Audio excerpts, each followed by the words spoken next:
at Among Us. I'm not even lying. Let me just say cozy Sunday vibes. Hello.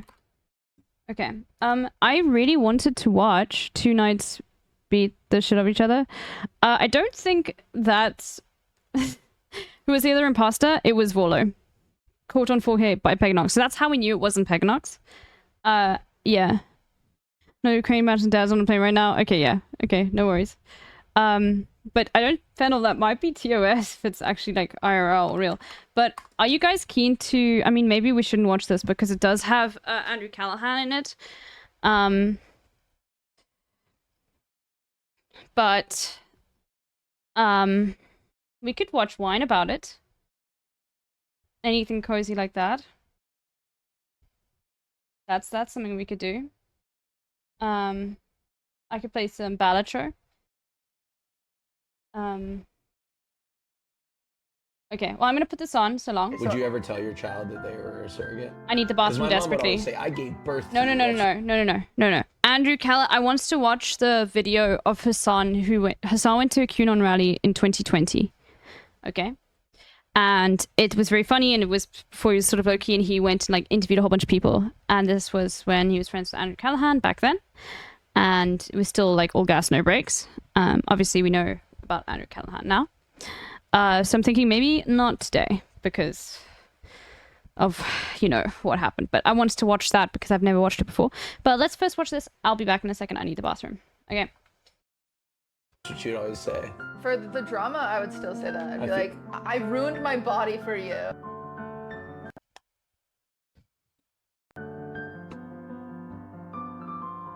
All right. Okay. Do you know how to open wine? No.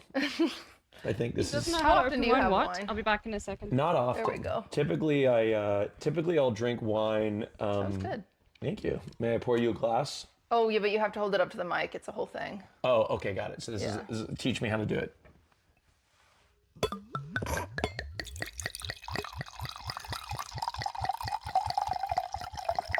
Perfect. Wow. Yeah, okay. they love that part. Okay, hold on. My turn? Yeah.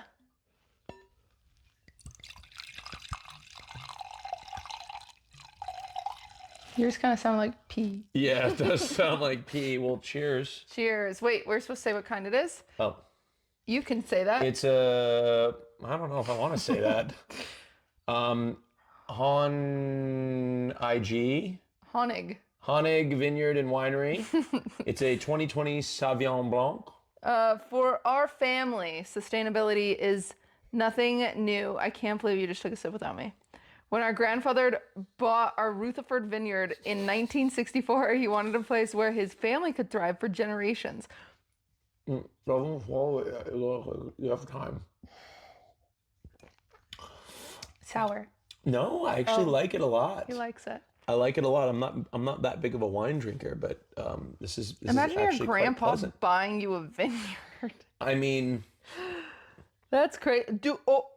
It said 75% Napa County and 25% Lake County, and I thought it was saying 75% alcohol content. I was like, well, we gotta stop. We get messed up. This would be the sloppiest wine about it. It's 13%. I'm a lightweight though, so I feel like I could get sloppy anyways.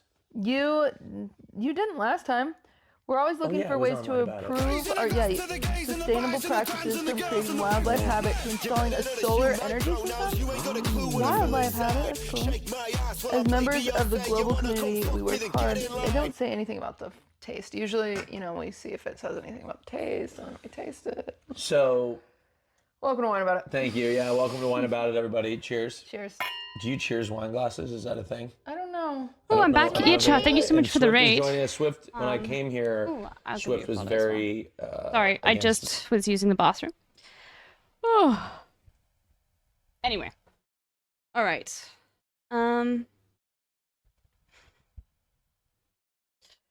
So... Ramadan Kareem to the Muslim Ummah today on the first holy month of Ramadan. What do you say? Do you say Happy Ramadan? Is that like a thing? How do I congratulate you? Ramadan Kareem. I've never actually heard that before. Okay, Ramadan Kareem. Happy Ramadan. Come on, Bobby, let's go. No, it's Eid Mubarak. Right? I don't know. I don't know what Mubarak means. Kareem is what you say in response. You can say Ramadan Mubarak as well. Okay, good to know. Good to know. Me. Yeah, he doesn't bark at anybody ever usually. Yeah, he Mubarak means okay. realized that I don't know what he has against me, but now we're best of friends. Yeah. He got over. Oh, maybe No, not. it's just because I rubbed his butt. Okay, he doesn't like his butt touch. Neither do I, Swift. Look at that Neither little do I. potato. Well, it's so good to be here on Wine About It. Bro, this dog is so cute, man. Literally just like sitting there being like, what the fuck is going on? Oh god, that's cute. Yeah. Hold on, I'm gonna change my We're headphones filming over. 2 podcasts I today. just showered. I'm not. Hold on. Alright. Beating the damp allegations. No, Literally you looks definitely like the aren't. cam, But yeah. at least I shower. But on tonight's podcast, you will. I'll be dry. You'll be dry. By fear and. That's right. Yeah. Yeah, exactly. But I think you look great. Thank you. You're welcome. I just got my face lasered today. Really? Yeah, you know, you've probably never known. Maybe you have noticed. You can tell me. I have broken capillaries all over my face. I've always wondered when you were going to take care of that. Yeah. And I have like rosacea. Oh And I my went god. to a dermatologist and I was like, she needs help. She's not from LA. What do the LA girlies do? And Right. she's like, well, first, your rosacea. Let's address that with a baby laser. And I was like, baby laser? She was like, oh, we could do a whole treatment, but then you're going to be out for 7 days. Can't do it. In pain. And I was like, what the fuck? Yeah, I Like, can't do it. what kind of... Yeah. Yeah, so she was like, let's start with baby laser, and it gets rid of the broken capillaries. And it did, like, temporarily, because you get it done, and then you wait 4 weeks, you go get it done again. You have to get it done 4 times. So this is my 2nd time. And they kind of went away, but then they came back. But she did it today, and she's like, okay, I'm turning it up a little bit, and oh my god, it hurt like hell. Yeah. My face was super swollen. It's gone down now. Like, I took a cold shower. But, It looks, I wouldn't even know that you had a treatment done today. well, I did put a little bit of, I don't wear much makeup because it's just you're a a lot natural of work. beauty? No, because I'm lazy. Like, that's a genuine thing. I'm So just true. lazy.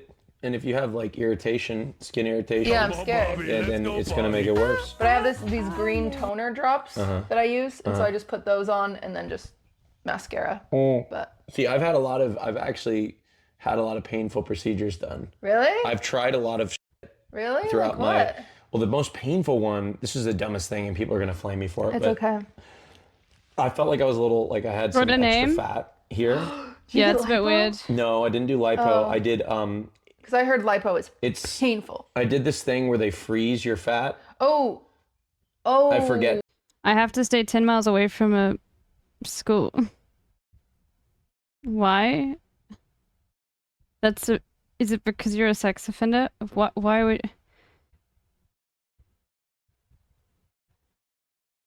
I didn't ban initially with the name because in Queso's community, like he says like he's fine with the fat jokes. That's why I didn't ban initially. But yeah, that's a fucking pedophile joke. So you can fuck off. Yeah.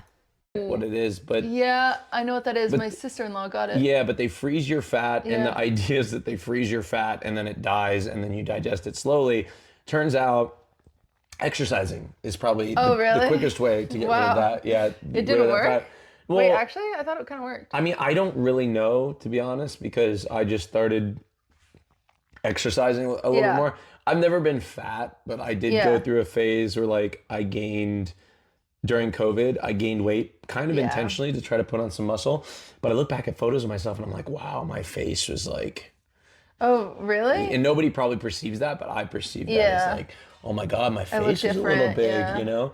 And so it was during that time when I was like, I'm trying to like just I was trying to accelerate like the loss. Yeah. And it was the most painful. It was what I would presume is like giving birth. That feels like my a God. bit of an exaggeration. Yeah. Actually. But no, for sure. I mean, I don't know what For it's like to sure. give birth. Yeah, no, I'll I never- don't think. Did I spell, or was that my own hair? No. I don't think it's chill. I think it hurts. I think it might hurt a little more. It's like supposed to be the worst thing ever. Childbirth? Yeah. Are you gonna deliver a child? If I I love this so much, dude. have a kid, it will be through a surrogate. I stand by that. Could And you want imagine? your own child, right? Like you want it to be your blood, or do you want it to be to adopt? I don't know if I care about that. But I do always say shop, don't adopt. So if I do need a child, I will find the finest specimen and harvest it from them. Oh, okay. Yeah. So wait, you'll find like, hold on. So I will take applications and I will find someone who, I guess, this is assuming Ludwig is dead and we can't use his sperm. But we can use my... No, not human trafficking. Juki Dragon. Fucking getting a surrogate, okay? She said it just before. Bro, it's like, yeah. Cuties and Reddit's gonna talk. I know she said buying. It is a bit weird, but yeah.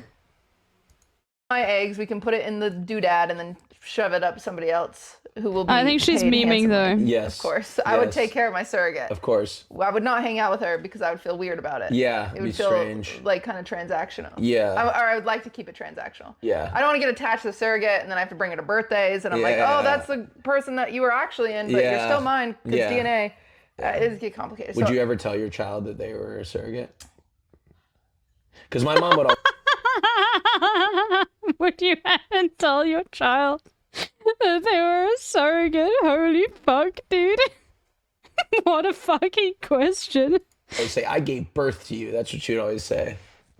So if you were ever to say that, for the drama, I would still say that. I'd be like, I ruined my body for you. That's what I'm saying. Like, you lose a lot of leverage when you... I just lie to my kids. They're stupid as hell. Good.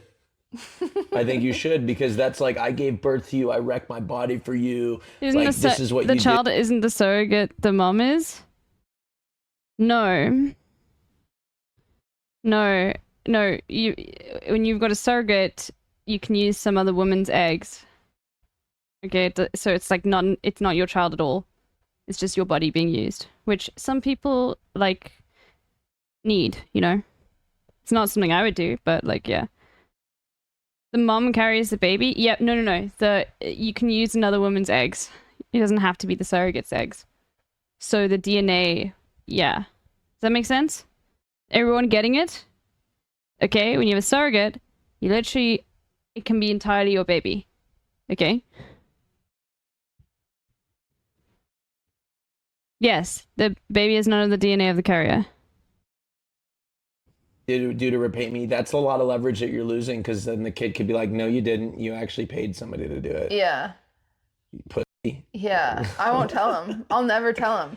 But I think I would find someone that looks like a prince. And then he would have to be 7 feet tall, so my kid would be good at basketball. Who in our industry closest would be, of all the people that we know in our industry, who no would one be is this... talented. That's our problem. That's true. I would say that the best like option for like... Bro, they're literally... This is so funny. This is talking about sperm shopping. She's like, yeah, I'm not going to use Ludwig's sperm. Whose sperm are we going to use? Oh, this is such a streamer conversation, dude. Eyes, looks would probably be... let's say if Ludwig's dead. Ludwig's dead. We're assuming he's dead. May he rest in peace. Please don't tell me he's going to say Hassan. Please do not tell me he's going to say Hassan. Like, please. Austin, come on. In peace, Ludwig. He died I in know, a tragic... you're going to say Hassan, aren't you? I don't want to say specimen. I was going to say My Hassan. kid would be stupid.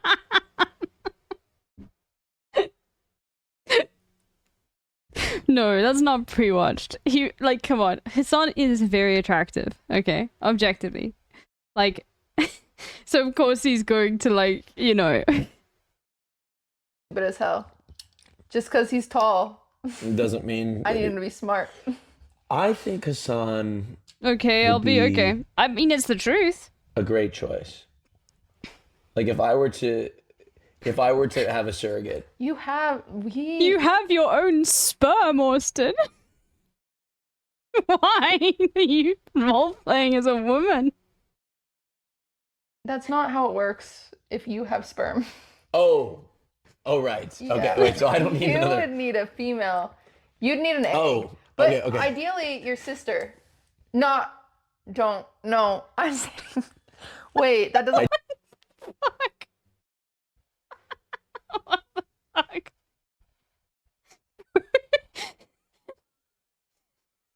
Why did she just say that, dude?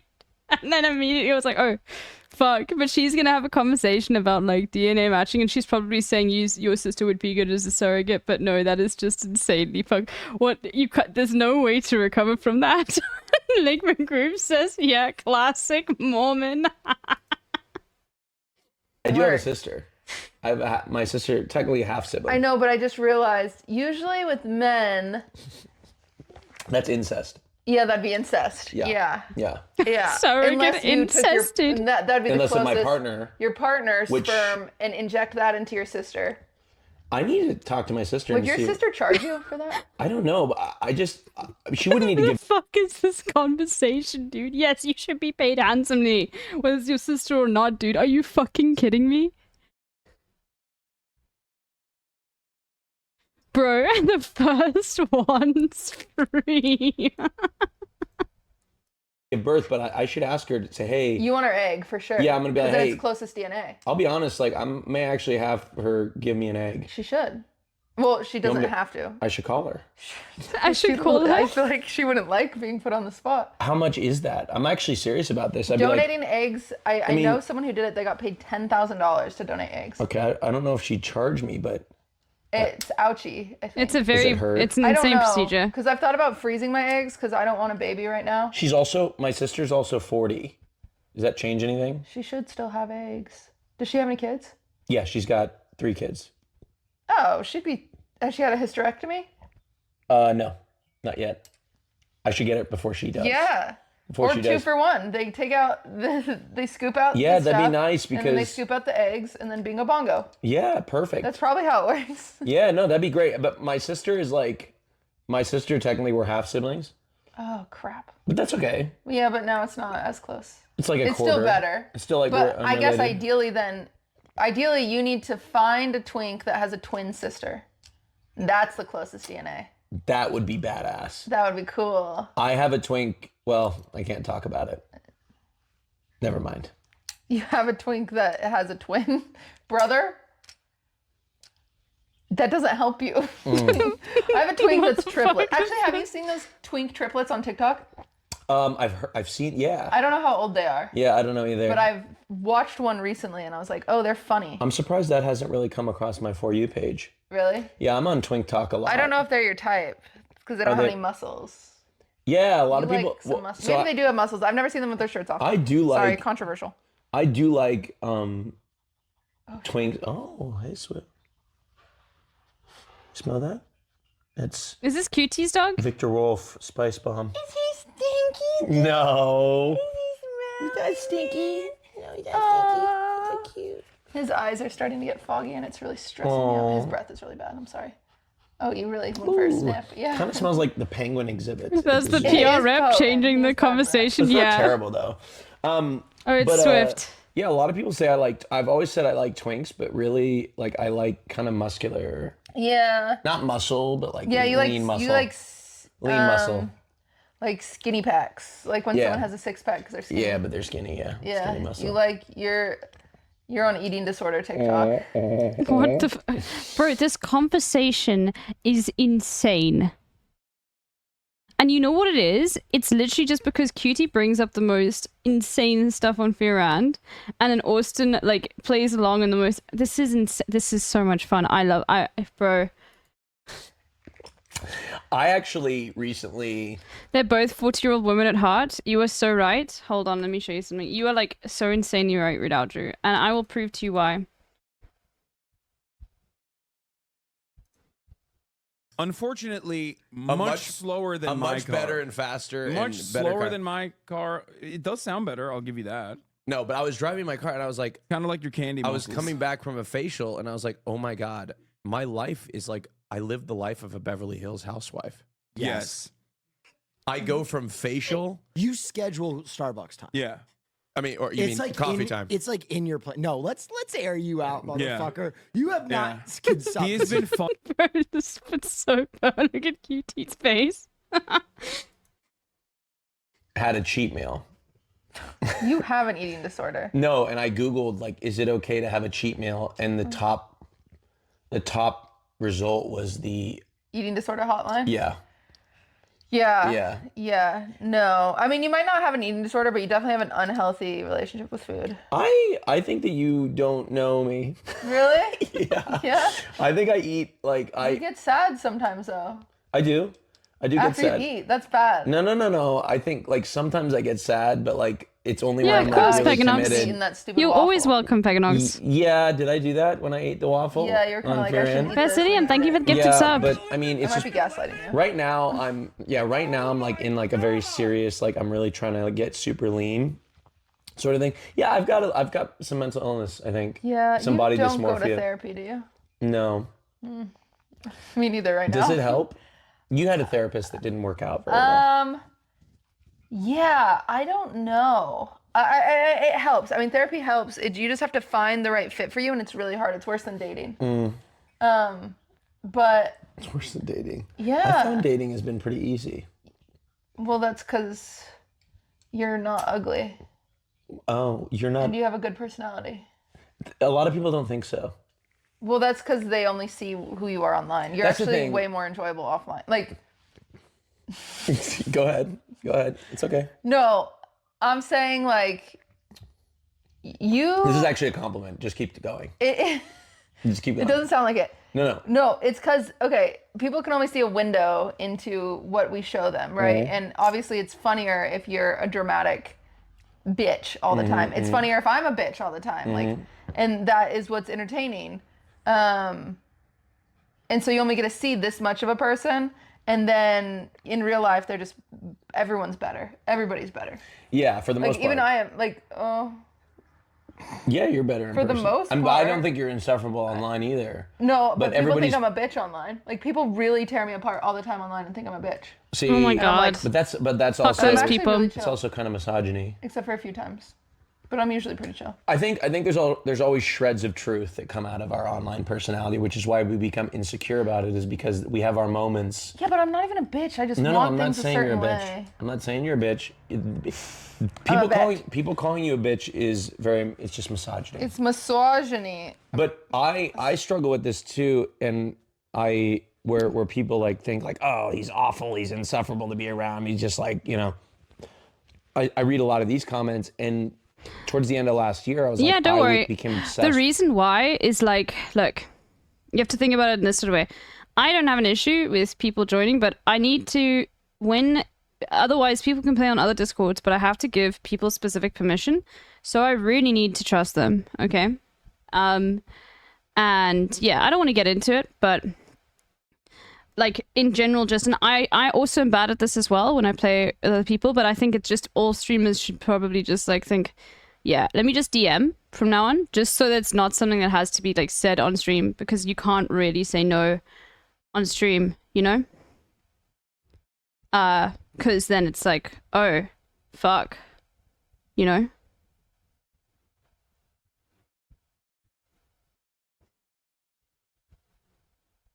But yeah, anyway, we'll be playing next week. Sounds really clear? No, I've had the same mic for a long time. Yeah. Anyway, we'll be playing next week, so you know, you guys could just let us know. Those that have already played, like, you're already always welcome. But just in general, if you want someone new to join, just please pop me a DM. Just because I have to give like specific permissions for the Discord, and you know. Anyway, let's move on.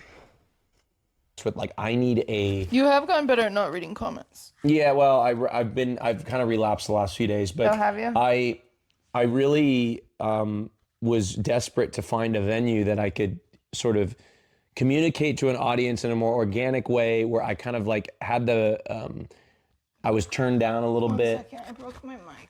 So I became obsessed with like I need an organic venue to like Show people who I am, and so people like don't think that Hey, this is... DM you about Civ Gaming? Sure. At the moment, just remember this week I'm going to be busy. Every single day I've got to just make sure I'm organizing. Like tomorrow I'm confirming, because I'm hosting a tournament on, a geography tournament, which unfortunately I can't invite anymore to. I've got too many people. It's going to be lots of fun next week, Saturday. And it's going to be, no, I have Civ 6, I don't have Civ 5. But yeah. Yeah. Oh, I missed it. You know, you didn't miss the tourney. It's happening on Saturday, and like I still need to get everyone to double confirm, which is going to be my. No, you can't join. It's for the point is it's like streamers that cover politics or like politics adjacent streamers, and I've already got too many people. So unfortunately I'm not inviting anyone else, so please don't ask. But I want to host more things like that, but I just want to start like tomorrow I want to get everyone, first of all, I want to get everyone to double confirm that they'll be streaming, because obviously we want to be able to stream them so we can commentate, because MHUD's going to be commentating. Think about how cool that's going to be, guys. Because MHUD is a GeoGuessr wizard. I'll give MHUD a shout out. So, we've got Frogan, Carter, Nandre, Denims, I still need to double check. Mike from PA, I still need to double check. Doodleburp, Sean, Vio, who I need to double check on.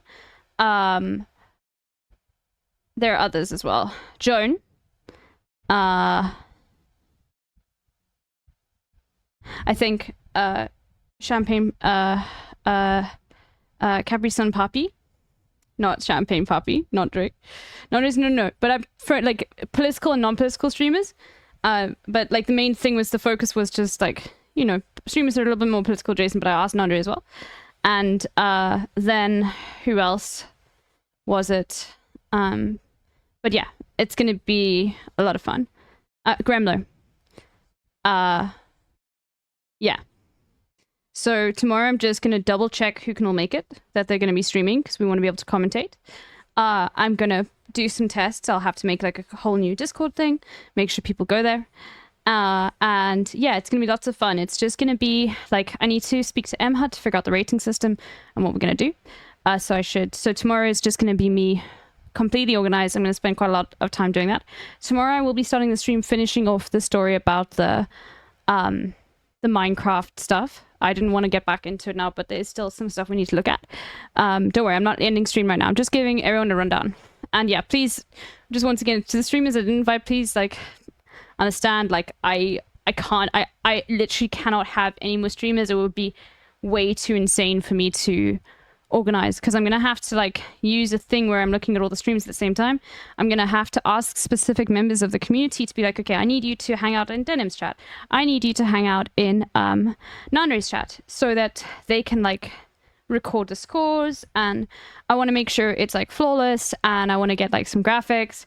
I'm probably gonna make like a little bit of a presentation or something, but yeah. So all of that I'm going to be doing on stream, and it's going to be lots of fun. Yeah. And I know that I've got a community that's like amazing at helping with these sorts of things. And yeah, I want to make some graphics so I can like start talking about it. And yeah, it's just going to be something that like I've never done before. I've never hosted like my own sort of event. I want to try and make sure that it doesn't have any kinks in it, and like that it's going to be successful. And yeah, so that's the plan. Anyway, and I want to host some more things in the future, like in a month's time or so. I want to have a South African event with South African streamers, because there's a lot of streamers that are South African and I don't know any of them. I know a few, I know 3, and it would be nice just to have an event to like expose those streamers, especially if they're politically adjacent. I mean, I wouldn't fucking stream if they didn't have like similar politics. I wouldn't want to play with them. That's just the way it is. I mean, why would I want to interact with someone and play games with someone who didn't have the same politics, you know? But Yeah, no, I'm gonna ask So Freely and the Giant Ewok because they're both leftists. They both know Hassan. I don't think Jason knows any other South African streamers apart from the ones that I know. But yeah. So Freely is so sweet, hey? Did you guys see during Among Us how much she sounds like me? Did you guys see like how similar the cadence is? I can pick it up because it's not often that I like speak to someone who sounds like me. Let me give her a shout out.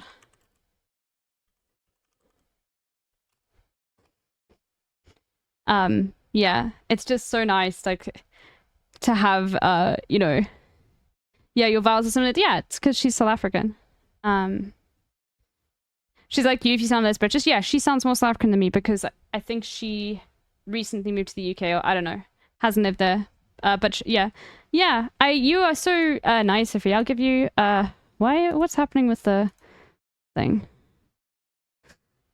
What's going on with my chatterino? Hold on. There we go. Oh, what's going on? Hold on. My chatterino's broken. Oh, I need to log in. Hold on. So, hold on, guys. I just need to log into Chatterino. That's what it was doing. Why is it supposed to pop up somewhere?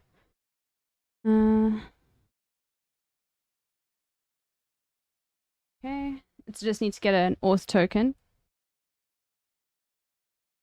Okay.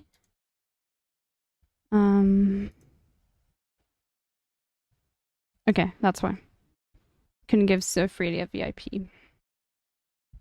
But now I can. Hold on.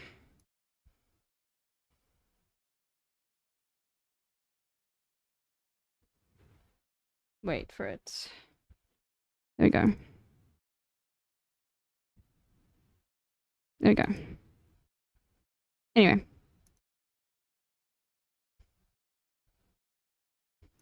Is all I am. But when the camera comes on, cutie, I just cannot help myself. Well, I can't help it. I enjoy making people laugh too much. I enjoy the spectacle too much. And so like In the Tub with Austin Show was actually the vehicle that I wanted. It was kind That's of funny. It was supposed to be kind of like me and Look, I'll be honest with you, I know that like streamers that I like have been very accepting of Miskiff, but I really don't like Miskiff. I'll be very open about that. He covered up sexual assault. He knew about it. Now, there are other streamers like it just seems like yeah, I don't really like Miskiff. I don't like his personality. I think he's very vapid. But yeah, obviously like don't like this doesn't my opinion of him doesn't extend to other things, but I don't think Miskiff is bad. He's just one of the people that doesn't give a shit. I think you should watch some of his streams. I think you should watch the stream that he did the day that all of this stuff came out, that he had like, you know, defended his friend who had sexually assaulted someone and how he didn't take it seriously at all. And like was completely joking the entire time throughout the entire thing, not taking any of it seriously, and it was absolutely disgusting. I think you should also go and have a look at what Miskiff thinks about smaller streamers and how he says that basically, you know, if you're a tiny streamer, then you just don't work hard enough, which he did say. Yeah, he came back and he made it seem, and then he opened a fucking like 1950s YouTube video explaining sexual assault, like as a meme. It was really fucking disgusting. So I just don't give a fuck. Yeah, I mean, like, you know, I think he's got a good relationship with Frogan because they look very similar, like their facial shape.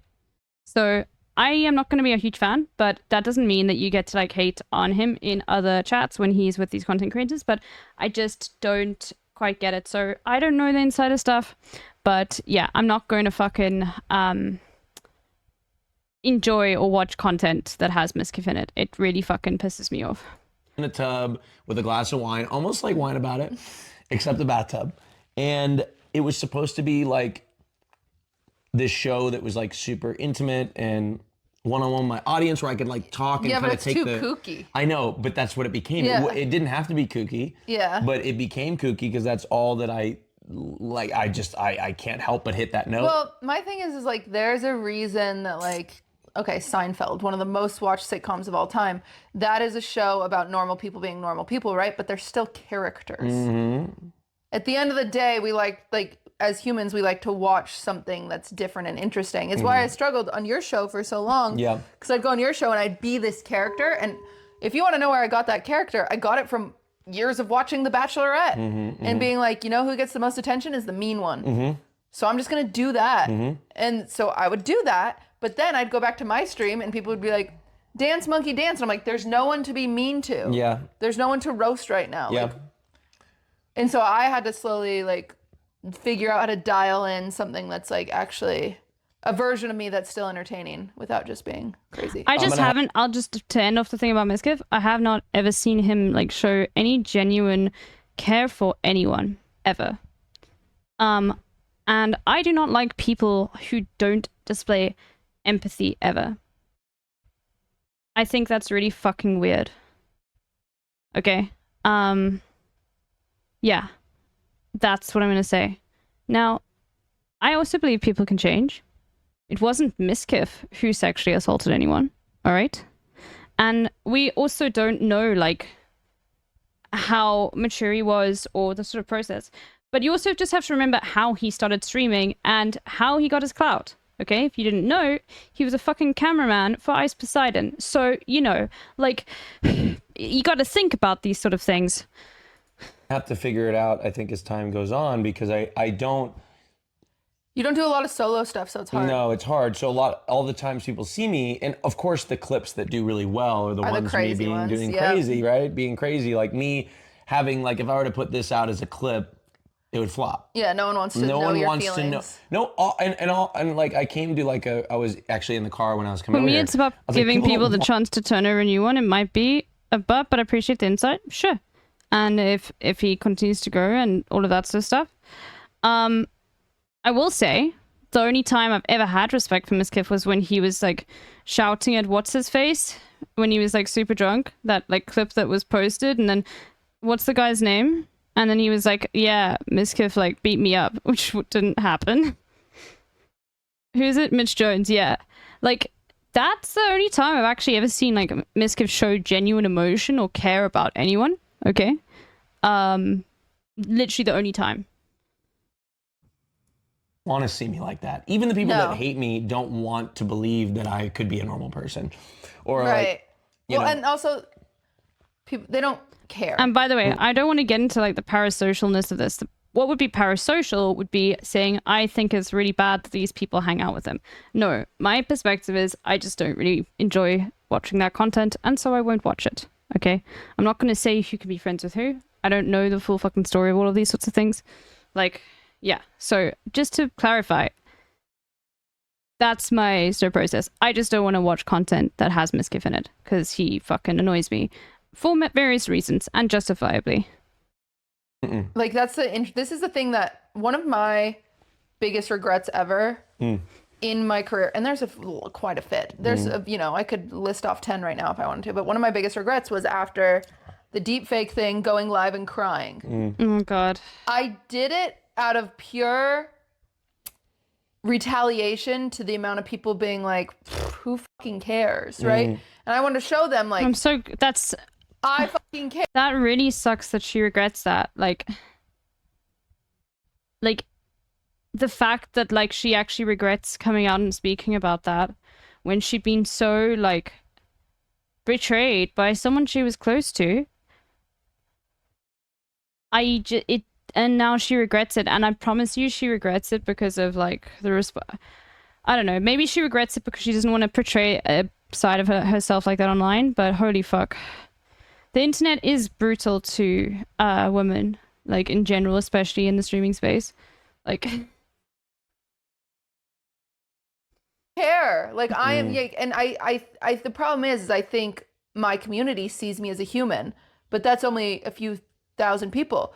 But there's extra thousand people that don't see me as a human, and they see me as this like wackadoodle-doo that's going live and being like, leave Brittany alone, right? Yeah. And you just become this caricature instead of a human with emotions that was just like, hey, I'm trying to give you a face to this thing because my face is being used against my will. So here is my face now in reaction to it being used against his will. But you know what that did? I got turned into like a meme. Just raw. Bro, like, yeah, like that fucking sucks. Like, the fact that, oh my God. Raw human emotion just gets thrown against you. So The it's like farther you can't do it. Yeah, the farther you get away from your centralized community, the more you try to reach people and try to tell them, no, I'm normal, no, this affects me, whatever. It's almost like the worst it gets. Yeah, because every human, from the second you're born, you want to be understood. And as soon as you're online, you'll never be understood. And you want to be loved, too. Yeah, exactly. Yeah, Like she's talking about how she reacted to the AI shit in the stream she did, and she was upset, and people, like, made fun of her, and, bro...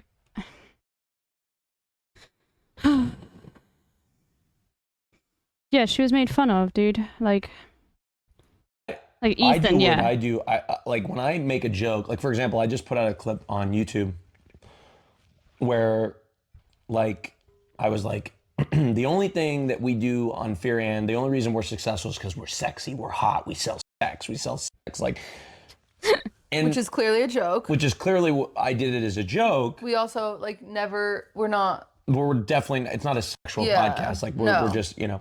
But that's like the thing, and like I was like, you know, like this the only reason we have anything is because we're attractive, right? And people were just ripping in the comments, like, wow, you're so humble, you're so, and like people just like, and then like, oh, because it got outside of your circle that gets it. Not attractive, his personality's insufferable, and just like shit Bro, like that. And I fucking hate it when people like take Austin's like jokes seriously and attribute it to who he is, and he actually did go live and talk about it. And he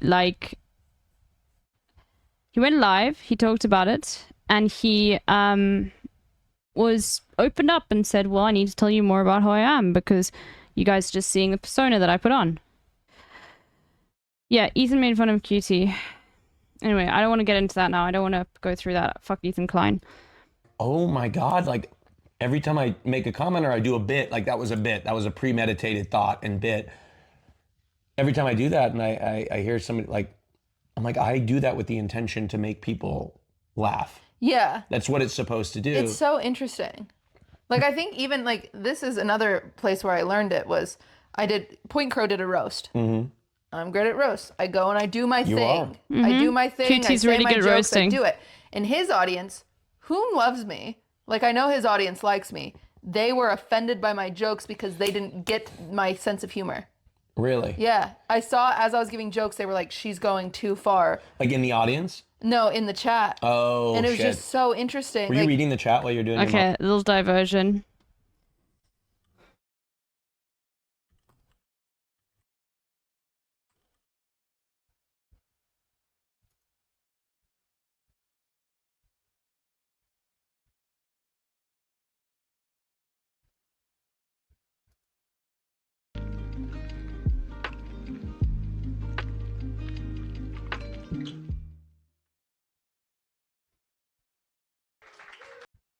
To be an IRL streamer. You just have to beg popular streamers to hang out and then follow them around like a pet. Okay.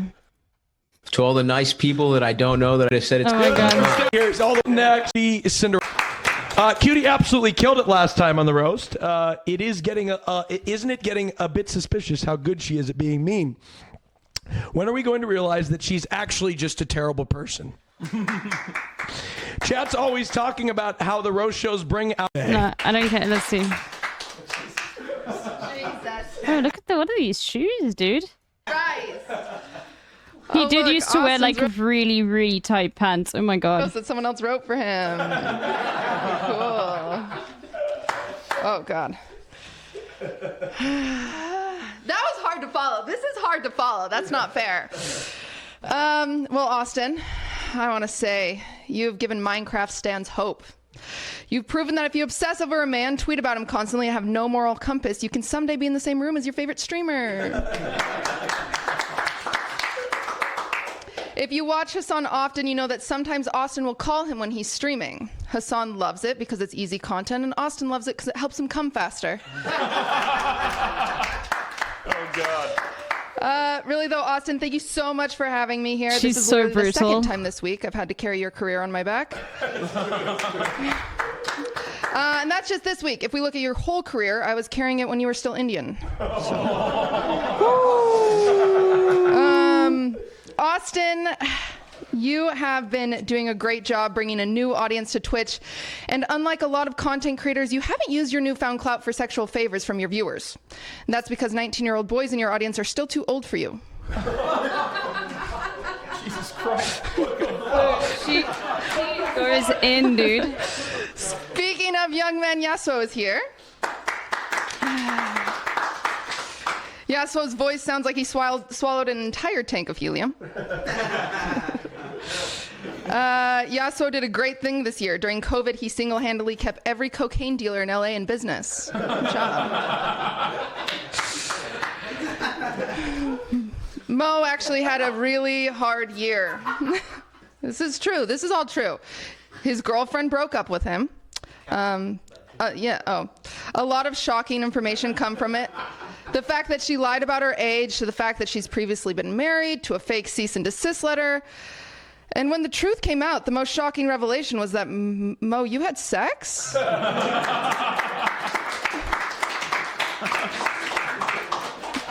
I feel bad for any woman that Yasuo has ever gone down on. The carpet burn from his unibrow must be unbearable. Fuck, dude, that's insane. Bro, what the fuck? Oh god. Okay. Give me a second. I just want to go get some Coke Light. Give me a second. Bro, remember, this is all in jest, okay? If you take this shit seriously, okay, and you actually get offended, then you're missing the point, okay? Alright?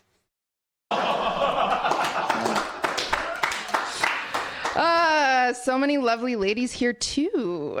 I'm not unique for being a woman on Twitch. I'm unique because I'm the only woman on Twitch that hasn't tried to sleep with Hassan. It's true. Even more unique because I'm the only woman that Ricegum hasn't sexually harassed. So. Ricegum was supposed to be here today, but he was feeling sick, even to the point that he was throwing up. Don't worry though, guys. I asked him if it felt good. Thank you. That is a deep cut, dude. I'm not explaining it. I'm sorry. Like, that's just too far.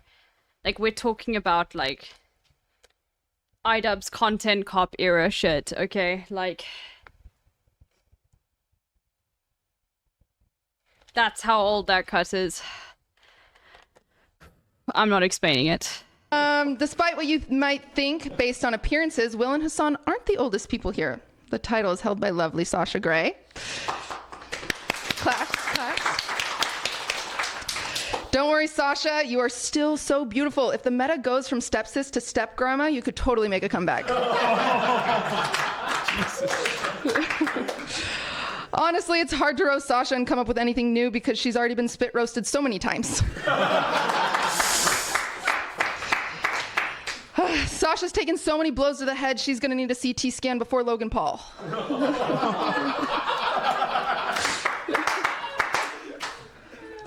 I guess I'll never really understand porn. You had an amazing career with even smaller boobs than Stavros. So. Stavros. Stavros looks like Tweedledee and Tweedledum had an incestuous baby. Stavros has actually been really supportive with my battle with bulimia. He encourages me to throw up so he can eat it.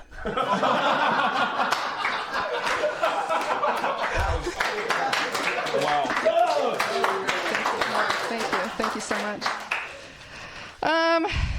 I'm just kidding. I don't know who the fuck Stavros is. I did some research and I Googled some things and I learned that he almost died from a threesome. It must have been from them holding the bag over his face too long. I'm actually curious. I don't know if it still counts as a threesome if he counts as two of the people. So. I actually really admire Stavros for being so body and STD positive. He's really brave. Stavros, I recently learned your podcast is called Come Town, which was a little confusing because that's what we call Candyland's house. So.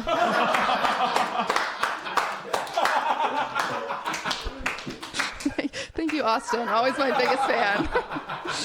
I love Candyland, though. Candyland has always been a gamer at heart. Actually, if you guys didn't know, she named herself after the most complex strategy game she always knew how to play. So. Oh my god, dude. Candyland is so dumb, she still doesn't realize she spelled candy wrong. Spelled it with a K. A surprising fact about Candy is she actually has a degree in computer science. When I asked what the hardest part was, she said her professor's dick. So. I'm kidding. She actually did a lot of work. It was just all on her knees. Jake and Bake is here.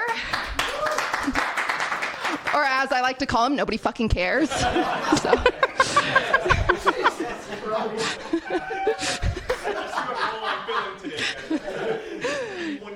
Jake, your IRL streams have gotten so repetitive, you make Liz Mizkif look original. I'm sorry, I couldn't get it out. That was brutal. I've seen a lot of guys stoop to the lowest lows for content, but Jake and Bake got in a hot tub with Indy Fox. Was the pink eye worth it? I got an infection on my knee. That makes sense. I was excited to be the funniest woman here today, but then I realized Will was on the list. Will began his comedy career as an intern at the Laugh Factory, and it was there he found his true passion and calling, being stuck in someone's shadow while they carry all the glory. Oh, God. Not anymore. Not anymore.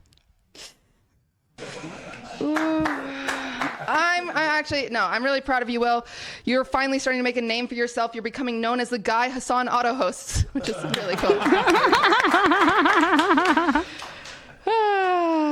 Will dresses like a lesbian on her wedding day.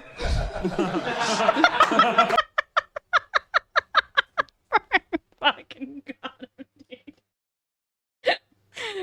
oh.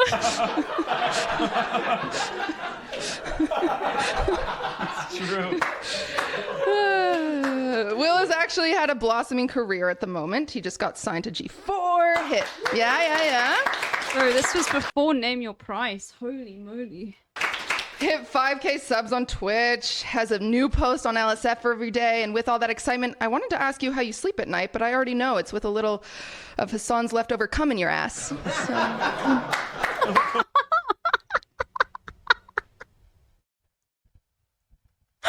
Bro, she is so ruthless. I'm the top. I don't like roast salt. Yeah, look, the point is this is like all completely consensual and none of it's true, okay? The point is to be absolutely ruthless, okay?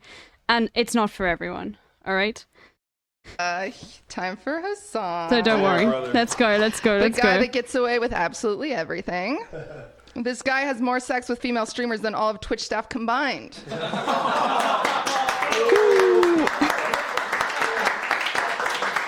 Only by a few, you guys. They have to stay unbanned somehow.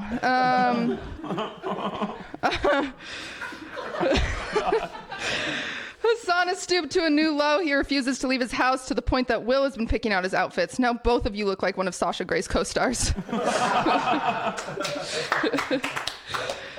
Hassan is pro everything. Pro socialized healthcare, pro sex work, pro life, pro Pisha.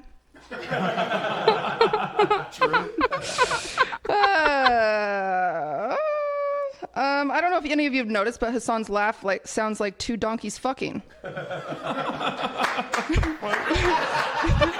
Which is also nice because it reminds him of his parents. Oh. Bro. Sorry, it's at the bottom. I gotta fold it up.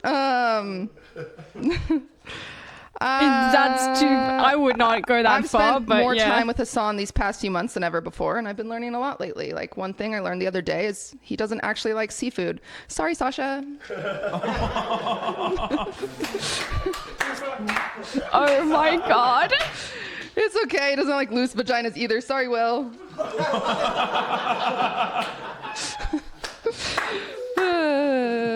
I also learned that he used to ride horses as a hobby. This was a hobby he didn't want to give up, but he had to because the last time he got on a horse, it sent itself to the glue factory. This is true. My horse did die.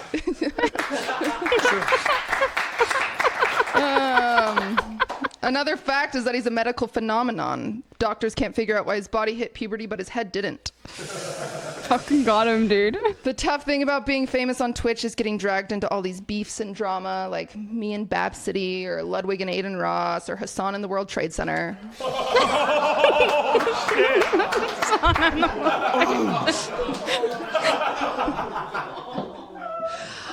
Regardless, though, I have been spending a lot of time with Hassan, and he is the sweetest guy in the whole world, and I'm just lucky to have him in my vicinity and all these great people here today. So thank you for having me. She is so ruthless, okay? Like, so insanely ruthless. And that's what you have to understand about roasts, okay? They're not for everyone. Like, you go in, but, like, none of it is true. But there's always, like, bases of, like, truth in some things, but you can't, like... Yeah, but it's not for everyone. Anyway, so there you go. She's insane at roasts. She also... The Point Crow roast was really funny. Have you guys seen, Nandre's thing, the Point Crow roast? That was really good as well. Let me just quickly show you. To fake his death. Hold on, let me quickly. Oh no, it's this. You ever think about what other... I want to show you. Nandre's is so good. Andre, and I gotta raise this mic. But just take a look at this place, man. Isn't this awesome with all these people here, these great streamers, all their viewers and stuff? I'm the only person who didn't have enough leverage to get scammed by Slicker, so that's kind of cool. Abby, you're the best. Leave it up to you to make a lineup of roasters that's entirely cishet and white, you know? This is basically a kick board meeting, isn't it? Abby and Eric have a very interesting relationship. One of the ways you know Abby is actually Eric's mom is because he breastfeeds from her. That's not a joke. Abby looks like she repeated senior year at Hogwarts 4 times just because she wanted to. That's a good one. Abby put on her things that she could be roasted for that she is short. Hey, Abby, you're short. The only person here giving any bi energy is actually Sam. But Abby's the only one who actually likes eating pussy on this entire panel. Nathan, my boy. Hey. I got a couple messages for you. Logic Defender made you. The Veil made you. Donald John'll made you. Rochelle owns you. No! Ludwig owns you. Kent owns you. And Atriok hella owns you, bro. Stance has never gotten a sloth in Super Auto Pets. He claims this is because his game files are corrupted, when it's because, just like the sloth, nobody wants you, man. You weren't even wanted for this event. But Petro could not have chosen a better backup to bring in here over Slime, that bald Jewish Sith Lord looking ass. Legal Eagle recently called you out for poor React Andy behavior, but the only thing you should be reacting to is me calling you a piece of shit. That was the one. You might not know this, but Stan was a band kid, yeah, and that's where he met his wife on the drum line. That's not a joke, but Cutie! Jesus fucking Christ. Yeah, you've been doing good. Keep it up, yeah.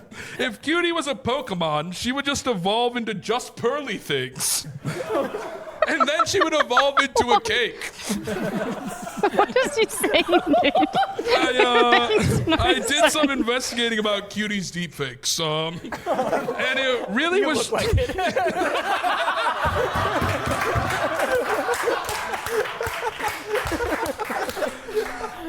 They were just her being photoshopped into the January 6th insurrection. And upon further investigation, those were just real. Go get 'em, Blair. Yeah, I know Many just Twitch curly things. podcasts got their names because what it's like to have intercourse with Cutie. Whine about it, Fear and Loathing, and The Yard. Use your imagination on that last one. In fact, she only sleeps with Ludwig because Aiden, Nick, and Slime all rejected you. And things didn't work out with Slicker. That's not true. I've slept with all of them. Cutie was gonna be on The Yard, but she's a girl. True. So instead, she decided to do a podcast with someone who would rather talk to birds most of the time. True. Cutie also refuses to eat any sandwiches that have sauce on it. That's not a joke. She doesn't eat sauce. Oh, you got me! Some people like to think of you as the Simon Cowell of Twitch because you host a lot of events and game shows. But I think it's just because you're mean to me sometimes and I don't like it. One other thing about Cutie is she likes to bake a lot. And I mean fat joints, baby. Hey, Andre is just such a character because so many of these jokes are like, what? And that's why it's funny, dude. Oh, God. Doug, the only person up here with a hairpiece so bad that they might actually be more bald than me. No. I did a lot of preparation for your section of tonight's speeches, Doug. I took every line of dialogue from every YouTube video you have ever made and uploaded it to ChatGPT to summarize it for me, and it told me this: Doug has no balls. I investigated this further and I found some alarming discoveries. Apparently, eating keto diets is one of the best ways to help grow some balls.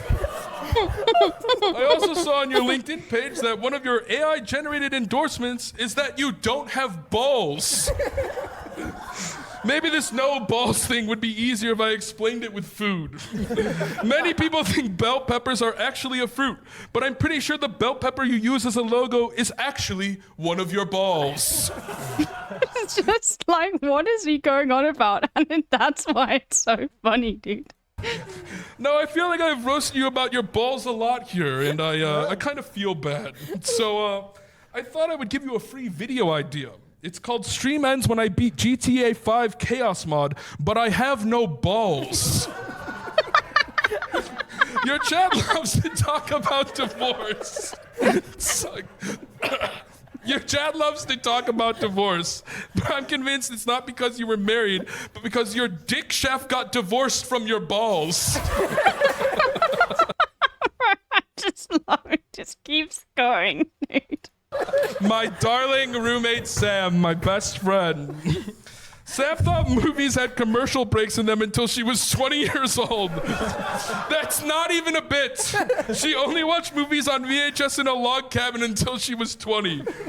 That's not a joke. She's also really, really short. That's not a joke either. Sam treats the majority of video games she plays on stream like how she treats marriages. She never finishes them. Sam is divorced. A bag of Barry's chips open overnight on the kitchen counter. When Barry asked her to stop, she said she likes eating stale chips. That's not a joke. When we first moved to LA, we thought we had a centipede infestation, okay? It actually was just all of Sam's fake eyelashes she leaves around the house. I've seen them in the sink, in the toilet, even on loaves of bread. That's not a joke. Sam has weird-looking feet. That's not a joke. Sam once went to see the world's most famous guitarist live. She left after the opener because they both had curly hair and she got confused. That's not a joke. She just didn't know what he looked like or that concerts have openers. They both look like stands. They did both look like stands. But my favorite thing about Sam is that once she brought a joint to smoke on a cruise ship in her ass cheeks, which is one of the most incredible crimes ever committed because Sam has about as much ass as Flat Stanley. That's not a joke. That's not a joke. And my boy, the big guy, give it up. Eric is one of the most famous Twitch and YouTube personalities, holding thousands of subscribers, millions of views, and makes tons of money, and my mom still has no idea who the fuck you are. When Eric has sex, he does not play music. He plays his own YouTube videos because that's the only way he can get a boner. Eric drinks enough Capri Sun that his jizz is silver like the Capri Sun guy. That's not a joke. Hey, Eric, you seem like a guy who uses 7-in-1 shampoo. Get a life, buddy. Eric used to do crew in college. If you're unfamiliar with the sport, it means Eric was gay baiting way before he started tweeting about Sion's fish cock. Dude, you kind of look like the default LinkedIn profile picture. Eric, you kind of have a torrid romantic history. Luckily, I've procured some pictures of your exes. Example number 1. What the fuck is this? Example number 2. That picture was point for as a girl with face up. Number 3. That's just, I don't. Hey man, hold on. I don't want these. Eric and Abby are kind of like Jeff Epstein and Ghislaine Maxwell. except, instead of having weird sex islands, they just rob Nintendo of IP. One of my favorite parts about Eric is his enthusiasm for content that fucking sucks. Stans is a big fan. Have you heard him talk about that cookie clicker video? Shut up, dude. The only worst kept secret besides Eric and Abby's secret romance That's literally not is that they have replaced tortellini 3 times. That is not a joke. Sorry, I had to reveal that one. And last but not least, Eric's pride and joy, the shelves of anime in his room. And I just have one thing to say to you about that, Eric. Fuck you, nerd. That's your closer? Hey, man. I got you a little present so we can match. Oh, beautiful. Oh. How old is this? This was this year, I think. Yeah, the end of last year. Fuck you, man. Bro, I love it. He's just got such a different way of doing it. Anyway, let's get back to this. Oh, God. Monologue? No, I went back and watched it because, interesting, I don't know if you know this. I have a complex because of slime. Why? Oh, because he said that you're not funny. Yeah. Slime said I'm not funny. Does he still say that? He's taken it back and he's apologized since then. Slime and I have history too. Slime has history with everybody. I love Slime. I love him too. But he reacted to the roast and he was very kind, but I wanted to watch him react to it because he's like an annoying asshole dad who I also want his approval. But I'm also like, I hate you, but I also love him. But I also want his approval. But I also don't care what he thinks. But I also really do deep down. Yeah. Like, I really do. I also cared what he thought. Yeah. I do care what Slime thinks. I think Slime is, I feel, he is one of the most creative people I've ever met, genuinely. The way he can string words together to make them funny, it blows my fucking mind. Like, and I wish I spent more time with Slime because I think it would make me more funny. He's one of those people where the more you're around him, the better you are as a human in funniness. in funniness. I do not send this to him and let this go to his head. But like genuinely, he makes you more funny. You're a piece of shit, but you're funny. But you're funny, you asshole.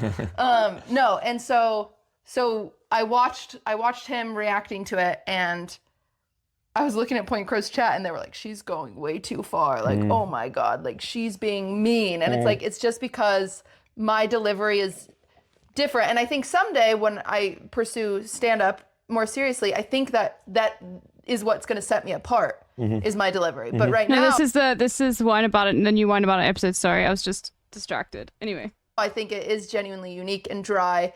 That it's just like my goal is to be like Anthony Jeselnik, but a woman. Which just he's seen as a dick and a doucher, so I'm going to be seen as a bitch and a cunt. Like that's just what's going to happen. But it's interesting because I love Point Crow with my whole heart. I made fun of Nandre. I kept making just ugly jokes about Nandre because I think it's so ridiculous to just call someone ugly. Like, and so I just kept making ugly jokes about Nandre, and they were like, she's taking it too far. And it's like, I don't think Nandre's ugly. I love Nandre. Yeah. This is the thing that people need to understand. Is like in these like roasts, from what I know, like there's a list of like things people don't want you to make fun of them about. But all of it's not completely not serious. Okay. So yeah, it's one of those things where it's like, you have to understand like the context, like this, they're not actually being serious about like any of that. Which is why some of the roasts can seem like super harsh, but that's the enjoyment of it. Like the shock value of like, what the fuck? But yeah, you know what I mean? Laughing his head off. You know what I'm saying? Yeah. Like, and so it's just funny because even people with good intentions will still decide, no, never mind, not today, ma'am. And you're like, oh, okay. Literally, one of the people that I respect the most on Twitch. Like, so way more than most of the content creators. Just like a few things that he's done that I just have never seen other content creators do. Yeah, like I really, really trust him, and I think he's a very, very good person. And he knows this because he's heard me say it on stream before. He's often in here. But he is just genuinely like a really good human being. And I really like love him for that. Like, you know, when we see all this stuff happening online about like, you know, streamers, people who you trusted coming out and, you know, end up being these disgusting people. And, you know, Andre's friend ended up being someone who he's friends with for a really long time, ended up being one of those people, and he immediately was made his platform available for the victims, said he would like use the space for the victims to talk, and said like that he would share all the information and keep them anonymous and be like that's what he did. And it's a lot, you know, you don't often expect people to like really just do the right thing. Anyway.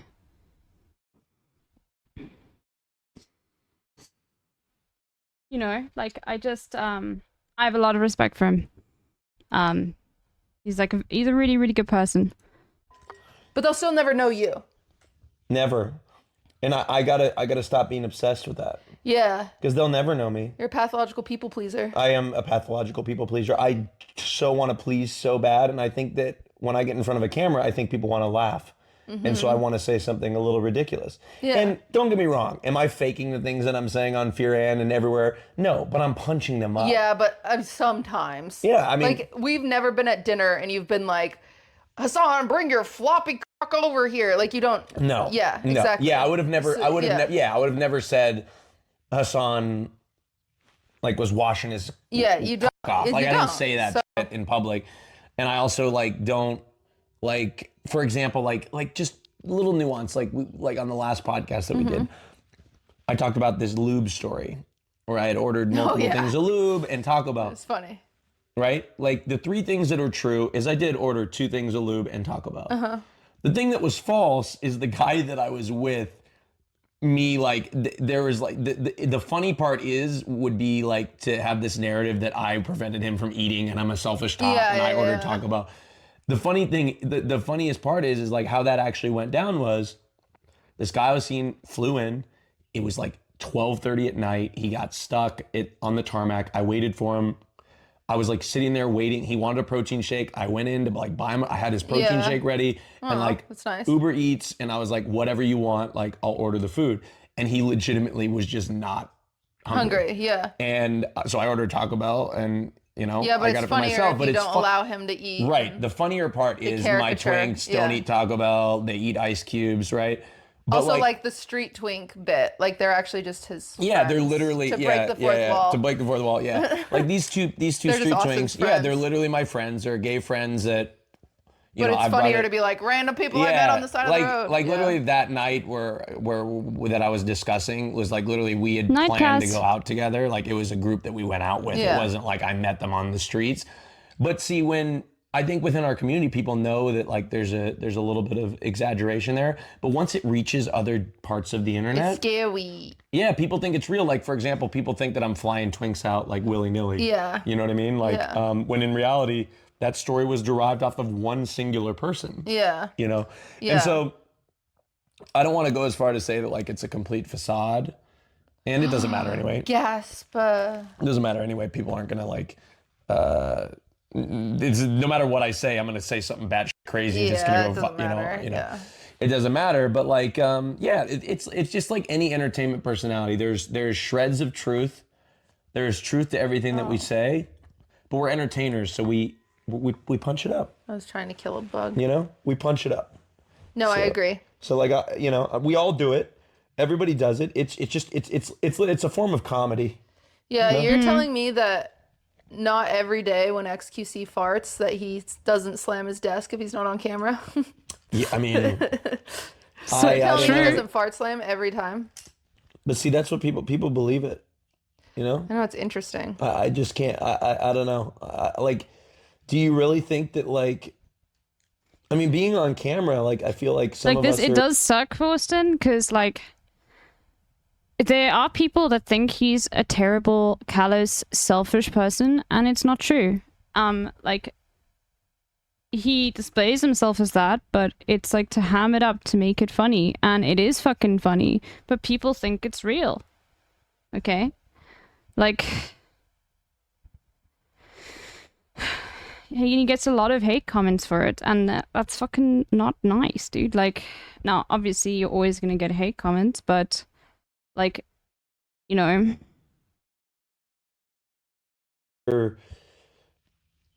I know it sounds crazy, Mm-hmm. and this is gonna maybe get us a little bit. This is a little controversial on Wine About It. Uh-huh. But I actually think that What is life people, like on Bitch Island? I don't know. Ask your Thanks mom. for the follow, I should chatter. say this. What? I just think that some of us are a lot more socially aware than we get credit for. Oh, that's fair. Like a lot of people will call me very social, like, but I'm deliberately, like, I know Yeah. I'm very deliberate and calculated with what I say. you know? Yeah. Like I think That's that true. people, you know, I don't know. It's just it's interesting. There's no credit given for acting. Like, you know, for a fact, like Tyler won when he's not streaming. He's not just yelling at the League of Legends game. No.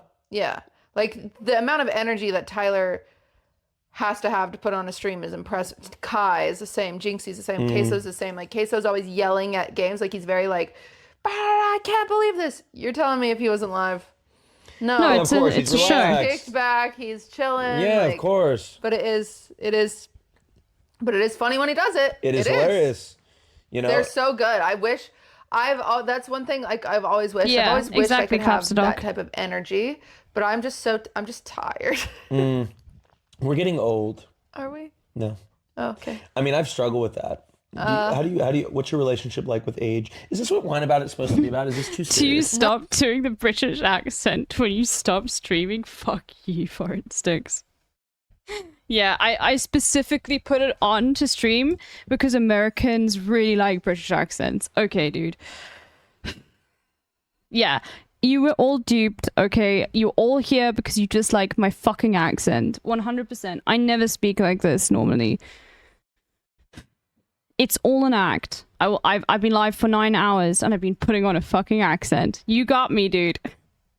No, we just talk. This You want to be? Should we be more this is jokey? what we do. Should we say something outrageous? No, we're fine. Okay.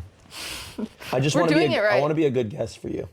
We're doing It's it. kind of messed up. As long as, listen, this is Unfollow. all, a good guest for me is as long as we fill 2 hours, you're a good guest. Okay, well that's a lot of pressure. Is it? Because we're already at a half an hour. What? Yeah. Really? Yeah. This is so easy. I know. I could whine about it all day. Oh god. Interesting is when I was younger, I was obsessed with like the idea of beauty being sad. So like Judy Garland, you know, she played Dorothy and she was a massive child star in like as close to being like Shirley Temple as possible. Like Judy Garland had a career that was insane. She had her own show. She was in movies, blah, blah, blah, blah, blah. She killed herself. Oh, yeah. She That's what- she becomes overdosed, addicted and yeah. kills herself. Mhm. Marilyn Monroe, this symbol of sexy and gorgeous and beautiful. And if you actually read about her perspective, it's so fucking tragic. All she wanted was a family. All she wanted was a man to take her seriously, and they never fucking did because she was just this butterfly to be caught. And once they caught her, who cares? You put her on the shelf, there's your trophy, you're done. There's no need to nurture. There's nothing to do with it. And she felt so lonely her whole entire life. Dies of an overdose. Like just these stories of this beautiful tragedy I was always weirdly obsessed with as a kid, and Marilyn Monroe in particularly, and Judy Garland. That's why I brought those examples up. They were two people that talked about age being this demon in the background. And I remember reading this, and when I say a young age, I was literally reading biographies at like 10. It was just what I was into. And I remember thinking, how? Why would you be afraid of age? But now I'm almost 30 and I look at old pictures of me even taken 3 years ago and I'm sad. Yeah, I see that. I get that too. I look at pictures of myself and I was like, wow. I really didn't even know the then. youth that I had. Yeah. But you're also going to look at pictures now. And it's I mean, this is like this is just life, dude. Like, yeah, it is. You do have that though, that realization that because time is such a strange thing. Like, it almost feels like a lot of the time you never feel time passing. Like, I often have like that shower thought of, you know, I could close my eyes. I made a mock post. Oh, you're okay. I can't open Canva on stream, Nate King. Because I do use it for work sometimes. But can you just send me the link on Discord? That would be really good if you could do that. Thank you. But thank you. That's amazing that you did that. Thank you. Holy moly. I have such a I really love you guys. Like, I'm very bad at organizing things, so I need to be very strict with myself and like get most of the organizing done because I have the personality where like if I leave things, if I procrastinate, then I get demotivated and I think, why the fuck am I doing this? And you know what I mean? So thank you. When do we stop being kids? Never. No, like that's one thing I've sort of Twitch and like being like watching on Twitch streams has made me realize like people really don't fucking ever grow up, dude. Like,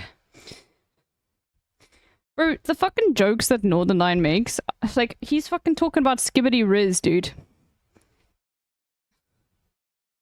Like, I have to play this now.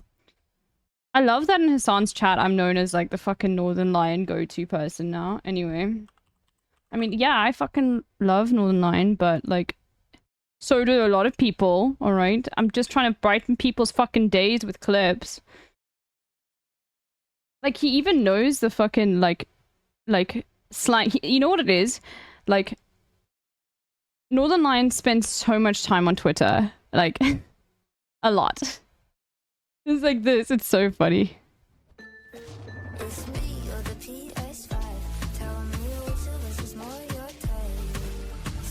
Always makes me laugh whenever I see you. So this is an edit. Okay, so he obviously saw this TikTok and then responded to it. And then the library of Torno Watanabe, who edits these things, put this together. A post that's like me or the PS5.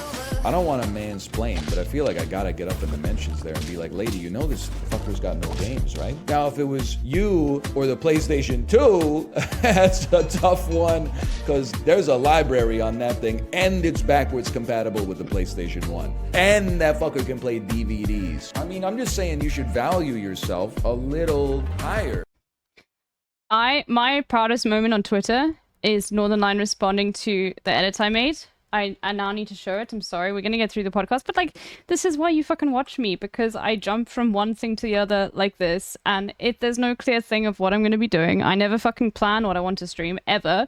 Okay, which, well, you know, eventually I'm gonna start doing a little bit more planning for it, and that you just fucking jump around, and it's fun. You know, it's not for everyone, but here.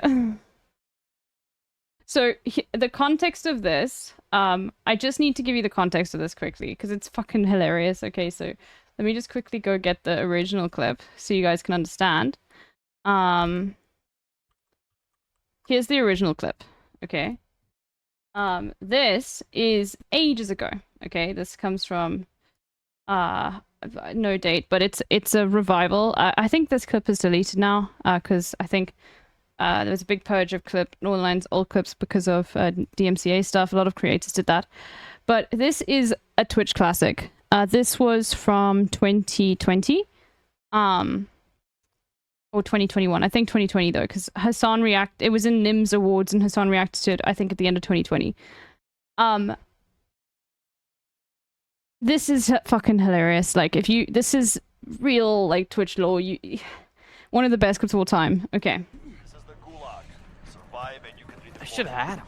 I just like. Dan, it's you and me against the world. Okay. I took one. Okay, so look at his face as he realizes he's been testing the sprays in this game, and he accidentally like sprayed the Nazi SS logo. If people don't know this logo, this is a very famous like Nazi symbol. And look at this is the moment he realizes. Look at his reaction. One is like kind of right here. And then he sprays it again to like try and change it. You can see, but the spray doesn't work. And then it's really funny, you'll see. So he's just like, he doesn't know what the fuck to do. And he tries the spray again and it doesn't work. And he's panicking. The spray doesn't work. He tries to cover it up with other sprays, but the spray doesn't work at that time. And then he runs away from it. Got the other? And then he tests the spray here and it works. Bolt here. Last one's right here. Oh wait, did you get? Oh, on you, on top of you. Look at him panicking, dude. He's worried people are gonna think he's a fucking nut. Oh yeah, that's where the emo comes from. I'm out of fucking ammo, dude. What's up, Mal? I don't think you were in my gulag. Bro, and he's just look at the chat being like, what the fuck?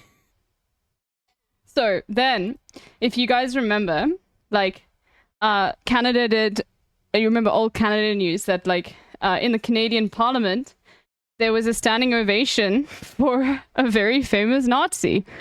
That, if you guys remember that, it happened like last year. Who remembers that? And Northern Lion talked about it, and Northern Lion is from Canada. So I made this edit. Hey, did you know that they gave a standing ovation to someone who was a member of the Waffen-SS last week? Bro, people make mistakes, okay?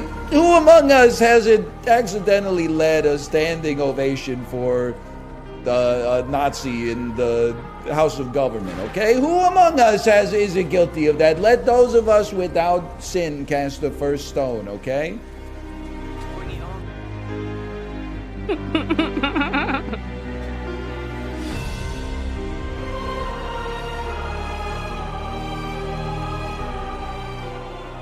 Previously, I clapped because I don't want to be the only asshole not clapping. Now I'm like, I don't know what this fucker did during the Vietnam War. I'm keeping my hands to myself. Until I read his Wikipedia article, I'm not giving him my applause. If they ever have footage of this event, I want to make sure that I have the moral high ground.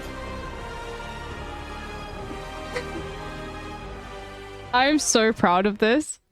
And then he replied, look at that. Holy cow, this is amazing. That's why we've got the emote holy cow, you see? There we go. We added it. Because I always say holy moly. Oh god, dude. Hey, did you know that they gave a standing ovation to someone who was a member of the Waffen-SS last week? Bro, people make mistakes, okay? Who among us hasn't accidentally led a standing ovation for Nazi in the House of Government, okay? Who among us isn't guilty of that? Let those of us without sin cast the first stone, okay? Yeah, this is and Lily was the person who I made this edit on stream, and Lily was like, like the song, and it was just perfect. Anyway, so that's the context.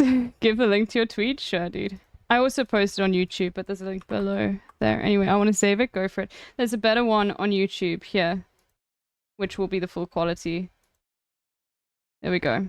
On my YouTube channel that I never post on, but I will be posting eventually. If I have like a fire fucking did you know that Balatro run, which I probably will do some runs of Balatro after this. Yeah, like all the fucking non-gaming watchers, fine, okay, you can leave, whatever. I know you will, but if I ever like have fire runs, I probably will post them just to like, you know, have a little bit more of like a buffer, get into the swing of putting a little bit more content out online, diversifying, I guess. Continual cycle. I've been doing that since I was like 24. Did Hasanami Productions ever get remonetized? As far as I know, yes. As far as I know.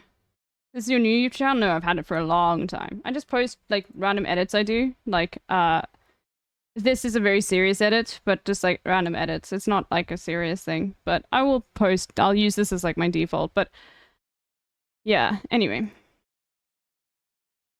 Or yeah, looking back and being like, wow. To be honest with you, I probably will start a whole different channel just because this channel is connected to all of the other channels I have that are Hasanabi channels, just for an archive one and the other one. And the thing is, if one of those channels ever gets like banned, and YouTube sometimes fucking does that for no reason, then all of your channels get banned. It's so fucking insane. Hasanami Productions said that they got demonetized, but then they got remonetized like slightly after, very quickly. Unless it's recent, I don't know. But there's nothing I can do to help Hasanami channels get remonetized. I'm demonetized. I don't know what to do, okay? That's it, okay? It's really the luck of the game. Shout out, just all those people that are Hasanami channels, you have to make sure you got a backup, okay? Like, there's certain things I can do, okay? And I can help with, but I cannot help get your channel remonetized. That's, like, completely not something I'm capable of, like, helping with. This weird thing of trying It's to a figure vicious out. cycle. Yeah. I've really been trying to focus on, like, just kind of living in the now and appreciating my youth That's now. so hard. It's so difficult. You're always, like, trying to improve. I'll like, be I'm honest worried with you, about- I don't even think Hassan can do anything. We'll see. Because it's YouTube policy. Okay? You can have the consent from the creator to upload things. And it doesn't matter. They will be like, it's not your content. You can't monetize it.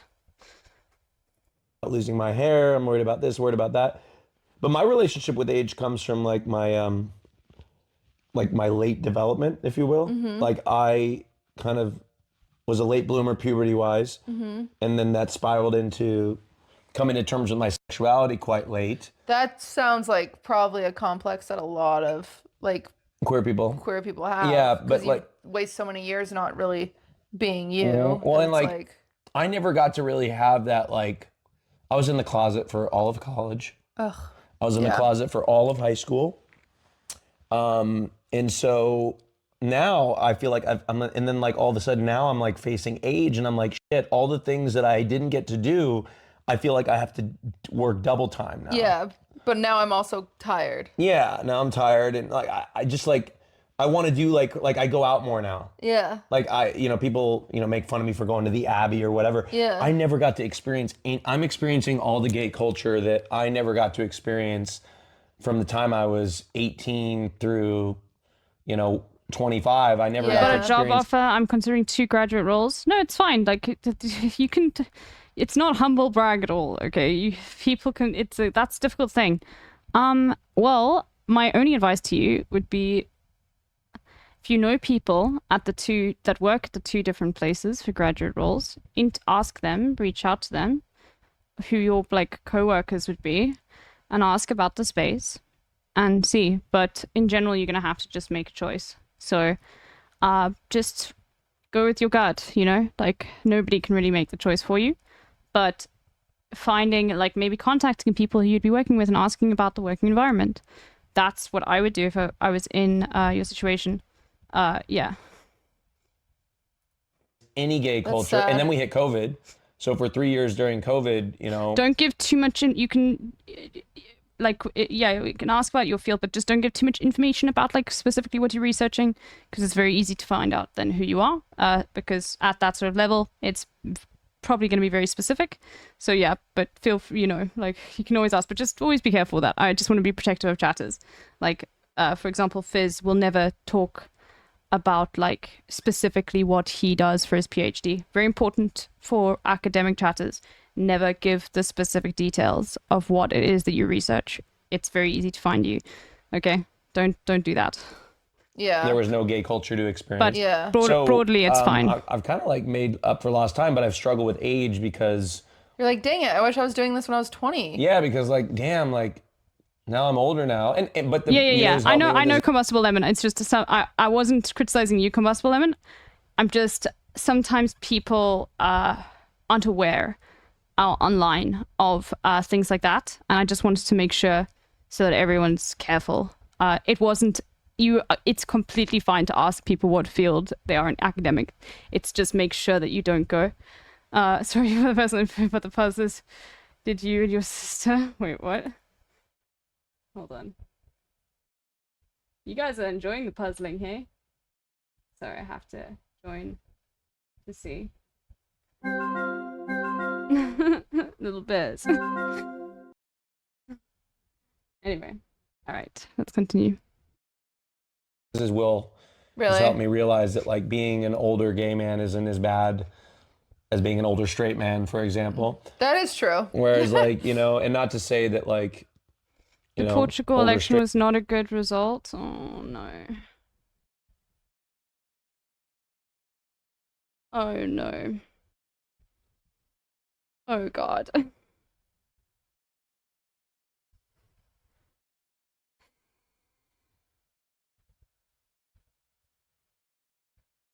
Fuck, dude. Bro. Oh god. straight man. And every, you know, there's beauty at every age regardless, but from a Yeah. community standpoint, I think the gay community kind of, there's a lot of people, like you said, that have Yeah. shared experiences. So there's a lot of people that are kind of living it up in their 30s, you know what I mean, and 40s. I think some. Doesn't Portugal literally mention socialism as constitution? It wouldn't surprise me. Portugal has some very base laws, specifically with respect to workplaces, if as far as I can recall, and also the decriminalization of drugs broadly. It has been a very, as far as what I remember, it's been a good, big success. I might be incorrect on this, but I think Portugal used to have a really massive drug problem, and that was what was implemented was to decriminalize drugs, that's the best response to a big drug problem, because people don't feel afraid to go to government institutions to get help, and they can get clean drugs from the government to help them like be weaned off, obviously. Yeah. Yeah, I think that I might be incorrect, but that's what I know. Yeah. Something that's like been somewhat triggering for me, but also trying to like let go of it is like, you know, we all used to be the youngest one in the room, especially like career wise. I used to be like, oh my God, like she's at board meetings and she's only freaking 20, you know, and people would be so impressed by me. But now Yeah, they expect you it. see Jinxie, who's 22, and you're like, Yes. Okay. So Yeah. I have a funny story about, I was talking to somebody's agent, and I don't want to disclose who it was. it was mine, wasn't Yeah, it? no, it was some agent that represented a very like successful, you know, come up, you know, Yeah. person on the come up. And I was talking to them about like collaborating and working together and doing stuff together. And they had mentioned something in the conversation. I hope they don't hear this, and it's totally fine. I'm not offended by Yeah. it. But I was like, ooh, in the back of my head, I'm like, ooh. And they said like, what would be cool is like, this would be a cool collaboration because it would be like a passing from the old guard. And I'm like, You're like, I'm still here. I'm like, wait, hold on. Like, I didn't say anything, but I was like, you know, like, what do you mean, old guard, motherfucker? I'm still here. You Yeah. know? No, I didn't. You call don't them- stream. Yeah, but in your brain, They're you're not a like, mother. wait. They're not a motherfucker. but like, you know, at the end of You're the day, like, hey. I'm like, wait a second, I feel like I still have something to offer here. Or like a changing of the guard. I'm like, but yeah, that is sort of like a moment. I'm not giving up the keys yet. Yeah. You know, hold on. That's something that I hate with everyone talking about retirement lately, because like Matt Pat retired and I forget whom else. Someone's gonna be mad at me. Hank Green retired, I think. Maybe he didn't. He's older though. Is he in his 40s? Regardless, people are retiring, and so now everyone's like, when are you gonna quit? When are you? Tom Scott, not Hank Green, I think. I don't think Hank Green retired. I think Hank Green got cancer. And she's getting confused. Constitution affirms Portuguese people to defend national independence, guarantee citizens' fundamental rights, establish basic principles of democracy, ensure primary democracy of state, and law and open towards a social society with respect to the world. Just Portuguese people with a view of the construction of a country that's free and more eternal. That's fucking insane. That's in their constitution? Wow. Bro, having socialism dropped in the constitution is sick. Ludwig, I don't know why he does this so much, but like even in his acceptance speech, he's like, "You got 5 more years," and he always, I don't get the capping. I don't get. Then people come to you and they're like, "When are you retiring?" And I'm like,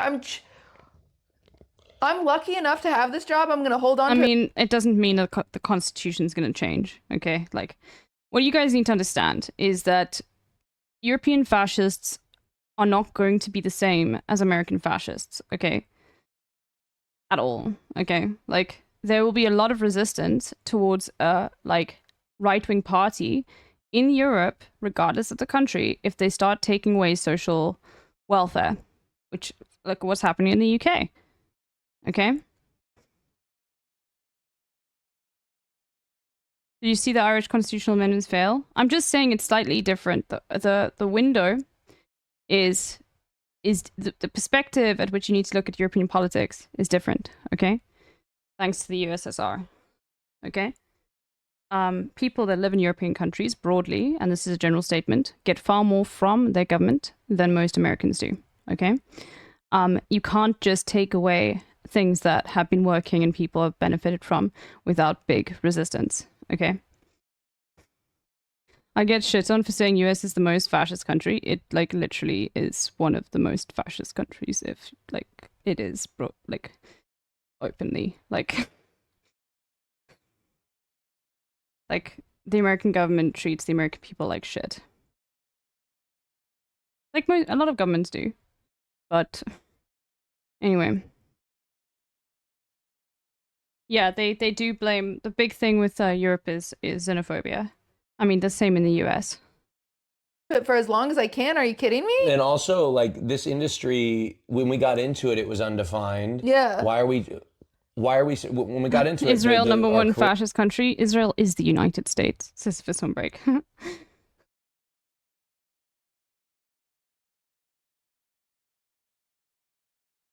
Dude. Okay. Career was anyway, not really no more politics, let's even move on. Considered something that could exist. Why are we putting a shelf life on something that we've never seen the end of? Yeah, I don't get it. Why is everybody saying 37, 38, 39, 40, that's the end of it? Doesn't make a lot of sense to me. No, I don't get it either. Because I think we should go until we... Don't like it. Yeah, and our audience is like a normal job. Like, I've moved lots of jobs, and it's usually because I'm miserable doing that job now, and so I switch to this job, and then I'm miserable. You know, you grow sick of things. Yes, I also, you know, I have tendency sometimes to think, well, like, what am I gonna do after this? Yeah. Like, maybe I'll be a pilot or something. Yeah. Like, I've considered, like, maybe I've dreamed. Sometimes I dream of a little career with, like, just a family and just like off camera. But I think I'd be kind of miserable because I like being in front of the camera. I like the attention. I think the only thing that would make, I mean, luckily in my last job designing, I was able to get to a point where I could make my own schedule. I could do, I mean, I worked really fucking hard to get there, but I have the mentality of you start at the bottom, you get to the top, and that's what I've always done. Also, sorry, dog hair. It's okay. And so knowing that, like, my schedule now is too full, admittedly, but at least I get to make my own schedule, which is such a blessing. That is the one thing that makes me really sad, is I'm like, if I were to go back to a 9 to 5 tomorrow, crap. Yeah. Like, because I like working. I've always loved working. and I think that's very lucky that I have that mentality, but I hate schedules that give me anxiety. Like QT cuts off people all the time. It's annoying as hell. I've never noticed that. Which side are you on? I mean, QT gets cut off all the time. I mean, I just wouldn't pay attention to it, like, you know, but I cut off people all the time too. Yeah. But like, it stressed me out. Yeah, I don't even remember the last time I had a job that was like where You I had have an to be employer. here at a certain time. Yeah. I was, I think, 19 years old, and I was a waiter. And that was the last time that I remember having a schedule, and I remember it sucked. Because Really? At 19 was the last time? Last time I had an employer. What the heck? I went through college from 18 to 22. What'd you do for work? Over the summer, I would do, I would work as a waiter in my the retirement home that my grandma lived at. And I would serve the elderly, very wealthy elderly. It was like a resort. It was like a restaurant and bar. Like it was crazy. And I would serve people over the summer. And then in my second summer, I was streaming. And I remember. oh God, Jason. I can't get into that right now. Fuck, yeah, I mean, look. Disgusting. Like, they do this every Ramadan. Anyway. I remember the first time Oh, really? Yeah, I was streaming. And You've been streaming for way longer than I thought. Yeah, since 2013. Holy cow. Yeah, and so I streamed that one night, and I remember making $200. What? Off your first stream? It wasn't my first stream. It was like I made a couple $100. I was like, yeah. I remember going into the work, and I was like, I quit. Really? I think I quit. Well, I don't think I quit shortly after that. Yeah. I stopped showing up. I think I no-showed maybe once or Yeah. twice, which was kind of shitty. But like they were like, I was like, I wanted to go see my grandma up in Washington State at the time, and they're like, you can't, and I'm like, oh, I just did, and I just did. See you later. And I said, and then I think they didn't fire me, but I just didn't go back after that. Yeah. And that was the last time I ended up kind of after college. I moved back home, and then this is crazy. You don't even know this about me. Yeah, I don't know this. I'm very private. Not many people know much about me. But I after college I moved back home for a few years, and was supported by my parents from just a housing perspective. Yeah. I still had to contribute to the housing, but I paid for everything. I've been paying for myself since I was like right out of college. I'd say. You know, like my parents would like help me like with the the housing and stuff. But that's nice. Then after that, when I was 25-ish, that's when I got on my own. So Jeez, I didn't know that. Mm-hmm. Yeah, I when I was because I was a designer, and I would play video games every single night, and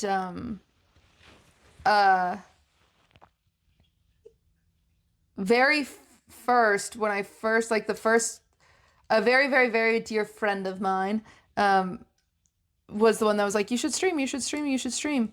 And I always watched like Sneaky and Bjergsen and I'm a Cutie Pie, and like I've been in the League scene forever. He was like, you're so funny, like this would be perfect for you. Plus, like, reality TV, you always joke about how you'd be good on it. So, like, this is reality TV, right? Mm-hmm. And so I'd go home from work, and I was playing League anyway. So I was like, I guess might as well stream. Mm-hmm. And so I would stream League.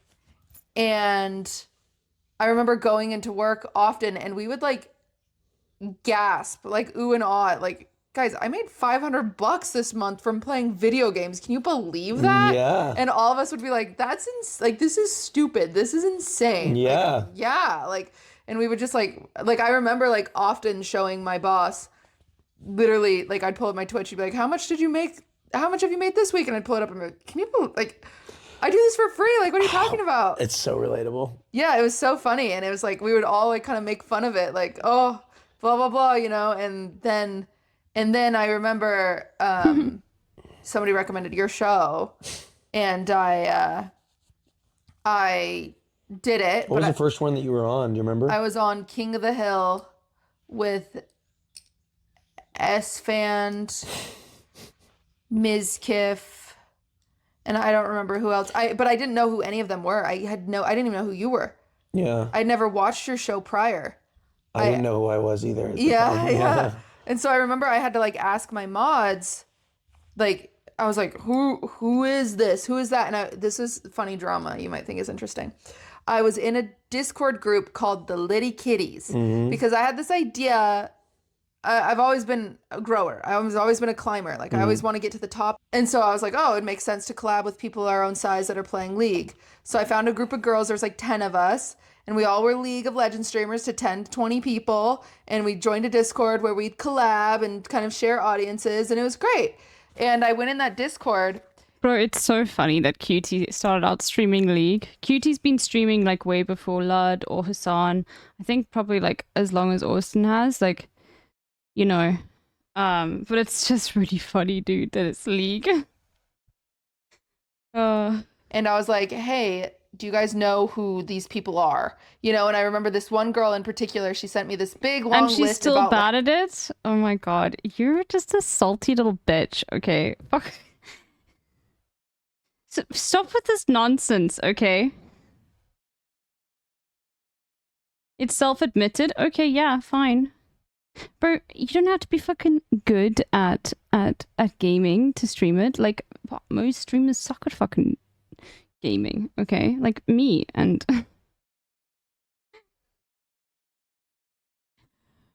Although I do slap with fucking Balatro, okay? No. Yesterday, I won every single Balatro round, okay? Pretty well as well, okay? Nothing, like, insane, but come on. Like Ms. Kiff. And she's like, this is who Ms. Kiff is, and blah, blah, blah. And Almost like, every okay. single and one. That was the most helpful one. And then I go on the show, and you thought mine and Mrs. dynamic was so good that you invited me back to Mrs. Bachelor. Yeah. Which is funny because the only reason it was good is because he was the one I knew the most about. So then I go on Mrs. Bachelor, and then I start getting more of an audience because I keep getting hosts and stuff like that from your show because I keep getting invited back. And one day I get a DM from that original, I don't know why, but whenever it flops, it stresses me out. I get a DM from that original girl, and she's like, you fake bitch. She was like, you didn't even know who these people were, and now here you are, like, pretending like you love them, and, like, pretending you've been the biggest fan, because I mean, I played a character. God. That was not me. Like, Yeah, if of course. If you watched my League streams, and then you watched who I was on the shows, totally different, right? Like, I'd be like, oh my god, I'm so in love with you. Like, I've been watching you for years. I don't remember that from you. I used to do that all the time. I used to be like, oh, I'm your biggest fan. I've been watching you for years. I remember one time, like, Miz was even like, oh, does anyone here play WoW? And I was like, yeah, me. I've never played it in my life. Yeah. But you know what I'm saying? Like, I'm just pretending for a show for the sake of entertainment. I'm playing a role. And she sends me this big, long DM about how I'm a fake bitch and how I'm a liar and a blow. And I literally remember replying to her where I was like, I'm treating it like I would if I was cast in a movie. Like, this is not me. You're right. I don't know these people. Like, I don't know these people. I don't, but it's working for this career. And so I'm gonna pretend that I'm in love with these people for the sake of entertainment. Like, I'm gonna go on a show and pretend that I've had a massive crush on S-Fan my entire life. Like, it is very mean to say. You on his show too? I don't remember who I was on. I was on everybody's. I would find people like you and invite you back over and over again. Yeah, it was a nice, easy. For Hassan, like Austin literally made Hassan. Like, not even kidding.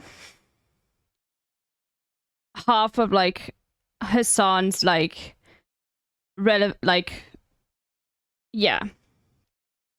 Hassan used to go on Austin's shows a lot. Austin made a lot of streamers. He launched a lot of careers. It's one of the reasons as to why he popped off on Twitch so quickly. Also because he was very specific in what he was doing. Obviously there were political streamers before, but you know how Hassan covers the news.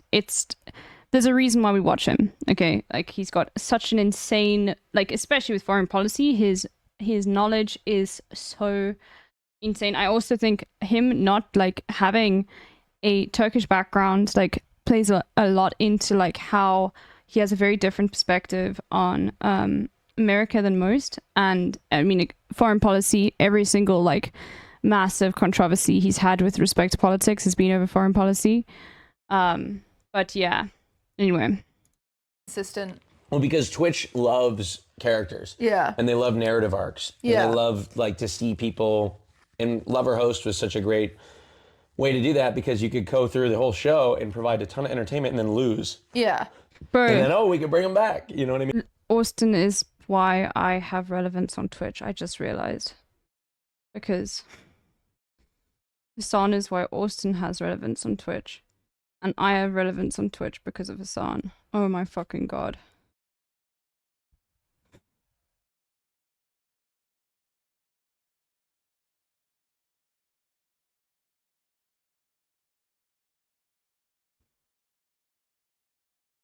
It all goes back to Austin's show, dude. Fuck.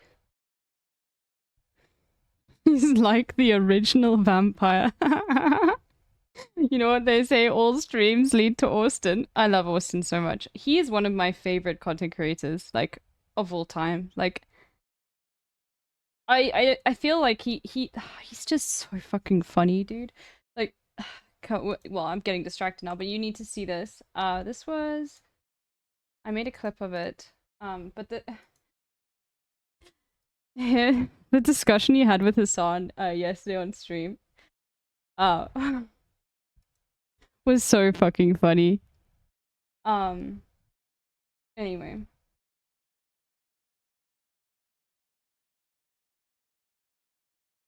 This made me laugh so much yesterday. What was the conversation that he was having? You'll Please see. stop queer baiting. Yeah, okay. I will never stop. I've had gay sex less gay than this.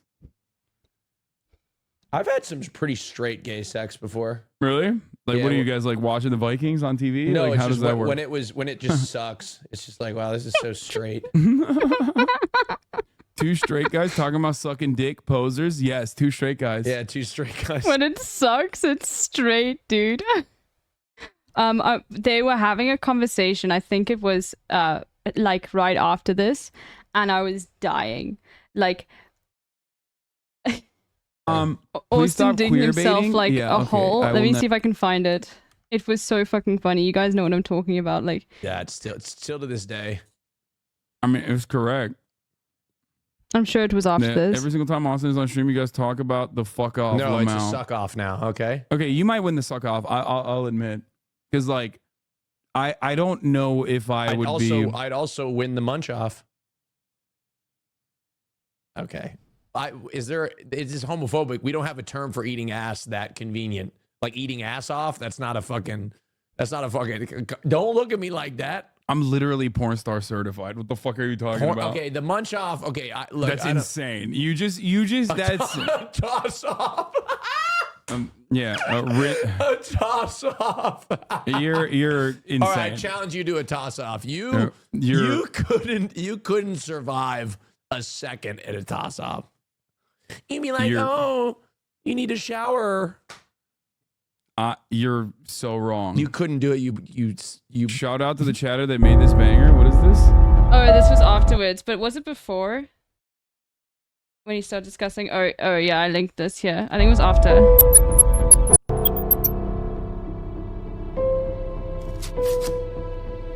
One of our chatters. There we go.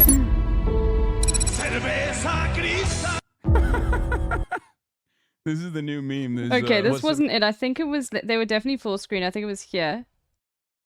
I was playing Balatro. Oh, so funny. Let's see. Is it here? Electric. Now here's the deal. Joe Biden's State of the Union policy, whatever, just purely politics perception. Let's go. Let's go. Was a very solid, good speech for him. Absolutely zero people disagree with you. It was in this a great community. speech. Now hold on. Here's how I know you don't watch my videos. By and large, the reason why, and if you're saying no, it's because you're pulling from your own personal biases, living and breathing. Absolutely, no one's going to say no in this community because I literally said these exact words. Now hold on. But wait, you probably have a different take. Now the reason why it was so fucking good, it was solid, right? But the reason why it was amplified by the fact that the Republicans are doing the exact same thing that they did in 2016 or 2020. Hey, wake up! Holy moly. 34 Kitty 50 with another 50 to 50 big ones. Sorry, it's getting late for me, but I'm still streaming. You know, it's a Sunday. Like, what the fuck am I doing tomorrow? I'm gonna go to the gym tomorrow. That's about it. And I've got to do some organizational stuff. But yeah, anyway, okay. I mean, like, you guys have got nowhere else to go, so I'm working. Like on Bitch Island? I don't know. Ask your mom. Anyway, making Joe Biden look Thank like you, an 34, I'm getting 50. absolute, like, which is, it's more true these days than it was in 2020 even, making him seem like completely like he's like he's pooping in his diapers, he can't walk, he can't function, he's got end stage Alzheimer's. The problem with that is that when he goes and has a speech where he free, talks right? I'm and working. doesn't Yeah. die, it's I'm like working it's right like now. a miracle, and like the it's like, oh my God, wow, he spoke. You know what I mean? So they set the bar so fucking low that when he survives the speech and gets through it without Was dying, it this? it's a victory. Are you okay? You have to be memeing now. No. Did you watch Did you actually like secretly watch my TikTok or my YouTube video on this? Because like you just repeated. Okay, I'll be honest. Okay, hold on. verbatim what I said. Wait. Like almost a 1-to-1. Wait, hold on. The joke, the dying joke, I heard it somewhere, and it must have been your video that I took it from, because that was a good bit. No, the and I max thought you for can sure donate is 100. It was from somewhere else, and I thought everybody was gonna laugh because it was the first time they heard it. That was a good bit, and I took that from you directly. But this is like when chatters come in here and repeat my takes back to me and be like, "I bet you didn't know about this." It's like, no, you heard it from me. I mean, that was a really funny. It made me laugh out loud. But that is my take, and I had this take in the debates, and you disagreed with me because you were like, "Oh, he sucked. It was terrible," and I was like, "No, it was great because he didn't fuck up." What are you talking about? Which debates? Appeared. Are you talking about 2016? 2020. 50 max from phone? He appeared more okay. capable than the Republicans were framing him as, which was basically just in If I'm getting 50, you know that you're paying extra. Like, for every single sub, you're paying literally almost, like, extra to gift from... You know that, right? Like, it's more expensive on mobile. You are aware of that, right? Holy moly, dude. eyes of in a normal world, just barely capable. No, he was not received well after the debate, so you're wrong on that. But he was received well he after was the received State well of after the this Union. particular debate, at least by me. Now, No. Okay. Telephone Peter 50 is Turkish, so it's not going to be $1 more. Okay. Turkish subs are not the same. At this point, it doesn't make any difference. Okay, just you are right. You gifted so many subs that it probably doesn't. I'm looking out for you, bro. I don't know why we're. if the Democrats need to continue to come out. Was it this? I'm with trying to see. this same level of fight. This Joe Biden needs to be here forever. We can't lose this Joe. We got to send him out. I'm trying to and figure out keep where him it on the was. offense. He's all right? so libbed up. I'm telling you, this is what we need. I'm trying to see where it was. But nobody will do it. Okay, It's what do like you 10 think about this USD new more. law? Oh my god, dude. Understand how I'm trying to think about where it was.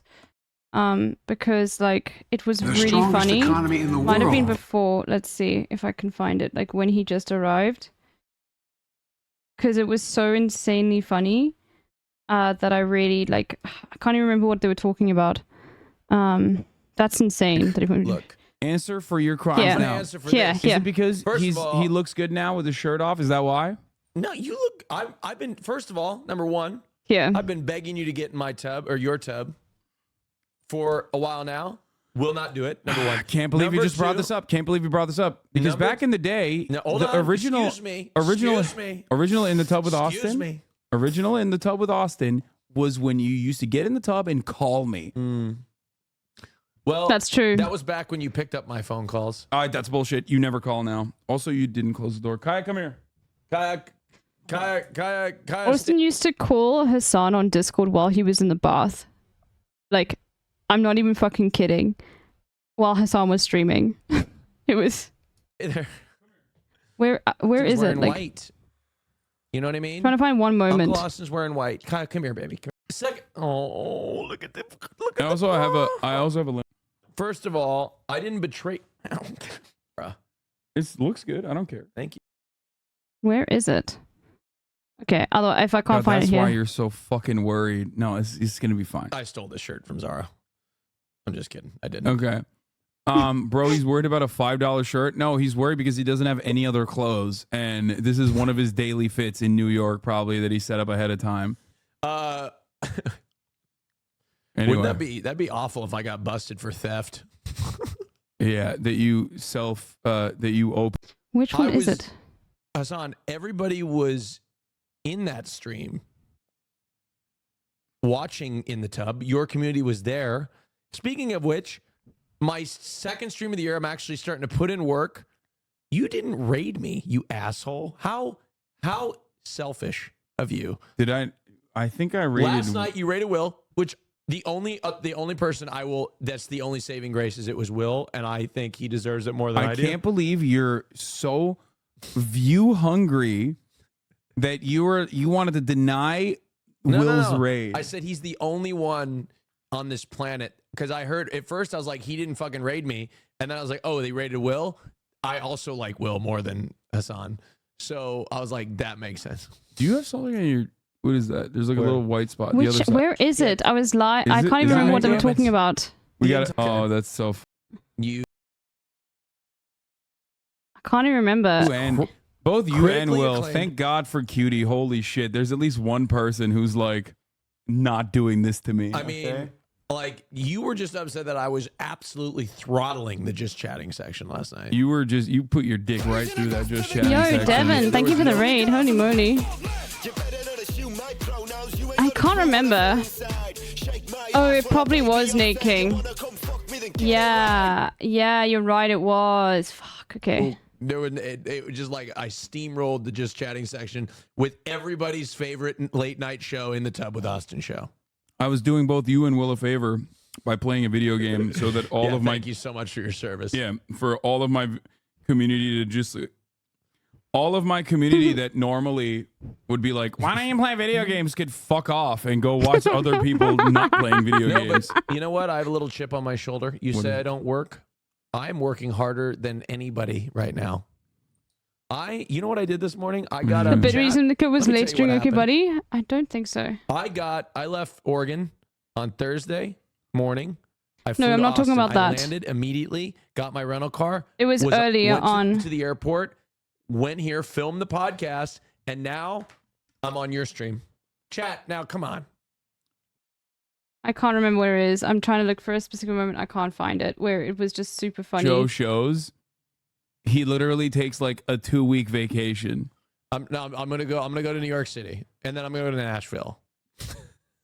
I can't remember where it was. It's fine. Let's move Why on. Nashville? Okay, all right. Let's get back to this. I can't remember where it was, but it was so insanely funny. Anyway, let's continue. I mean, and then like put you in. Yeah, that was my thing. Is I'd always choose host on every. Well, the first one, and Ms. I chose love on, and then it was like, oh, we got to invite Cutie back. She's heartbroken, right? And then so you keep inviting me back, but then I choose host on everyone. So like, oh, maybe this is the person Cutie wants. Like I remember that was the big thing, but I remember replying to this girl and be like, the audacity, like what a crazy thing to be mad about, like, you know, and I ended up blocking her, and I was like, hey, this is not a healthy, like, let your feelings out. Like, I will take the heat from you because clearly you're mad, like, that, you know, you haven't been given the same opportunities. And, you know, I'm happy to even put your name in. Like, I remember, I think I even talked to, like, your producers and was like, hey, I think this girl could be a good fit. Good, like, I know she wants to be on it. Like, maybe reach out to her. Like, I'm not here to gatekeep. Like, you could do it too. Go ahead. And then, but I was like, this is it. I'm not interested in continuing a relationship with you. You're very toxic. Talk to you later. Oh my God. Blocked her, I think on like Discord or something. But then eventually when I fast forward, am dating Ludwig. So all of a sudden I'm getting more attention out of nowhere. She is in my DMs again, apologizing. Once I'm not on your show with a following, once I'm... We don't know who this person is, Devin. Devin comes to me, he's like, what's the tea? Did you get a shout out? I don't know if you got a shout out. I'm sorry. Hold on, let me give you a shout out. Everyone should follow Devin. Devin's great. I love Devin's streams, even though often, like, yeah, it's very late. But they're very cozy. Devin's very funny. And yeah. Anyway. It's you. in a different corner of the internet. Then she comes Mm-hmm. back and she apologizes, and I was just Did like, you ever respond? no, it's not worth my energy. I don't. Even your apology, like it's fine. Like that's the thing is, you can apologize to me. That's fine. I don't hold like it sounds like I hold it against her, but I really don't. I don't think about her ever. I hope she's doing great. I really do. But I just can't spend my energy on someone like that. I can't even spend my energy on replying to an apology because that's self-indulgent. Then, like if you apologize to someone to get a response, that's self-indulgent. Exactly. You're not actually apologizing. So if she's actually sorry and she feels like a better person, great. Hopefully she does. But I'm not going to give my more energy to that situation. I'm just going to move on and keep living my life. Yeah, when you apologize to somebody, it should be to get it off your chest or whatnot. Yeah. You shouldn't expect anything in return because the pretense to you apologizing is maybe you did something wrong. Yeah. Right? And if you did something wrong, that person also has a right, I believe. Like I'd like to forgive people. But just because you forgive somebody doesn't necessarily mean you want anything to do with them again. Yeah, that's true. And that's your right. Yeah. That's what I believe. You shouldn't have to have anybody in your life if you don't want. Yeah. But people get really mad at that idea. They do. They don't like that. A lot of people don't like that. And personally, like if I were to apologize. Yeah, that's really funny. Like someone thinks that 30 from Kitty50 is Hassan's like alt. And he's gifting himself subs to like increase his like sub count, which is so fucking funny, dude. Like you have to be absolutely like, bro.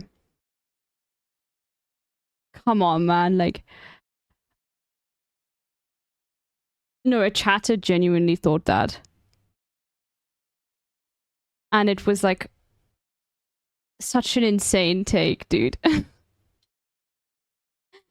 To somebody and they didn't respond to me, I wouldn't like it consciously probably, but deep down I'd be, it's fine. I could reconcile with it later and just be like, okay.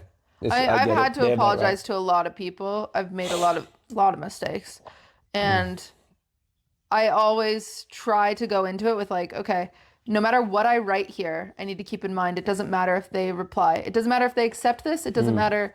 If whatever, it's self-indulgent. All apologies are self-indulgent. You need to clear your own conscience. You need them to know that you feel that way. And then it's up to them how they want to receive that. And it's fine to be self-indulgent when it comes to your own healing of apologizing. But like, I can't force you to accept it. But I can try to say, you know what? I apologize to Austin. Juki Dragon, it's not you. Barracuda for Life is talking about Hassan's chat, not this chat. Don't worry. Best I could do. I think I spoke to my true colors, and hopefully he appreciates that. And if he doesn't, regardless, I have to forgive myself and move on. But like, it's more about forgiving yourself than the other person. I don't know. It should be. It shouldn't be. I'm sure you've had that 1,000 times. You've been in the industry for so long. You've had to have had people that just have said, oh, you're not going anywhere. This is a stupid show. This is blah, blah, blah, blah. Oh, yeah, everybody. Yeah. On LSF. Yeah. Oh.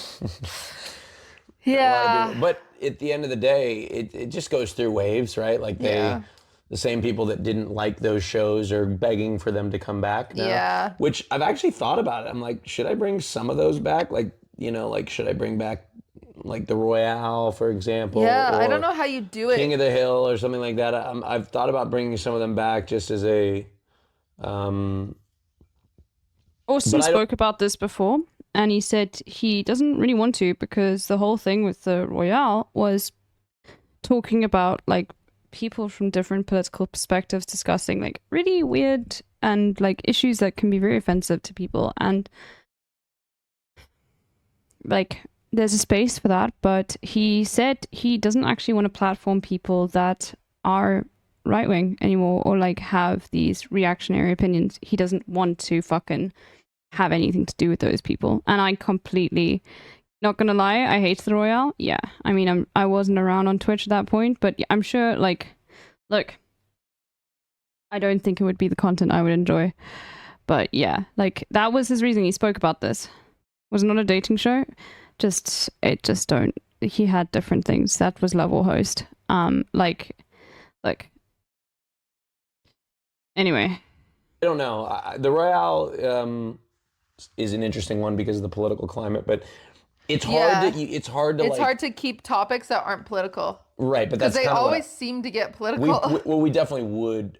I was saying because the election's coming, that's what it would make them. The problem is that as I'm not a politics streamer, I'm staying out. Yeah, the problem I learned. The problem is though with that is as the host of a show that is a battle between people. Yeah.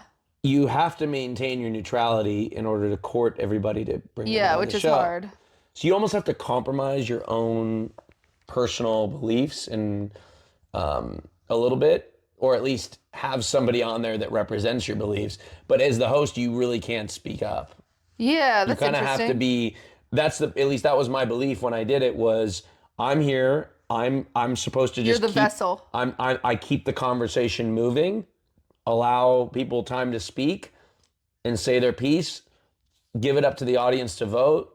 And then that's it. I mean, if people don't even know what this show is, maybe by now, but it was an elimination-based. Oh yeah, good point. If you don't know what the Royale was, it was an elimination-based debate show where we would debate the hot topics of the week. We would bring 10 people in, and at the end of every round, they'd vote for the person that they most likely wanted to keep, and then the lowest two people on the poll, the person with the highest amount of votes would kick one of those people off. It was the first time that was my first. The other stuff was fine. I'd always go on your show and I play a character which admittedly was a bitch and whatever. But I'm so solid in the fact that was a character that I don't feel attached to it. The first time I ever cracked and regret doing something online in a big way was the Royale. What did you say? Where I cried. You cried? Yeah. Who made you cry? I won't say. I don't think it's worth. Oh, okay. But I forget even what the argument was. I don't even think this is my problem in general. I genuinely don't care. Like you could, unless it's like life or death, you could argue something with me and I would just be like, I don't care enough. I really don't care enough to argue. That's why I was kind of bad at that show because it was all I'm fake. sorry, my brain is so broken that I only ever think of Hikaru Nakamura when people say I just don't care. And I'm sorry if you don't understand the reference, don't worry. But I'm literally just in my head, he literally doesn't care. Oh God. Okay, let's continue. It was fake and I didn't have the energy to actually Well, the argument, if you weren't, you would have to fake it because you may have not been passionate about it. Yeah, but they were passionate about literally, it. And then, I don't care. A lot of people you'd invite on that show were actually good at debating and they were actually good at making really good arguments. I'm not. Freaking, I decorate cakes, I don't care to be. I've never been a very articulate person. And we were in this argument, I forgot what it was, and I was just exhausted. You say literally is so Australian. I have never been to Australia. Okay, do not put some accent into my mouth that isn't mine. Okay, all right. Work out your own way of figure out languages. Okay, I'm just kidding, obviously, but I'm not Australian. All right. Okay. So over it, and I was just frustrated. And then the I person made a called me German woman stupid. cry when I told her I was Turkish because was this German woman really racist? And it was just that last hair on the camel back, especially it triggered I grew up with dyslexia. I was called stupid for years, and it just triggered this thing in me, and I cried and I left your show. Didn't I reach out? Yeah, I cried and I left. I was like, I'm done. I don't care. I really But then that was the first time that I just got fucking. Yeah. Can't show emotion, baby. Yeah, you can't. I don't think I've ever. Well, I cried during our podcast one time. Yeah, but we cut it out. No one knows. Yeah, no one knows that I cried on the Fear Hand podcast. What was it for? It was for stupid comments. Because we were making a joke about you, and you're like, you guys gotta stop. They're gonna go off on me in the comments. And we were like, what do you. Yeah, Austin has been getting a lot of I've talked about this before. Sure that I was a European white. Yeah. Bro.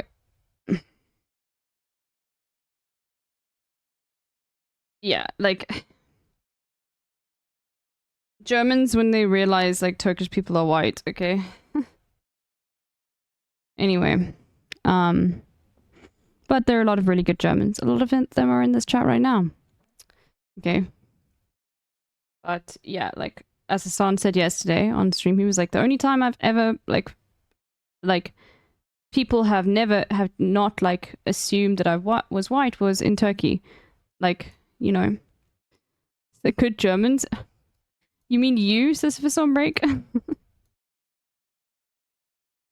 What are you talking about? You're like, they think I'm this, that, or the other, and then you just started crying because of how they perceive you, and it's frustrating. It does, it gets to you every once in a while. It just does. Well, especially when you're like You're trying human. to make these people like bring joy to people. Yeah. You know, like I would hope that I'm not bringing people down with the things. I know, say. isn't that funny? Like I'm not trying to like I talk about like what do I talk about? I talk about twinks a lot. I talk about gay people. I'm not like saying fuck like everybody else is ugly. You're making jokes. You also make jokes about how you're like anyone who thinks I'm actually mad about a sticker. I didn't care, guys. Oh my god, I got so attacked by that. Can I be honest? Yeah. Laughing Germans, no such thing. It's really funny because like the Germans in this chat are some of the funniest chatters. Sisyphus on break got VIP'd for making me laugh so hard that I couldn't breathe. Sakura Go also like insanely funny. Want to hear a German knock knock joke? Knock knock, who's there? Your friend. Okay, come on in. Anyway, it's 2 a.m. in Germany. Okay, it's 3 a.m. here. All right, shove the orgasm back in. Yeah. I don't have one. Race is made up for control. Like, you know, watch Hassan's "Whiteness Doesn't Exist" video to understand more. Thing that the boys gave me from Tokyo. Oh my god, I know that you know Barricula for What am I life. gonna do with it?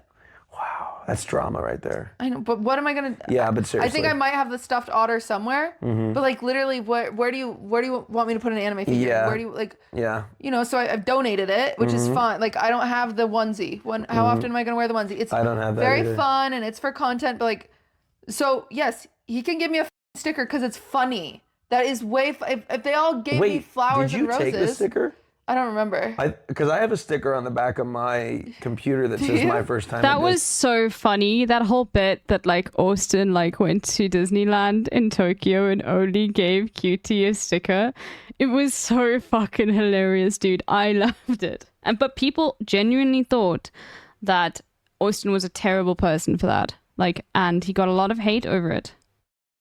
It was so fucking funny. Like, people take things, they get really fucking insane. It all comes from being too parasocial, okay? If you have, like, opinions on interactions that people are having, okay, and they're friends, and you feel emotional about that, you need to, like, really take a step back and realize that, like, it's entertainment, come on, you know? That's funny. Maybe I didn't take it. I don't know if you took it. Maybe you gave it back to me. Regardless, like, I clearly don't care. It was clearly a thing for content. But people were like, wow, he's a shitty friend. Yeah, and it got to you. It did, sad. because I was don't like, blame you. that was the first time where I was like, wow. I didn't even consider that people would take this seriously. Yeah. But they did. Yeah, they did. I thought it was I a didn't funny... help because I didn't laugh because I'm very dry, and so I'm like I didn't laugh. I was just like, Austin, you jerk. You know, like. Yeah. But what's funnier, me being like, ha ha ha, you're so funny, or is it funnier for me being like, you asshole? Yeah, the asshole is more funny. But yeah, no, like the comments got as deep as like, wow, what a shitty friend. Yeah. Like he's such a shitty friend. I bet he's all his friends. It's like funny. that's how deep it got. You know. My thing is like I've never had the. Again, it comes to a passionate care to type something mean about that. John went over my autistic head. Why isn't getting a pin for kitchen Disneyland chunky because of fear and flying good? No. Okay, let me explain it. So QT has got a fear of flying, right? Obviously you know that, right? So the joke was playing into Austin's online persona that he is a selfish top, right? Okay. I think that having a lack of emotional attachment to IRL is leading to this. I wouldn't go so deep as to analyze like an entire population of people. Parasocial shit has existed for longer than like people have been massively online. Oh, there's an ad? Okay, I'll wait. Wait till you are out of the ad. Okay, we'll keep playing and then I'll explain it. somebody. Me neither. I've never been in a comment of Kim Kardashian wearing a dress that's fugly and being like, you look fugly. I don't care. I just don't care. Even for people that I feel like maybe deserve it too, I still can't. I can't bring myself to Are do you it. back? Okay, so the 34 kitty 50, holy moly. Another 50 big ones. Okay. Hopefully you got one now. Thank you, 34 kitty 50. Okay. So basically, it's funny because it's playing into the thing of like Austin, you know, now remember what I'm saying is the bit, okay? None of this is true. Austin playing into the whole like, you know, him not caring about other people and being quite aloof and self-involved in his whole life. Like, there we go, 35 kitty 50 specifically got you. Thank you, 35 kitty 50. Basically, like, the bit is that it's really funny that Austin, who is very wealthy, that's also a thing you need to understand. Austin makes a lot of money, okay? And thank you, 35 kitty 50 for a gift sub to Pete Diddley. Yeah, and yeah, they all do, but Austin in particular. Anyway, doesn't matter. So the joke is then, you know, he goes to, you know, a place that QT would love to go to, Disneyland Tokyo, right? And only brings back a sticker that he got for free standing in a line saying, I went to Disneyland Tokyo, that he didn't have to pay for anything. And the joke is that he actually forgot to get QT something at Disneyland, and only remembered like suddenly that he needed to get QT a gift, and the only thing he had, yeah, that's the point, is the comedy of forgetting and being like, oh, but I got you the sticker. Meanwhile, he's also like got a backpack that he bought for himself from, you know, it is like incredibly funny. Okay, now you're not supposed to look into that and be like, oh my god, he's such a bad friend. Okay, thinking that Cutie gives a fuck as to whether like one of her friends doesn't get her a gift or not is really not up to you. Like, do you think Cutie can't afford to buy herself like shit? Motherfucker spends $25 on like, you know, individual fucking Taylor Swift Christmas tree decorations, okay? This is not up to you to get in the weeds and upset about. And the point is, it was like a bit, okay? All right? And yeah, and people got very upset, okay? She paid 10k for box. Yeah, I mean, it's just, yeah, like.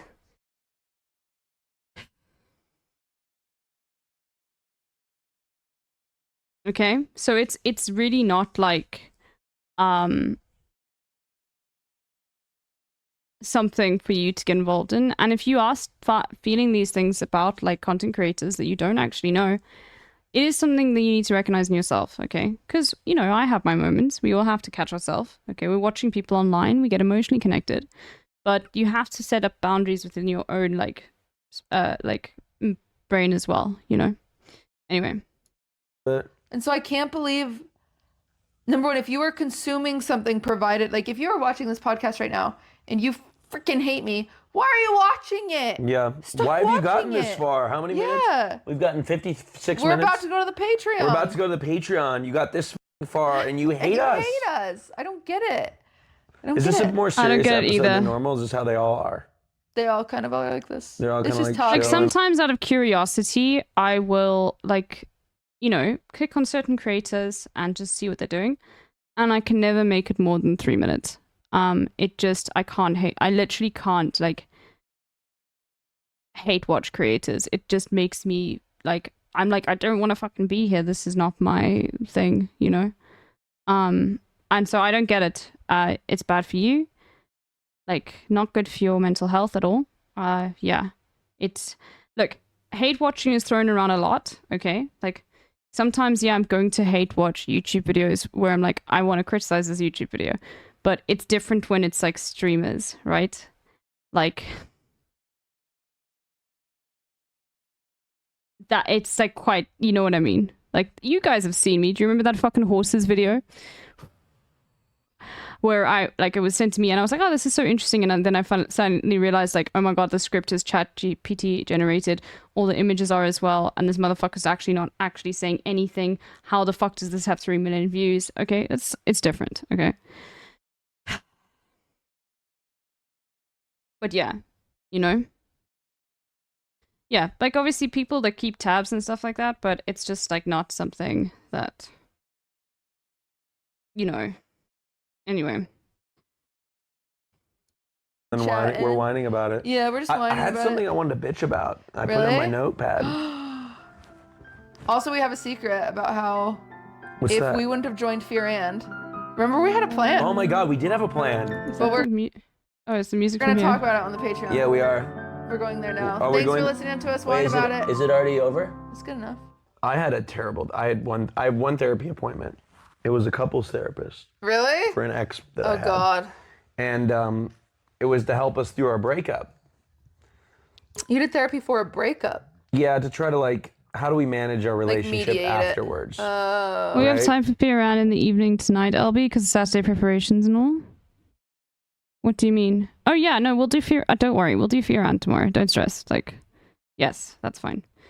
Patreon locked. Don't stress. Like, we're not gonna watch the Patreon content. Anyway, that was fun. Let's have a look. I sort of want to play some Battle Show, but just like a few runs. I'm not going to be live for too much longer. But like you guys don't have anywhere else to go, so Hassan isn't live. But I will stay live for longer. Don't worry. But yeah, let's see. Wow. Okay, dude. Okay. Let's have a look. You know what I actually want to do? I actually want to watch some fucking Northern Lion React Court content while I play Battle Show. You guys keen for that? It's super cozy. Have you guys ever watched Northern Lion React Court? So Northern Lion basically will go to Reddit. Like, this was before like AI fucking destroyed like these sort of subreddits. And he would go to Am I the Arsehole, but like the better ones, the ones that have been like checked. And he would read through it, and it's like, it's fucking, he is so good with commentary. He is so hilarious. Let me find a good one and I'll get it up. But yeah, we're gonna do some Battle Show now. Oop. Game capture. Go here. But we're gonna be watching, so don't worry. Your brains. Let me go. Northern Lion React Court. He doesn't do it anymore because React Court is like Reddit has, those sort of subreddits are like, have been destroyed by AI.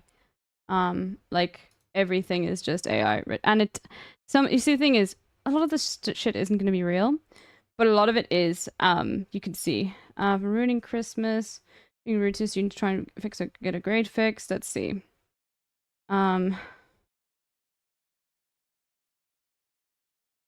Being uncompromising. Am I the arsehole for refusing to tell my partner what I want for dinner? Fuck it, let's do it, dude.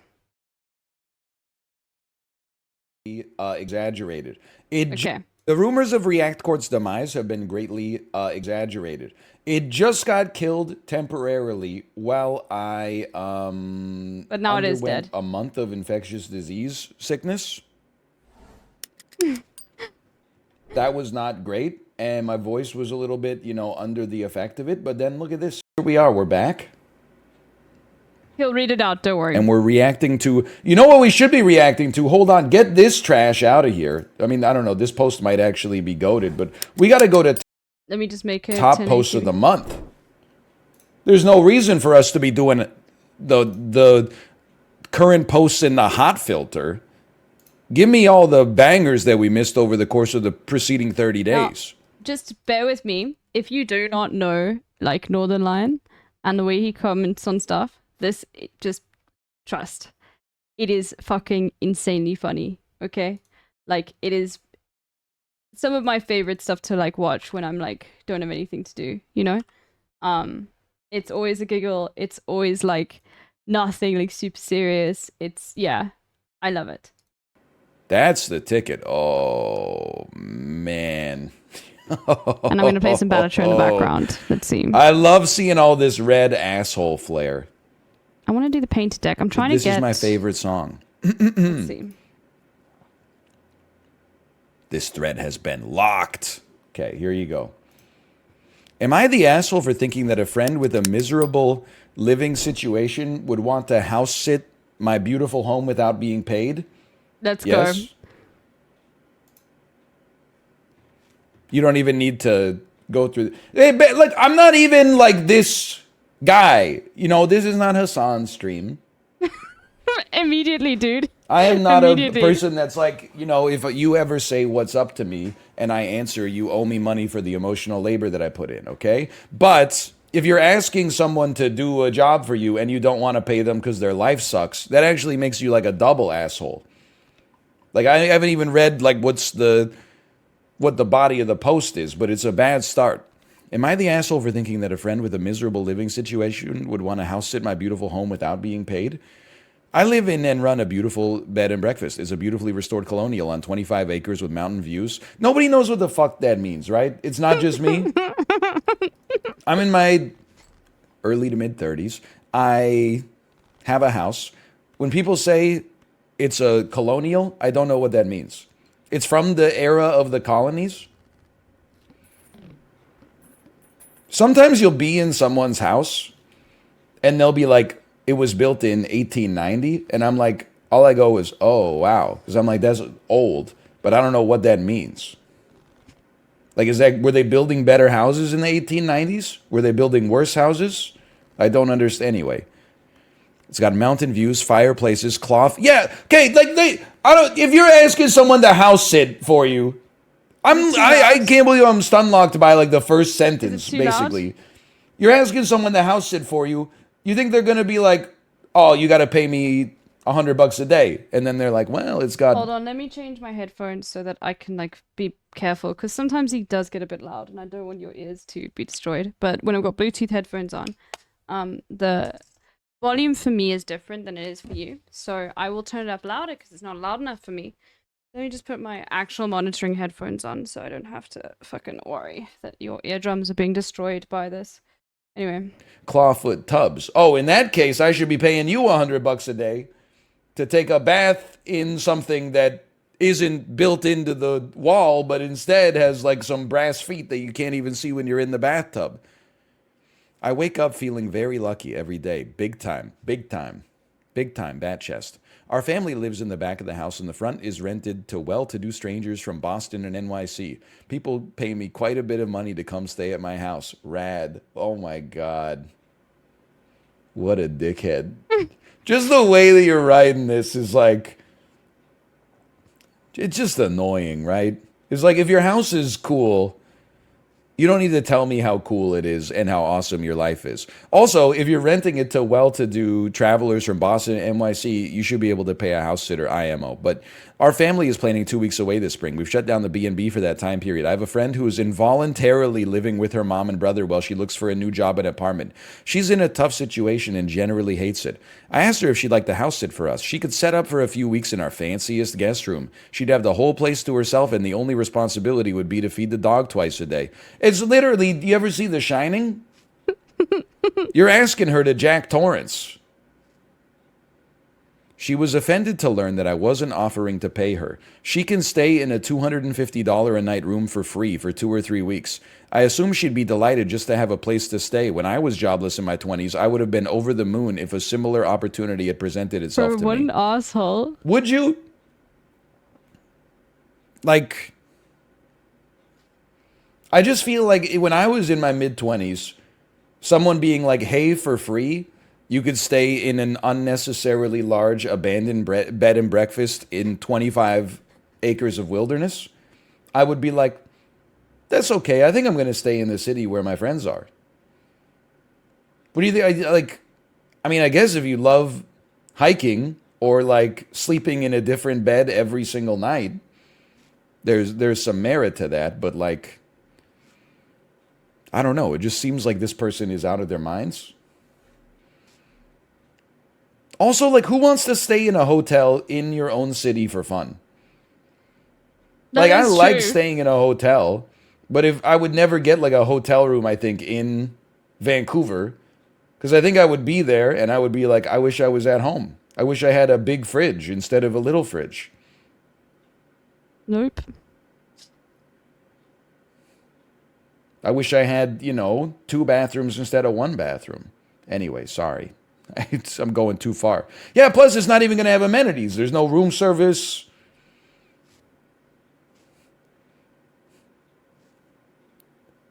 I'm a little surprised, honestly. Maybe it's because I've been away from React Court for a little while. I've probably moved a little bit further on the political compass to align myself with Twitch chat. I'm a little surprised that the judgment is 48% yes, 38% no. I would have thought it would be much more yes. I'm a little surprised, but let's dig into the comments here. I mean, I think it's definitely yes. You're asking someone, well, I don't know. I guess it's not. Look, okay, let's go look at the edit for 1 second. Just look for at the those that edit, don't it's understand like the context, this person was literally asking, like, this person to I want to spend okay, no, we'll do this. Oh, that's good. This person was literally asking this person to like do like labor for free because they don't have a job. Like, fuck you, dude. Or like don't have a house of their own. Because they're not actually doing anything. Normally, we do not get house sitters, nor do we need one. We usually just find a spot for our dog and shut the place down. Okay, like, it doesn't make you an asshole for basically being like, hey, do you want to stay in our place for a couple of weeks if you feed our dog? But then, that being said, you basically are asking them to do something because you're asking them to feed the dog. If they don't house sit, you're going to have to pay a kennel or give the dog to a family member for 3 weeks. So, you know, I mean, when we go away for like 4 days, one of Kate's friends comes and cat sits the cats. You don't have to do anything. You literally just walk in for 5 minutes, scoop the litter box and feed them. And we still pay them. With, you know, they are always like, it's literally no work, don't pay us. And I'm like, no, it's literally some work, we're going to pay you. And it's like, it's a delicate dance. Based. I just don't understand. I mean, look, here's the thing. If we got a King Solomon this as well, I think you shouldn't have to pay your friend in this situation, but you then have to house sit their house for free for an equivalent length of time. You don't, if you're not going to pay, then we go back to an equivalent exchange of bartering. And something tells me that this person is so in love with their house, they want to have intercourse with the air intakes. They probably don't want to ever leave their house, except for those 2 weeks they're going on vacation, even though being inside of their bed and breakfast is a vacation in and of itself, especially if you're a well-to-do traveler from New York or Boston. It already pisses me off, too. Just because, like, how do you know all of your guests are from New York or Boston? You don't know that. You never have somebody come from Oswego. You never have somebody come from Albany. You never have somebody come from Massapequa. It's only the most elite urbanites from the 2 major coastal cities in the Northeast. Shit pisses me off, man. Anyway, sorry. I'm inclined to think that maybe they're not that big of an asshole for the ask. They're a little bit of an asshole for the way that they are so in love with their own house that they think someone else would want to stay in it for free. True. Hold on, I've accidentally clicked off.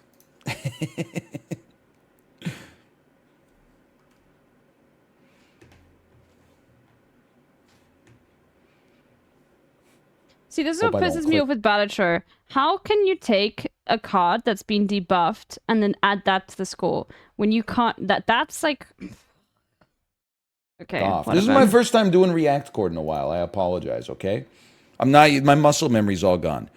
As you pointed out, she's jobless. You need a house sitter. If you really wanted to help, you could treat her like a human and offer her the job instead of a charity case. You should be grateful. She can do you a favor by watching your house and taking care of your animal. This is not how you treat your friends. Use that quite a bit of money you make and pay her for her labor. You're the asshole. It's not even, you don't even have to type based. That's just like the truth. That's the same reading of the situation. Okay, don't worry then.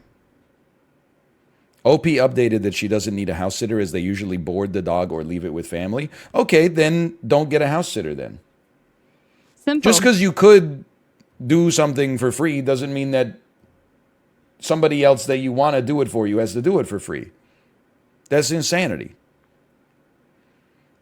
It sounds more like OP's doing her a favor. I must be a little bit askew versus the people in this post, because staying in an empty hotel in the woods does not seem like, sure, it's a $200 and $250 a night room, but like not just because of the room. Nobody is going to like this hotel and being like, oh, this square space is worth $250 a night. You got the front desk, you got the concierge, maybe you got, if it's a bed and breakfast, they're providing you with the opportunity to also purchase some food. You know, there's amenities apart from the claw bathtubs. 25 acres to yourself? You don't need 25 acres. You need like 1 acre to yourself. Sure. You can't use all 25 acres simultaneously. Maybe, again, this is like city living has given me this biased opinion. Like, you need 25 acres? Just shut up. What, you're using like 1/3 of 1 acre simultaneously. Big whoop. I just like knowing that there's 22 other acres out there that nobody else can use, even though I'm not using it. God. What did Cutie say? Okay, we can hear it. Hold on. Kaya's birthday, it's gonna be huge. We got doggy bingo. We've got a dog obstacle course. We've got a splash pad. Let's go. We've got dog karaoke. We're gonna do a doggy talent show. Kaya, I got Kaya a tutu. We got birthday hats. We got a sign that says "Let's party." Oh my god. Farley will make an appearance. Kaya. Cutie's amazing, dude. Anyway, let's continue. Are you guys enjoying this chat? Like, I love listening to Northern Line and just playing. Hopefully it's a good viewing experience. Very cozy hours on the LB broadcast. Anyway. All right, Malf would use it. But you're not planting a garden on this colonial. Come on. House sitting is free unless there's a lot of work involved. Oh my god, Where do you dude. live that house sitting is usually free? I'm in New Zealand and have never heard of anyone being paid to house sit, even when there's pets to be cared for. I think that could be true, but again, it's based on an equivalent exchange. It's like instead of bringing the market economy into the situation, now you're in La Cosa Nostra. If somebody house sits for you for free, you owe them a favor. So if you would rather be asked later to help them move for 2 days for free, then that's fine. Otherwise, maybe you could work something out financially, because that's what the paper's there for in the first place. You're the asshole. To be honest, my parents do this to me all the time. Try to offer me up to house sit for them or their friends for free with that their house is so nice you can just stay there. Well, a mansion is nicer than my apartment and still work for me to live my life somewhere that isn't my home and do even a minor amount of chores. It also makes me feel like they're looking down on my living situation as less than when it's really just comfortable to try and live somewhere that isn't your home. I think I read that sentence very wrong. People talk.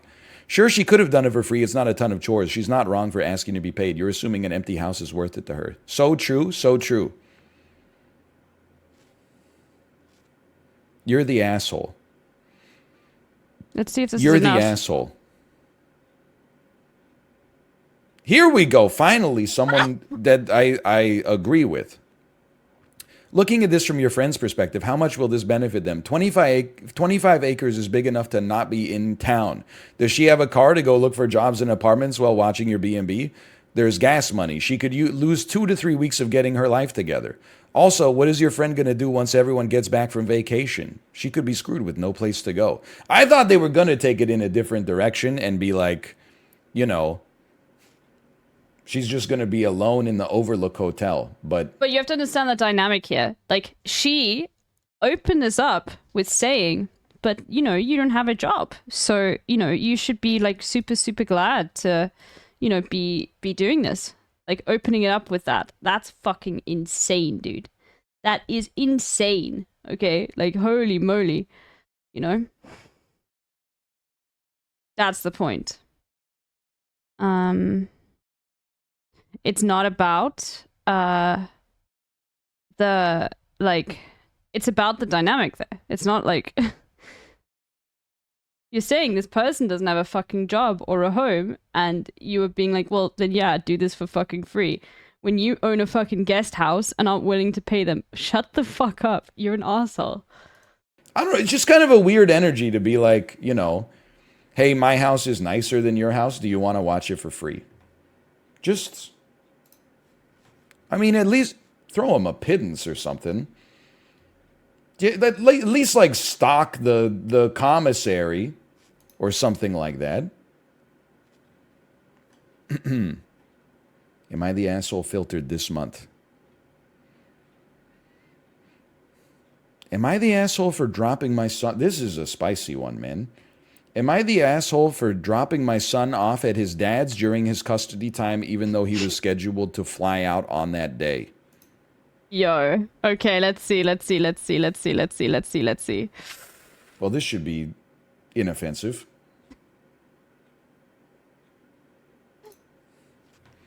Our custody agreement is that our ex has our son for overnights 2 weekends a month. He never sticks to it, though, and usually asks to see him whenever it suits him.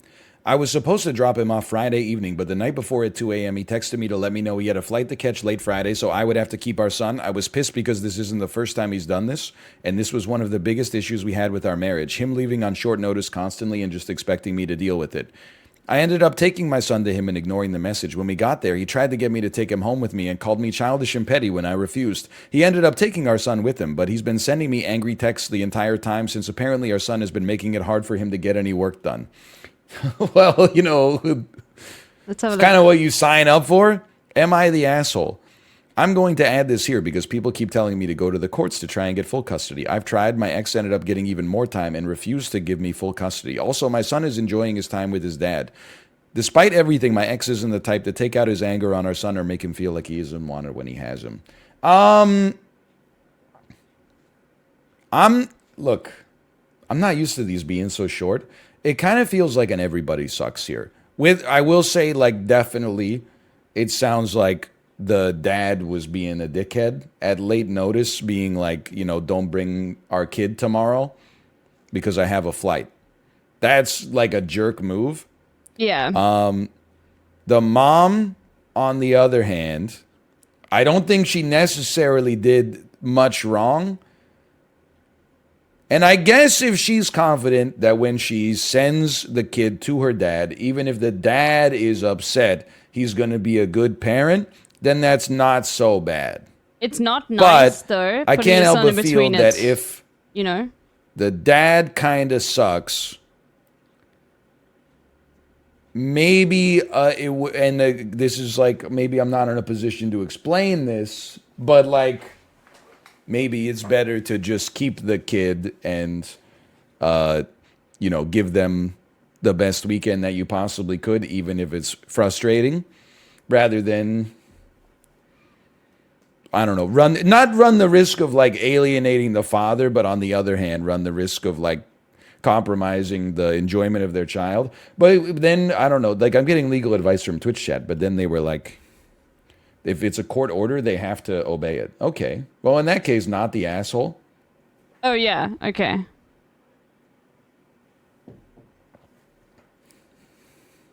Is the son 3 or 15? Probably, my guess would be younger.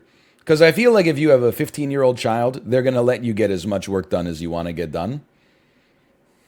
Because they're going to be in their room on their dang iPads, watching their TikToks, filming TikTok water bottle challenges with ring light. You know how kids are these days.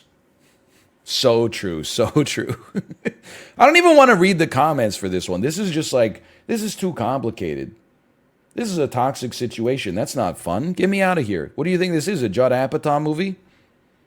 Am I the asshole for not inviting my adoptive parents to my wedding? Now we're talking. Let's now go. we're Let's talking. See. Let's see. Let's see. Oh God. Much better. I love the wedding. Am I the assholes, man?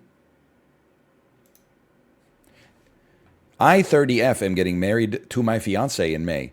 I was adopted when I was a baby, and my adoptive parents did their best to raise me and support me through college. We always had a good relationship, and I obviously love them. Let me stop you right there. I would advise you to invite your adoptive parents to your wedding. The first 2 sentences here essentially tell you the way that the story should go, probably. Unless there's a huge but at the end of this that's like they recently went insane. When I was 23, I decided to search for my biological parents, and long story short, they were teenagers when they had me. They are still together and have 2 more children. They said they wanted to keep me, but they couldn't raise me, so they decided to put me up for adoption. The thing that really hurt me was that in my childhood and teenage years, they tried to contact my adoptive parents and have a relationship with me, but my adoptive parents refused. Okay, it's a complicated experience or a complicated situation I have no experience with. Let's move on, and then keep that context for the future. When I confronted my adoptive parents, they said they were afraid I might prefer my biological parents, so they tried to keep them away. What? I was hurt and disappointed and decided to go low contact. Over the years, we built a better relationship, but it's not like before. So for my wedding, I decided to ask my biological father to walk me down the aisle. He obviously said yes. When my adoptive parents learned, they were hurt and said their worst fear had come to reality, and if I insist on putting my biological parents before them, I shouldn't invite them to the wedding. Well, I'm so surprised. This is actually a justifiable but. I did not think that they could craft a moment where bro, the parents said, if you're gonna have your biological parents, bro, that's fucking insane. It seemed a little bit more justifiable. My answer was that they are not invited then. Since then, all my adoptive family are calling an asshole. So am I the asshole? Minor update. I talked to them and suggested both dads could walk me down the aisle. My adoptive parents refused because they said that they did all the hard work. This is a real King Solomon situation. Wow. King Solomon suggested we split the aisle in half, and the adoptive parents said no. But wait, in this case, this means the adoptive parents were the real MVPs all along. Maybe the metaphor doesn't hold. That's insane. I mean, personally, it's a very delicate situation without a doubt, but I think it's a kind of like an everybody. No, maybe not the asshole. Bald. Come on, Baldy. It's tough. Come on, Northern Lion. Hold on, I hear my baby crying. It's like a brain short circuiter.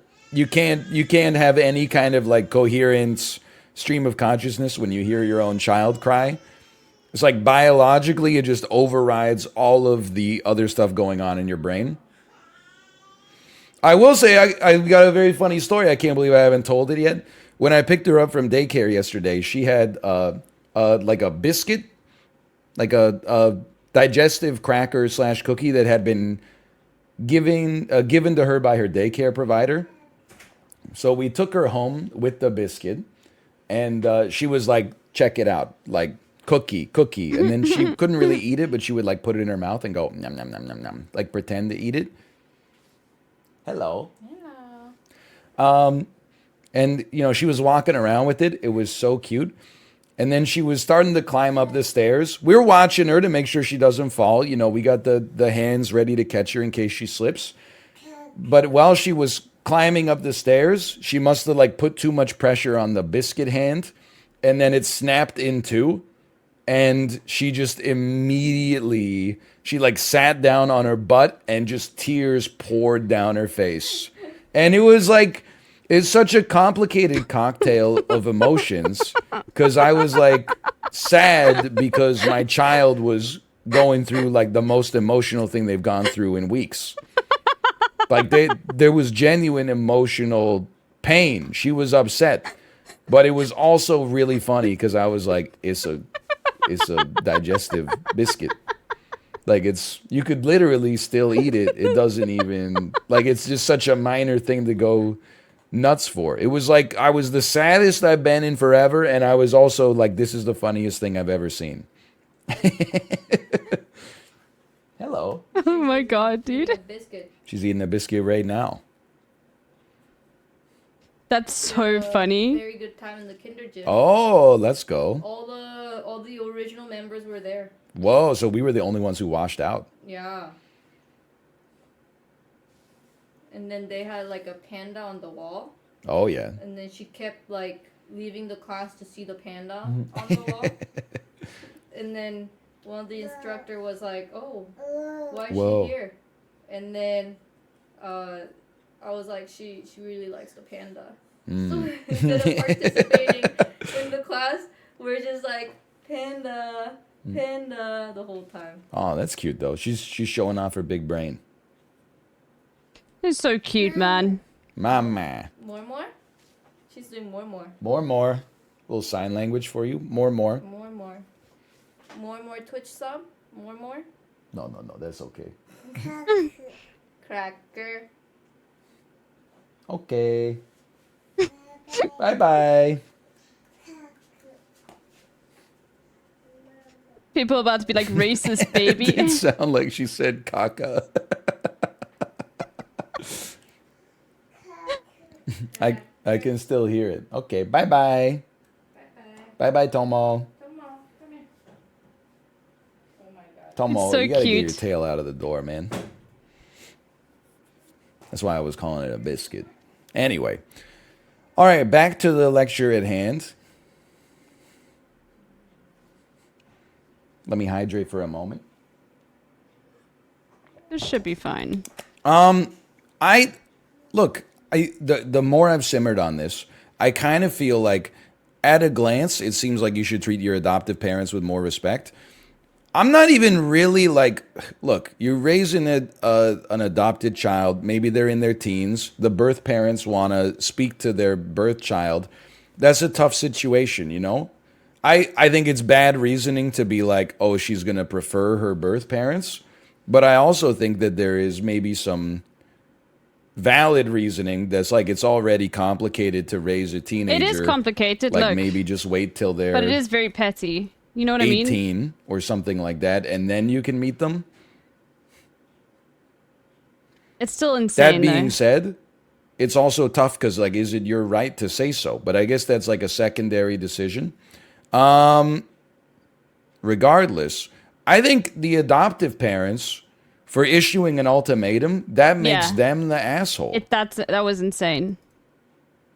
Like, your role as the adoptive parent, I mean, just as the parents in general, I think, when your kid is getting married, is not to start complicating the system by throwing out ultimatums, like only one of us can go, only one set of parents can go, or something like that.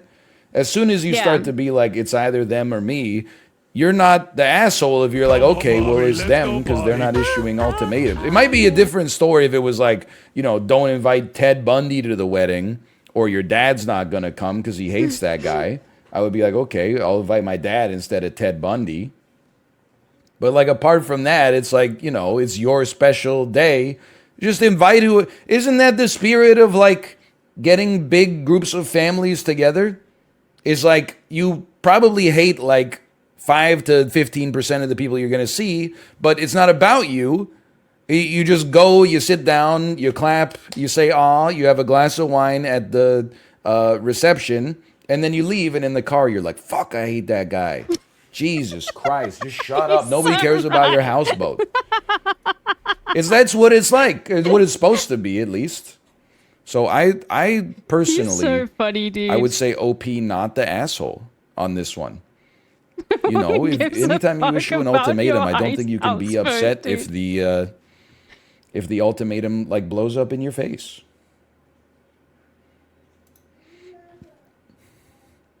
So many of I mean, this one's not exactly that situation, but so many of the wedding posts are basically like, I'm getting married, but somebody who's not really involved in the wedding wants me to do something I don't want to do.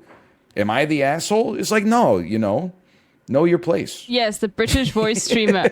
Bro, yes, hello. Yes, we're watching Northern Line. Very cozy. Don't worry, not Northern Line. Bro, you are the third chatter that has come in here and thought for a second that I was Northern Line. I know that like you didn't really, but it it is the second time that it's happened. Okay, so well, third time actually. But yeah. If you're one of the two people getting married, you have like 100% influence. Everybody else, show up, eat some salmon, eat some scalloped potatoes, take a couple of drinks from the open bar, and then go home. My 2 cents, at least. My 2 cents. I gotta know who pooped. Malf, stop sabotaging my stream, okay? I'm trying to build some conversational momentum here. What did you run in the casino? Let me see, okay? Choose prediction. Who pooped last? Me or the baby? I'm deleting the bet. Because I don't know the answer. I couldn't tell you. And I don't want to go through the necessary research to figure out, okay? I know when I pooped. I don't know when the baby pooped last because I haven't had eyes on the baby for the last 3.5 hours. It's not a scam. You all got your points back.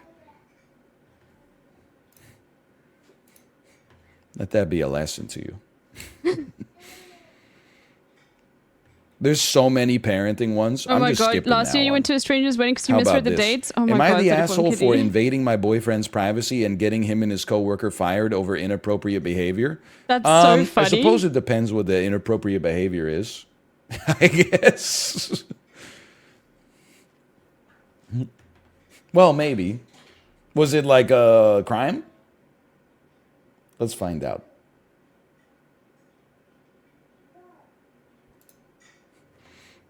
By the way, South African weddings are so annoying. True. Enter on your keyboard, it'll create a paragraph break. And then you can... It just makes it a lot less intimidating when you load up a post like this because like the ideas are separated by white space. He's litigating the fucking post, dude. I love him so much. Look at him, dude. This is big people talk for sure. I was sitting in the passenger seat of my best friend's ride, my boyfriend's car, when he ran into the store to pay for gas. I guess it was a long line because he took a while. Anyway, his phone was face up in the console and started vibrating. Against my better judgment, I unlocked his phone. Prior to this instant, we'd been struggling over trust issues, specifically him having wild, flirty, borderline sexting conversations over various hidden social media accounts, and me obsessively looking through his phone and computer trying to catch him. All right, this is just not a good situation for anybody.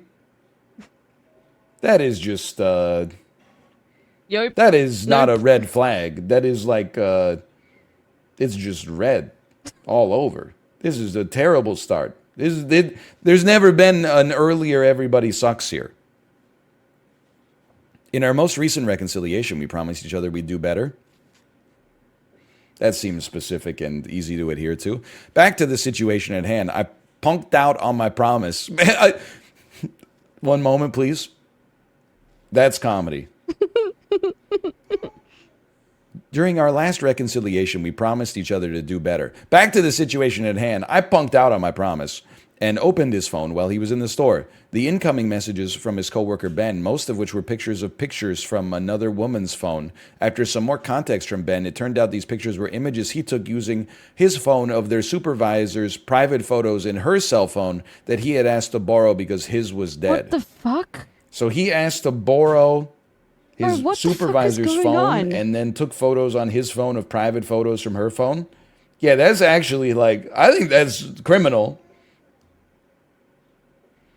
Also, just because your phone is dead, what are you doing with somebody else's phone? You remember a phone? Unless you're calling 911. He's right. What are you doing with somebody else's phone? If your phone dies, you just ask them for a charger. Exactly. You can't. My whole life is on this thing. You know, I got multi-factor authentication. I got apps with like saved data and stuff like that. You can't have my phone. I'd rather give you my wallet, honestly, I think at this point. Anyway. He's right. Also, I guess his phone wasn't dead. That's a good point, but that's like, I guess, secondary. Also, I don't have that much data on my data plan. We only get 2 gigs a month. If you watch one YouTube video in the can, like I'm 50% tapped for the next 3 weeks. It's too sensitive. This thing doesn't leave like my pocket essentially unless I'm holding it in my hands. Okay, so this is not a good idea. And in the eyes of anybody sane and also the law. He'd apparently gone into the bathroom to make a private call and texted my boyfriend photos of their supervisor, a beautiful young woman from Brazil. They were provocative pics, lingerie, some nudes, some hardcore like a dirty magazine centerfold. How old are you? Like, this is already gross, but also, like, are you 55 years old? There's nothing wrong with that. It would just add some context. Yeah. Also, I can't figure out where I was in the discourse because there's no line breaks. I was immediately repulsed, hurt, and ashamed that my BF could be a part of this. I knew if I brought this up, it was going to escalate beyond anything I was ready to handle, so I pulled a Ben and took some pictures of the pictures that were sent to his phone, along with the additional messages from Ben detailing his process and getting the photos. And you took photos of the photos that shouldn't have been there to begin with?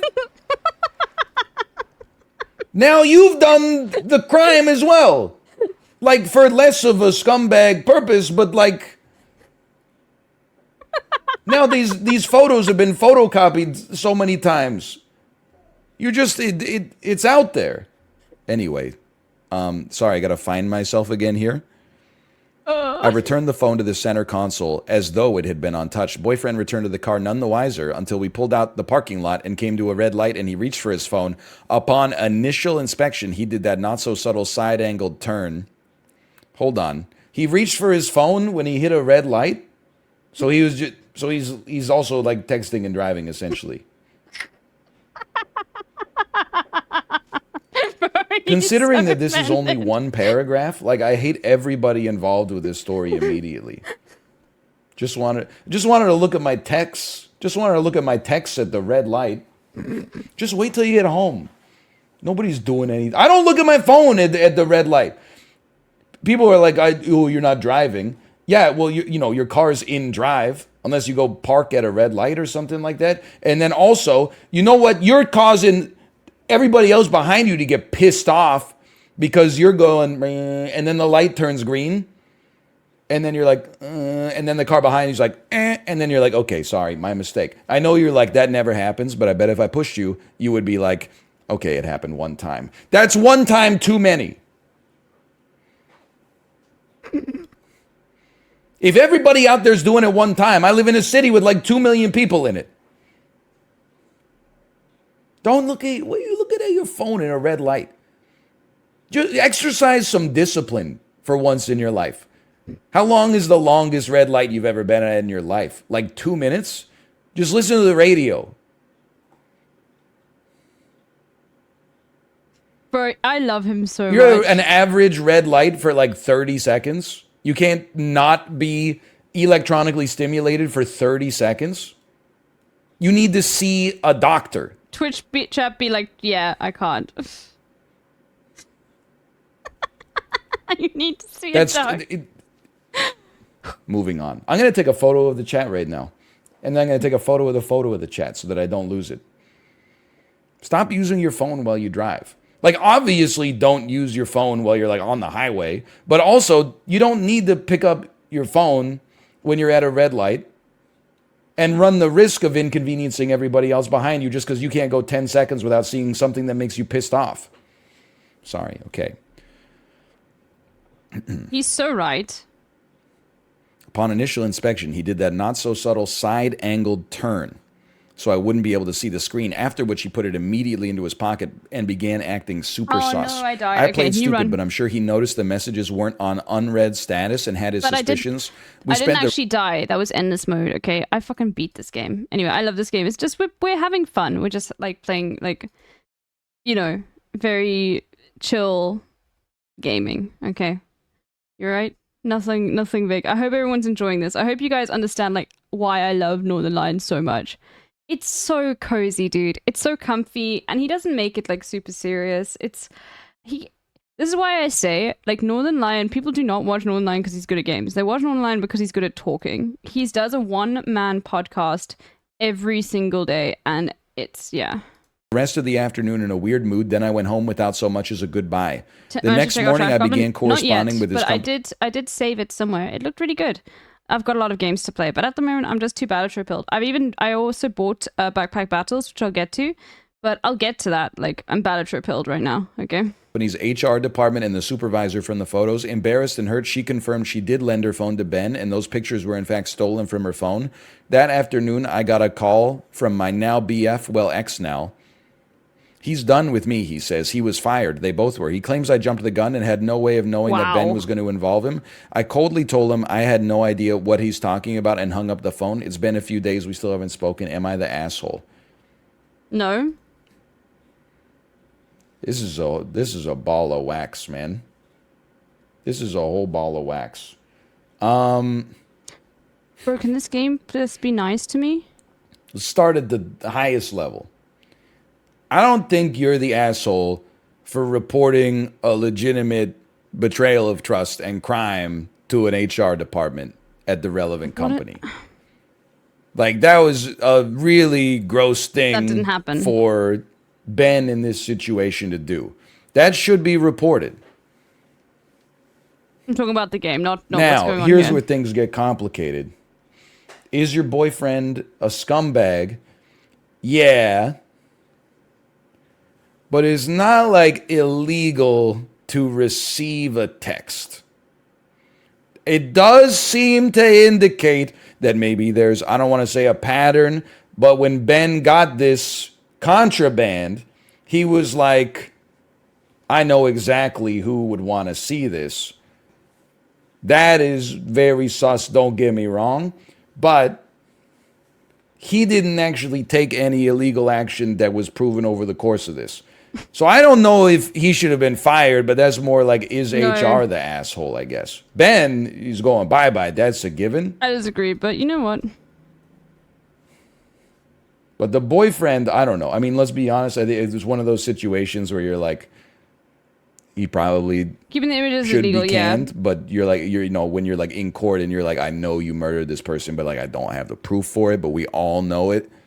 And then that's when Gerard Butler says, you know, he starts taking control of the cell phone signals to blow up everybody else's cell phone in law-abiding citizen. You know what I'm talking about?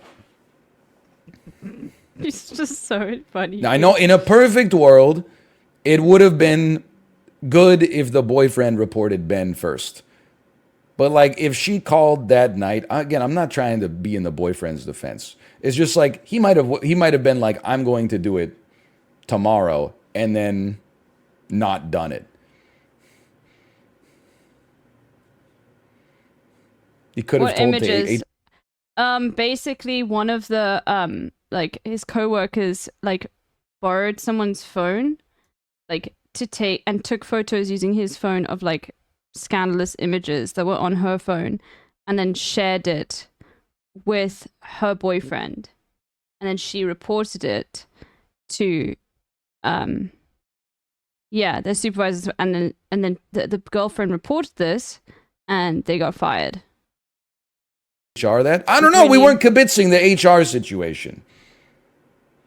Now, like, okay. That Anyway, sucks. those, excuse me, a new version of Wavelink is available. I will close this. Anybody else use the Elgato Wave 3 microphone? I'll just hit remind me later on that one. Update now. It's a good mic, don't get me wrong. I wish it would not ever pop up anything, though. So, like, Ben Okay, there's that is in. Okay. future convict. No one else is Soon to be live. incarcerated. Boyfriend, definitely maybe like a other people are. dirtbag. No doubt about it. May or may not be criminally culpable. That's beyond my area of expertise, but certainly a scumbag. I don't really think that in this, given the scale of the problem with this situation, I don't think that the girlfriend is like an asshole for unlocking her boyfriend's phone.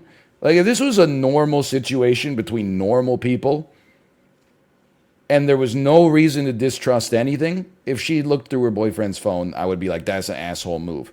But this guy's a real piece of work. I mean, she opened his phone and she found something immediately. I'm not saying that justifies betraying the trust of her boyfriend. But at the same time, I think I cooked myself. you know, it's not like she opened it and she found like, you know, just a photo of him, a selfie of him in the gym or something. It was like, you know, literally like that day. She's kind of an ass. I mean, maybe this is not something you think about rationally in the moment, but I feel like it's kind of an asshole move to then take photos of the photos. But maybe I'm like overly adhering to the letter of the law. Maybe it was good that she had them so at least she could give proof to HR in case it was deleted. So you know what? Upon thinking about that, I don't necessarily think she sucks. If she sucks, it's only for not probably breaking up with this scumbag earlier. So I would just say not the asshole. I think that's where I've come around here. My personal feelings aside, based on the way that she wrote and the fact that she's with someone who texts and drives, my personal judgments and biases aside, I don't think she's necessarily the asshole in this situation. As a poster, maybe.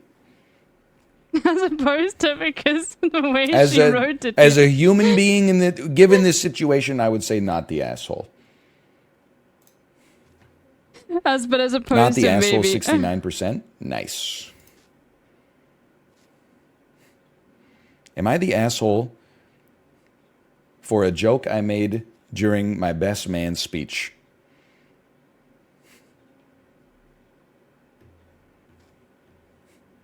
I'm inclined to say not the asshole, but maybe that's just because I could see this happening to me. I, 34M, was recently the best man at my friend's second wedding. I was also the best man at his first. I saw this joke online and it made me laugh, so I stole it for my opening speech. I said, right, well, welcome back, everyone, which got more than a few laughs, especially from the bride, who seemed to find it hilarious. That's really funny. That's like, it's actually... Look, if you can't laugh at that, everybody's a grown-up. Life's funny. Come on. Everything went well. Speech over and done with, though later on, after a few drinks, my friend began to rip me a new asshole, telling me I was out of line with that kind of joke and how I'd embarrassed him and it wasn't funny and I shouldn't have brought his last marriage into this. I mean, a best man speech will always be more jokey than anything, and beyond that, it was fairly tame, and that was the only reference to his last marriage. Was I really out of line? No. Not the ass. That's the easiest one I've ever seen. Not the asshole. No, not at all. Not even like a little bit. That's just funny. You would have been the asshole if you'd been like, hey, anybody want to pre-book the venue for wedding 3? We can save 25% if we get in right now. Like, that would make you kind of an asshole. But just saying, welcome back, everyone, that's great. That's still pretty funny. All right, well, I know who I'm not asking to be my best man. Am I the asshole for refusing to let me rephrase. Am I the asshole for telling my GF I refuse to plan my meals in advance? Bro, this is so... I'm going to guess, let me guess. Everything else in your life is going fine? I, 34 male, run a beautiful bed and breakfast, but that's an aside. People pay me to stay in my house. Rad. Okay, hold on. Sorry. There you go. I started to live with my girlfriend almost 6 months ago. I'm 34 male. She's 35 female. And we have this ongoing issue that just escalated. She has this weird obsession with planning food like it's the most important topic in the world. She constantly asks what my plans are for food the moment I wake up. She wanted to have discussions about us doing a weekly chart. WTF with meals. Asks me for lists whenever she goes to the store and is just super pushy. I'll be honest with you. I kind of like having my meals. I don't plan them out weekly, but I kind of would like to. I don't know if I have that kind of like drive right now, but that just seems like a smart idea to have all of your, at least your like, lunches and dinners planned out weekly so that you know what to buy when you go to the grocery store. That doesn't mean you can't occasionally be like, I know we were supposed to have, some falafel tonight, but do you want to just order a pizza? I'm tired. You can pivot off of the chart, on an at runtime basis. But still, like, you know, it's nice to be organized like that. Because you structure the rest of your day around it. That's why I like having a set meal time and a snack time, like a kid that's in preschool. Because then I'm like, well, We had 2 funerals this week, and I made a similar joke. We are fucked, dude. Stop. Okay, go. Okay, dude.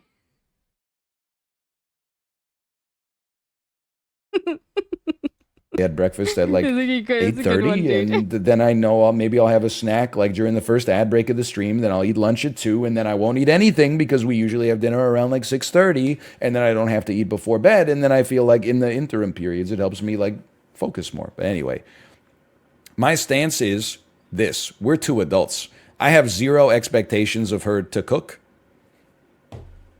Come on. I get it. You're a woke king, but 0? 0? I feel like my wife and I have expectations of one another to cook. I get it, you're a woke That just seems king. normal to me. 0 at all? I was never in a situation where I was unable to eat because I didn't plan food in advance. I really can't decide what I want before I'm actually hungry, and I don't see any need to limit myself to these choices. Okay, 2x a day DoorDash customer has been spotted. What do you mean you've never been in a... You couldn't figure out what you want? I'm getting more mad about this one than about the revenge porn one, which says something about me. But it's very much in my wheelhouse to get upset about mundane things because you can go in harder without it being such a sensitive issue. But like, you realize that like when you're hungry for food. It's not like I'm specifically hungry for a cheeseburger. Nothing else would satisfy this hunger. You can have a craving, which is also fine, but you don't need to indulge a craving at every single meal. True. Some meals, you're like, I'm going to specifically go out of my way to indulge a craving. Whether healthy or unhealthy, I'm not trying to make that part of the distinction. But most of the meals I eat are like, I want to eat food that tastes pretty good at a minimum, but whatever it is doesn't matter that much. At least that's the way my mental model for how I try to eat, at least. I never spend more than 30 minutes cooking. Again, I'm getting pissed off because these are just lies. What do you're 34 years old, you've never spent more than 30 minutes cooking? Have a little ambition. Every meal you've ever cooked is literally the length of Rachel Ray's television program where she teaches people how to make easy meals on weekday nights when they have kids in 30 minutes or less. He might be a microwave lord. I'm not even trying to, I'm not judging his food consumption. I'm just judging his words, which are misleading.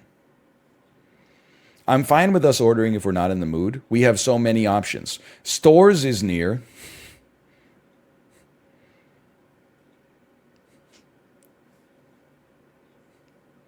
They do be. So we can always buy stuff. There's always something at home and we can always do our own thing. Shortly, the topic bores me to death and started to annoy the shit out of me. One thing that has not been touched upon here is why are you so annoyed by making a plan? True. Like, the whole discourse, and I mean, I've spent a little too much time minding the paragraph, I guess. But, like, the whole discourse is about, like, why you shouldn't have to do it. But, like, you know, what's wrong with it? I just don't understand. You could plan your whole week in, like, less than 15 minutes. Microwave lord. I mean, you could also have like a wide variety of food. You don't have to have like 5 of the same dinner, 5 of the same lunch. You could mix it up every single day. Being asked every day would annoy me. Now you got me nervous because that's like literally what I do. It might be like 11 a.m. and I'll ask Kate, like, what do you want to do for dinner? It's never been a problem, though. But I think the other reason that works fine for me is because I only feel the pull to choose the dinner like 2x weekly. So if she says, like, I want to have this, I'm like, that's no problem. And if she says, I don't really know what to have, I'm like, all right, I can step in. I can fill that void. Anyway, the other day she again made a speech. Women, am I right? Just so you know, it would make my life easier if I could structure our weekly schedules so that I could buy the things I need to buy at the grocery store and save more time so that we could spend that time in a quality way together throughout the week instead of constantly having to run to the grocery store to buy the one ingredient we were missing because we didn't make a plan and you specifically want to have vegetable lasagna for dinner tonight. Just do it. Come on. Making a speech that I need to tell her. This is such like, I hate that I'm going in too hard, but this is like such little kid energy. The other day she again made a speech that I need to tell her what I want to eat. So stupid. Why don't you just read my mind so that we can plan? And I just bluntly told her that by now, isn't it clear that I can't and don't want to decide on these things in advance? That she can just do what she wants and I'll figure out my own shit the way I did all the time. This is a great relationship. This is so good. Let's just eat our own dinners from now on because I can't be bothered to tell you I want to have soft tacos on Wednesdays on Monday. She said that if I don't communicate what I want to eat to her, we can't plan or get all the necessary ingredients. I asked her, when did we ever experience an issue? Because I expected to eat something I didn't have ingredients for. And also that I don't expect her to make food. We can see who is in the mood to cook, order, have something simple. I finally told her just to never ask this again. That I'm never going to do fucking Excel sheets with weekly meal plans. To relax and do what she wants. She is now pissed and ignoring me. So emotional. She is now pissed and ignoring me. I can't imagine why. I don't get it. Why, this whole thing seems like a made-up issue. Well, maybe, like, I mean, I shouldn't have, you're literally older than me, just to say, like, I feel like I'm, like, talking up at this one. So I'm kind of embarrassed to be doing so. But maybe the issue started with the food planning, and then actually you started swearing at her and telling her that you never want to do this and don't ever bring up any issue that you have to me ever again. That might have exacerbated some feelings of resentment that maybe came up using the food issue in the first place. That's just the way I'm seeing the situation, but maybe I'm drawing too many inferences. Some additional info. Both of us are fit.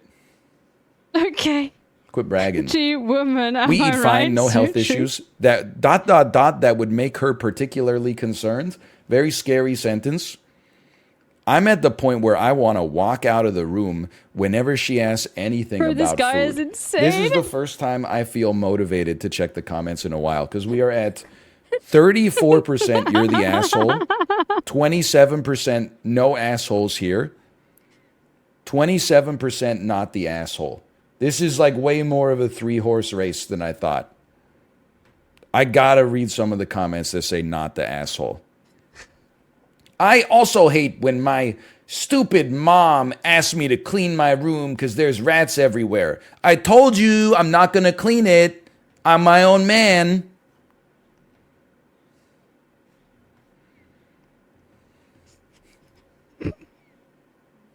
So true, so true. My room, my rules. You can't make Most people me. plan menus in advance so they can make a grocery list. It's not a weird obsession. It's normal. You're the asshole. I never wanted to be a Certified lesbian correct. more. What is this? It's weird because he has not expectation to be fed by her. He is perfectly happy to decide and eat what he wants when he wants. He doesn't have to oblige her need to meal plan. Do you think that a romantic relationship is just a roommate that occasionally you have intercourse with?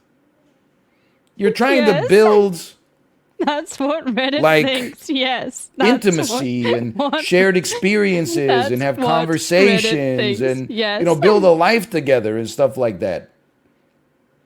It's not you start eating your meals at you don't even eat a dinner with one another. I mean, if that's what you want, like if one of you is like, I am a vegetarian and another person's like, I don't really like vegetarian food, then so be it. But like, just because you don't want to fill in like a little grid with what food you'd want to eat on like any specific. I mean, like you're 34 years old. I don't even want to be like a dickhead about it, but like you're 34 years old. Sometimes you don't get to choose what you're gonna eat 15 minutes in advance of when you eat it. You got other problems. Like It is so weird to be upset that's like about how this, you know? like my literal baby feels about food. It's like yesterday right. we got Vietnamese food. We made her up a little plate of the Vietnamese food. I chopped her up a little bit of the pork chop. We gave her a little bit of rice. We gave her a little bit of like the noodles from the pho, like chopped up so that she could actually eat them. She went to take one bite and was like, I hate this, give me pasta. She's 16 months old. We gave her pasta. There's no reasoning with that. There's nothing you can do.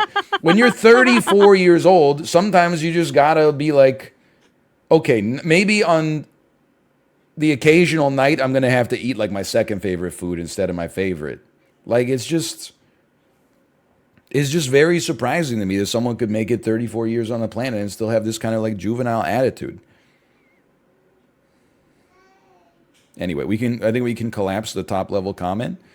Not the asshole, no assholes here. No assholes here, but I absolutely could not live with you. When two people are having meals together, it's normal to plan in advance. It's less expensive and ensures both people are happy. My husband and I plan for a week ahead, as do most households, as going to the supermarket every other day is a chore. Some people wouldn't call it a chore. Some people would see that as a value judgment. Some people would call it a hobby or a lifestyle.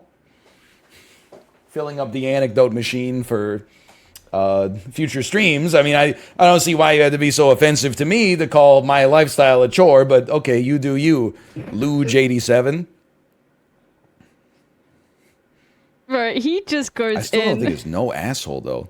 It's not even, like, I think he's kind of an asshole for not at least trying to make a food plan, for not at least making an effort once.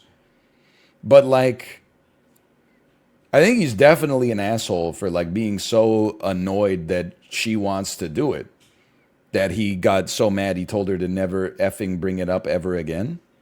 Like, that's the red flag. Your girlfriend's level of planning around meals does seem exhausting and unnecessary, and I get why it annoys you. Now, I am not like a detail-oriented individual. Fucking Reddit, dude. Maybe it's because it appeals to me, but it doesn't seem exhausting to me to at least come out with like 5 days of meals.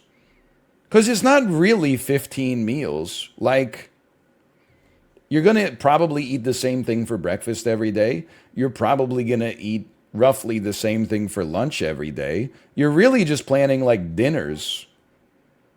And even then, like, how long does it take to be like, what do you want to have this week? It just seems kind of crazy to me.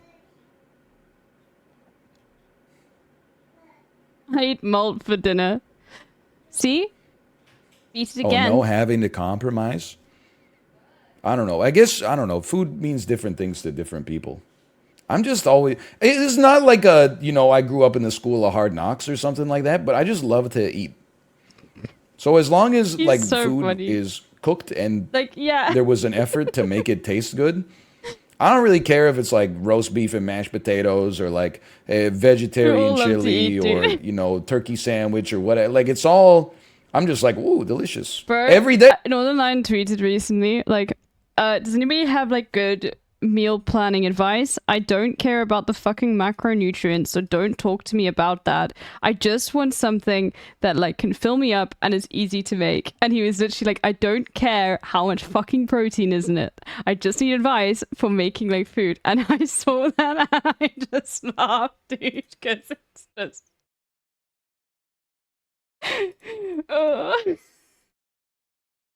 Hey, I'm like, wow, this is really good. And I believe it the whole time. I've only lied about it a couple times. No, he's been deadly serious. Deadly serious. This is so. This sucks. I just it as long as it food is designed to taste good. That Joker sucks. That's literally the worst Joker in the game. I mean, I'm not that. I He mean, is no very assholes genuine. here, IMO, but I don't understand how people can shop for food without knowing what they're going to eat. On Sundays, I meal plan for the entire week and go to the supermarket once. I do feel like before I rule on this, I would love to see this guy's garbage can / compost bin. Because I feel like once a month, he throws out like $35 worth of groceries.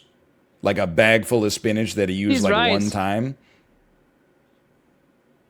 I'm not saying I've never done it, but like, it just seems like you have so much more food waste if you're not planning. That's my hunch, at least. Info: do you ever use ingredients she has purchased? Planning food can mean less waste. Okay, hold on. He replied to one comment basically saying he takes her pantry staples and some of her fresh ingredients if he feels like she has too many of them. For example, if she has a whole head of broccoli, which isn't really even that much broccoli. That would drive me insane if I were her. This man is treating you like you're a crazy nag and simultaneously benefiting from and undermining your meal planning. I would be livid. That is so funny. If he's actually taking from the food that she bought with her own planned meals in order to make the meals, and then he's also saying, when have I ever had to struggle to eat? Oh, man. This is actually fantastic. As a broke person, I have 3 main meals that I cycle. They're easy and cheap, super easy to shop for and plan. Info: do you share a Bro, literally, you should reply to Northern Lion Sweet. But he'd probably be like, I don't really want to eat vegan food, so maybe don't. Anyway. Food budget? Hold on. Maybe don't, dude. Info. I don't want to see info. I want to see judgments. I don't want you to get hurt, okay? Not the asshole. You are both I don't want to see info. I want to see judgments. I love him. totally correct. I identify with both of you. I feel like this. You're a coward.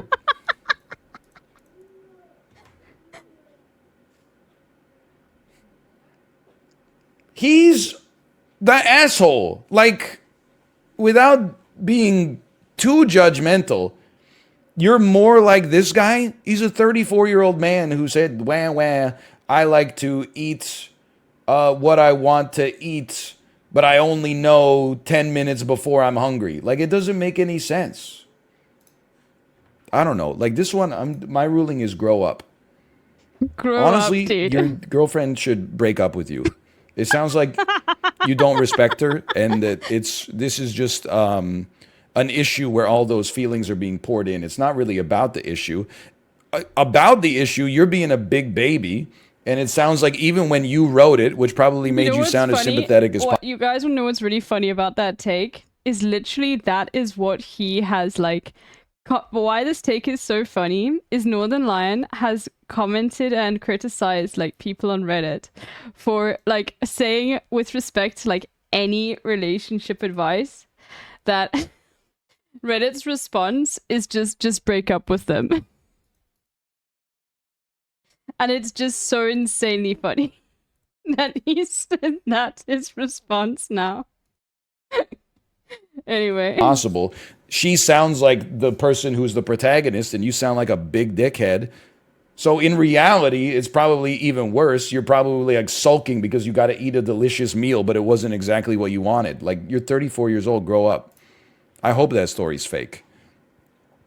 Okay, a lot of stories have already been deleted by mods. For example, am I the asshole for asking my mom to pay my fiance after she canceled her makeup for our wedding? People talk, please. Am I the asshole for asking my mom to pay my fiance after my mom, canceled her fiance? Wait, what? Makeup for my wedding? Anyway, the post was deleted, so we'll never know. Am I the asshole for only continuing to pay for my adult children who have started families? Let's go. Okay, let's go. Maybe. Hello, Reddit. Very nice to meet you. Oh, you sweet summer child. I'm writing to ask you about an ongoing argument I'm having with my 4th daughter, who I have been told to call Emma while on this subreddit. In short, I've devoted myself, male 64, to my career and future family since I was 17 and started my first savings account, and I've managed to accrue quite a bit, but not an infinite amount of money. I have 8 children! 5 daughters and 3 sons, and they've been the true lights of my life. Aw. I've paid for all of them to be properly educated. So what he does, by the way, is this website he's looking at, obviously he can't do this anymore because it's all like AI generated, but Am I the Arsehole Filtered only gets like the ones that are probably likely to be real and very good. So you don't, it's like, he's not actually looking at Am I the Arsehole, he's looking at the filtered subreddit for the most interesting ones that are plausible. All expenses people lie up a to their lot 21st online birthday. for fucking karma. That's why? nice. I don't know why Like, you that's fucking a want to good waste your thing. time doing that, but okay. My issue is this. When my second daughter was Just 19... write fucking fan fiction, dude. Like, literally, if you want to write, like, I guess that is what you're doing. But just, bro, you can get a receptive audience of people, you know? She fell pregnant, His mom and I sends made him the the real decision to help investments? her That's financially with the amazing. child after her 21st birthday. I've been supporting her family since and eventually made the rule that as long as any of my own children had a child, the financial support would continue until said child turned 21.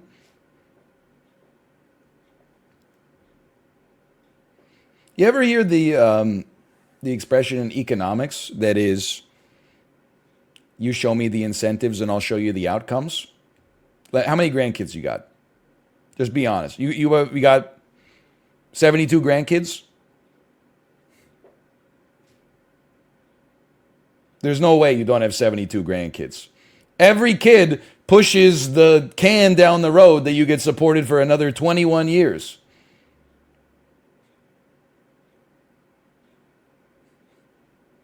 This is incredible. Anyway, the amount I pay includes rent, food, tuition, and a modest monthly recreation fund. Since then, 5 of my children have started families, all early. I mean, honestly, if the government wants to, like, up the birth rate, they should read this post. We're out here paying like $2,000 for daycare. There's like, I'm not saying it's hard to have kids like financially. I'm not going to be that guy that's like, you pay me money because I have a child. I'm just saying like having kids is expensive. This guy has single-handedly like raised the birth rate in the United States of America just by turning on the money printer. No, of course they're having kids early, which is not even necessarily a bad thing, but of course they're having kids early if they know that all of their needs are going to be supported for the next 21 years. My youngest daughter is not yet 21, so she's covered as well. But my 4th daughter, Emma, and my youngest son have not had any children. Emma has taken umbrage with this.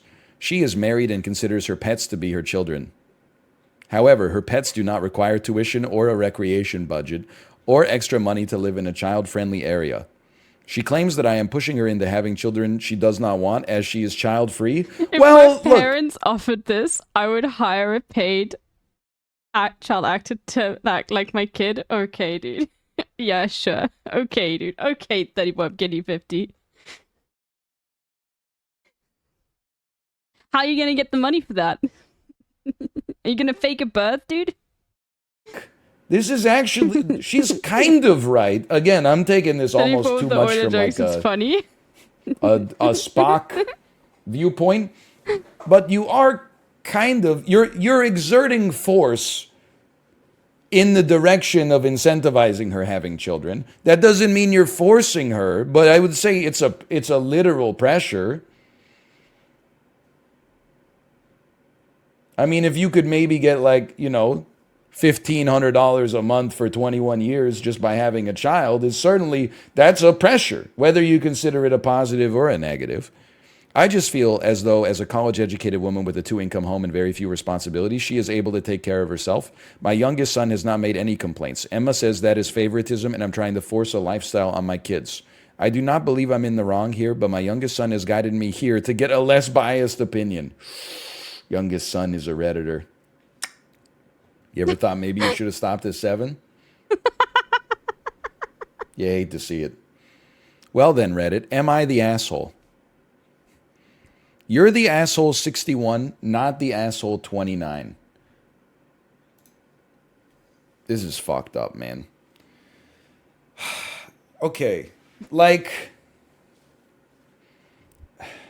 I don't think this is a tough one. I'm going into the comments. That's why I took the screen off for a second here. It's tough, okay? I don't want to poison the well by putting the comments up yet. Why would he be an asshole? That's my first question. And the only answer I can come up with is that not all 8 of his kids are receiving the same level of support. What I'm about to say might be annoying, and some people, you have the right to disagree with me here. Oh no. But oh no. It also seems like not all 8 of his kids have the same level of need. I can't speak to what the lifestyles of all 8 children are. And some people might have expenses that they incur that are unnecessary. Some people might have incomes that are higher than others. But like, again, I'm not in this position. But I would feel like if I had siblings and they had kids and I didn't, and my parents were like, we kick them a little extra every month, like as a result of that, I would be like, that makes a lot of sense. I agree. Like, I would like to think that I wouldn't be upset.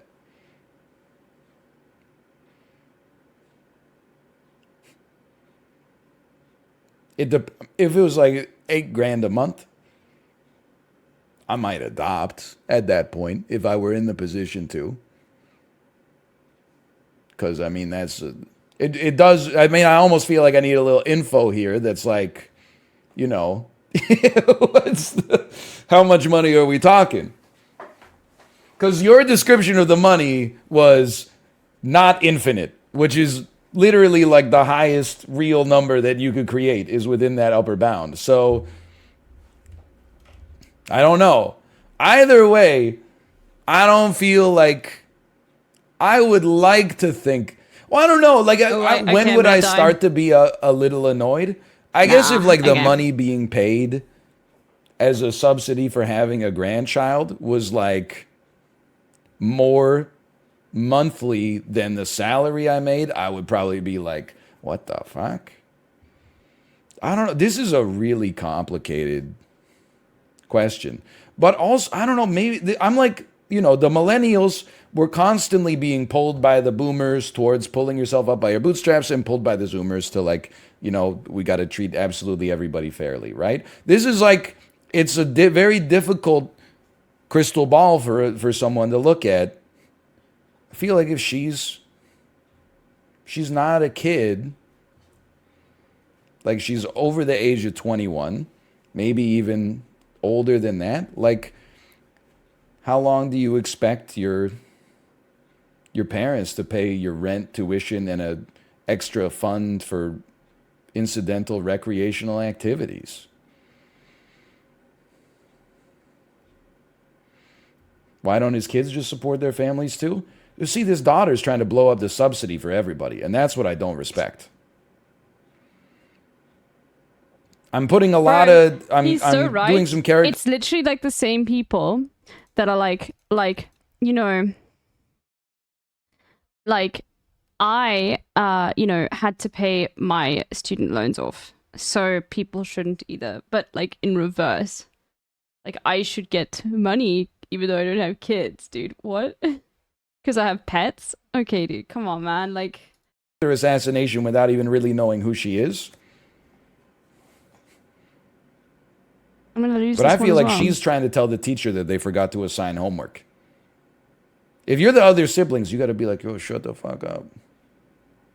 We'll all kick you like, we'll each pitch in 10% of our monthly slush fund and give it to you as hush money, and then everybody comes out in the green, right? Like, there's got to be a way to work this out that doesn't lead to the whole thing being torn down because your dad's like, oh, we got to be fair to everybody, so nobody gets a subsidy anymore.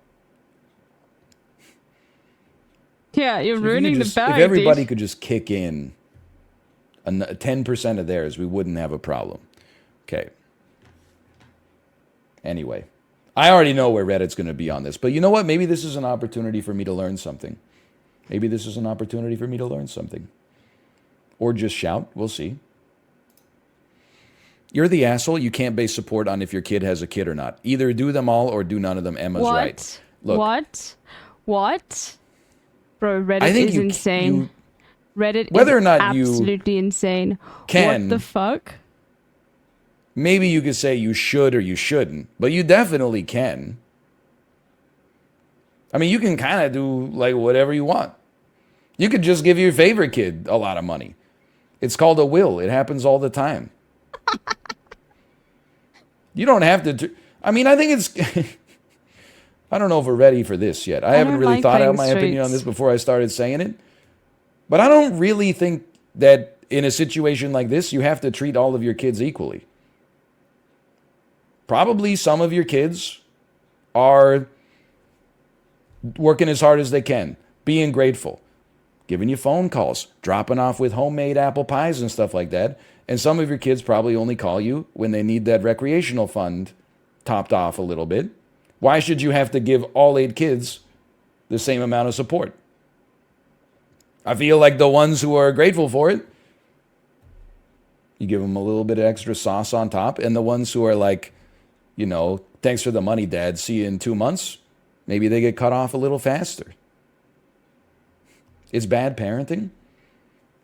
I think it would be bad parenting to keep a Kieran Culkin from Succession sucking on the money pipe for like 30 years without developing any real skills that can allow them to become self-sufficient. Reference. They're like kids and they're children on a literal sense, but they're adults in a literal sense as well.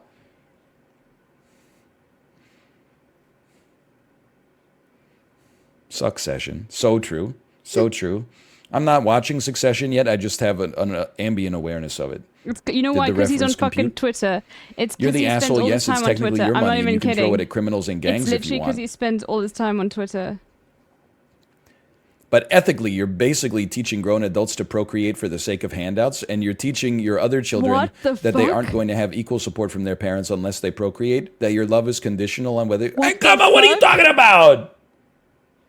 Bro, the Reddit is insane. Reddit's like, Reddit be like, you are basically training your kids to have a Pavlovian, like his Pavlovian response, even the best way. Like that you're training them that they're only gonna receive money from you if they have kids. Like, bro, like they're dogs. Like the kids are dogs. Bro, what the fuck? Having a kid shouldn't be based on whether your parents are gonna like provide for it or not, dude. Jesus Christ. Oh, if you really love me, pay me $4,000, Dad. What are you talking about? You're teaching your already grown adult children, almost all of which who have kids themselves already, that your love is conditional. What the hell are you talking? This is insanity. It is. It literally is straight insanity. You can clean up the situation by actually making it about the kids. Here, let me buy your kids their back to school supplies, or let me pay for their babysitting so you can join the whole family on the trip as a gift for the kids. You saying, here's $500, which you can use on whatever you want because you have kids, is not for the kids. All right, so the problem that you have is not with the money. The problem that you have is with the accounting. As long as instead of giving them $500, you buy them $500 worth of toys, then it's not a problem anymore. As long as you're not giving them $500 cash and instead you're just buying them like a Dolce & Gabbana backpack to take to preschool, then there's nothing to worry about.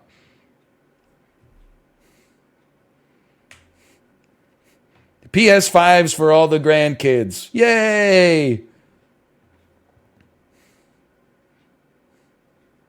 Hold on. Take me back. You're the asshole. This goes way above and beyond just helping out with extra expenses of having children. You're paying for their entire life. You're basically spoiling your children with families while completely stiffing your children who don't have kids. Extreme favoritism.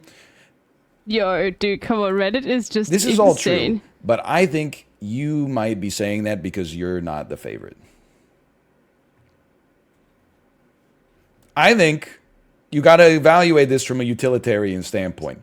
7 people are very happy with this arrangement right now. One person's got all the Good problems. night. I'm gonna be done after this video is ended. Read the reply. Okay. It's hardly a surprise all of his kids ended up being parents so young. OP basically told them not to worry about growing up because he would take care of them. Yes, that's true. That's definitely true. That's pretty true. And yes, and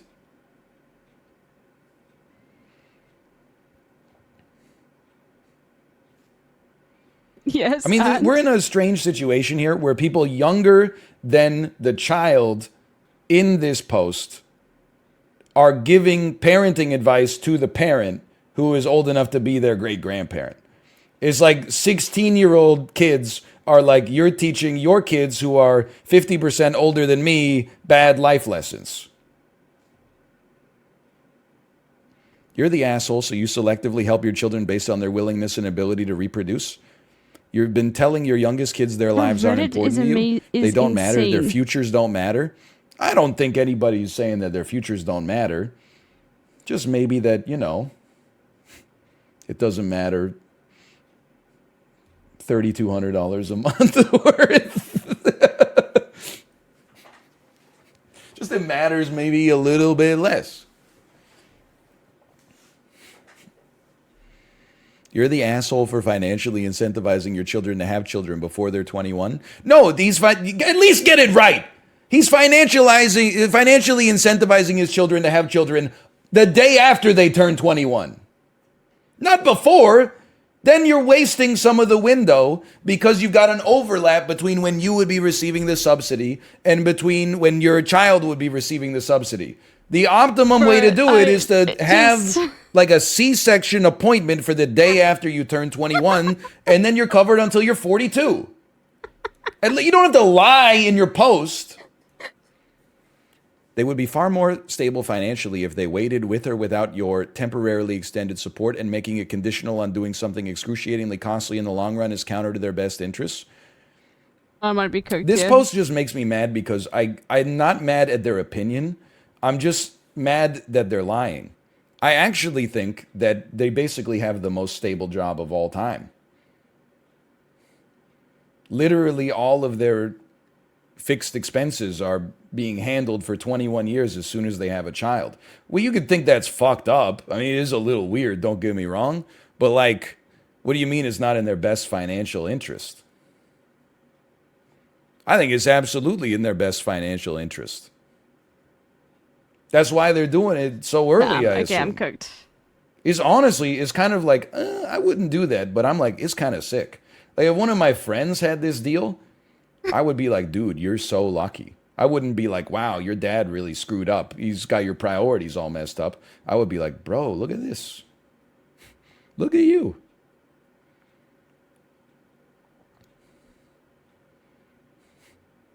Can we do Mario Red? It makes me so mad.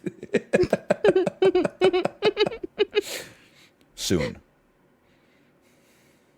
Yeah, one hell of a deal. I just like it. And again, I don't have a good answer for this, but it just annoys me that PZ was bullying me. Oh, classic. No bully. Right, like. Don't even get me started with how many times I've been fucking banned in Hassan's chat by young PZ, okay? It's like it's like he just it's just the most expected thing, okay? I expect it now when I'm typing in the chat to be banned, especially in offline, either by him or Aiden. Very few people seem to be like, yes, you should pay your other daughter the subsidy. Everybody just seems to be like, you're paying your other 7 kids too much. Shut the fuck up. You're going to ruin a good thing. That's true. At least be like, it would be fair to pay everybody. That I can at least meet you in the middle on that one. When they're like, by giving too much money to your adult children, you're making their lives too easy. I got a creator achievement from Twitch without creating anything. You probably got a certain amount of followers. That's probably what happened. 34 MKD 50. Like, yeah, shut up, dude. You jealous? Like, this is a sick setup.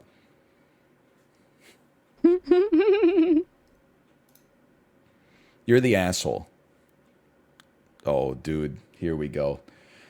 I understand what you're trying to do, but does Emma never want to have kids? If so, why isn't she getting a recreation allowance? That's true. Okay. You know, I mean, you could give her like a little bit.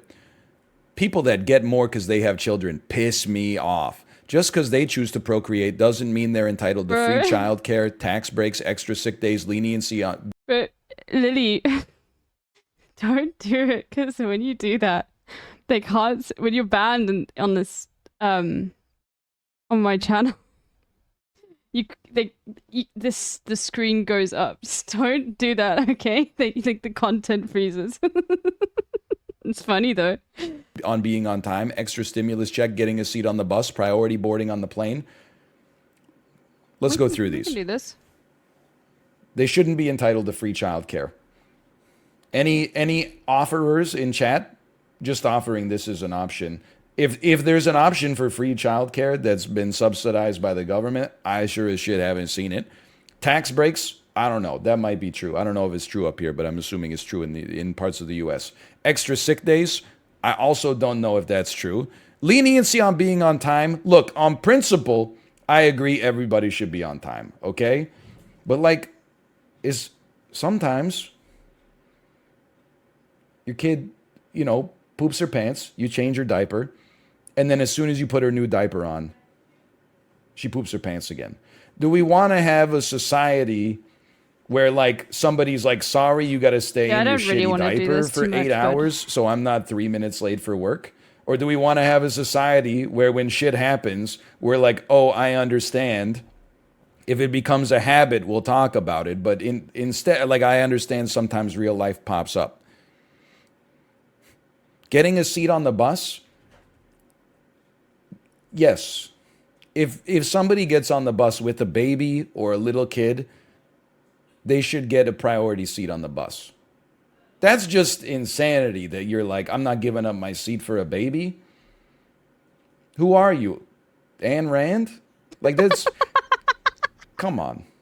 You said who are priority you? boarding on a plane? 935 getting 50. You want the families to have priority boarding on an airplane. Who are you, Ayn Rand? You don't want to be in your seat and then have like a 3-year-old kid have to squirm in past you to get in their seat. You want the kids to be sitting down. Plus, with priority boarding, I mean, they get overhead bin storage, I guess. But like, why do you want to sit on the airplane and just stare at the ads on the screen until takeoff? You could be sitting on an airplane for like an hour before it actually starts to taxi out. Anyway, like, I agree with some of those.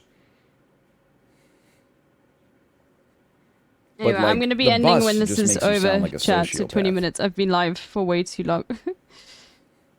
I get if like a 10-year-old gets on the bus. I would just be doing this anyway, so, you know. I would probably give up my seat. Do I think you're a bad person if you don't give up your seat? No. But if like a mom, you know, with a stroller gets on the bus and you don't give up your seat, that's kind of like, I mean, that says something about your personality, in my opinion. Go ahead, be mad. It's so unfair for those people who choose different paths in life. Yeah. It's not people without children's fault. Others have chosen a difficult lifestyle of parenting. I can understand why Emma's upset. Look, this is true, but also, like, you're talking about a different seat on the bus. Oh no, I have to stand up on the bus because somebody has look, we don't need to go down this road too much. I'm getting short-circuited again. I can hear the mind jammer has popped on. Too many line breaks is also scary. It makes me feel like I'm being shouted at with clap emojis. I'm I'm shoveling snow. Keep the hot takes coming. I'll do my best. It's your money. Do with it as you please. However, supporting lifestyles for your other children because they procreated is pretty shitty. Bad look. You're supposed to write bad look there. Also, do you look at the accounts for the families with children to make sure they're spending the extra money on their kids? Otherwise, what's to say they aren't taking that extra money and using it to get their hair done? Got the hair done. Check my nails. Baby, how you feeling? I know Lizzo. You can't sneak in a little extra Lizzo reference without me knowing it. Why should Emma have to save up her recreational things when you're paying those with kids to do them? Why is Emma getting shorted life experiences because she doesn't have kids?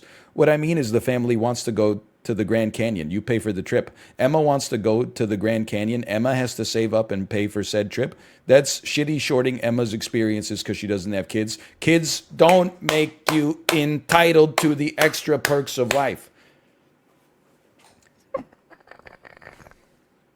Now, this is a situation where she's literally talking about people with children being paid like a substantial monthly salary to have a kid. I think they have a point in this situation. I resent the framing that as soon as you have a child, a whole new world of tolerance opens up to you where people are like, oh, you have a kid? Here, take my seat on the bus. Here's free things. Don't pay your taxes this year. Big deal. Life gets so much easier. That is like, I think you're living in a fantasy world where you're the main character who's also a victim. In this one situation, I do think you have a point.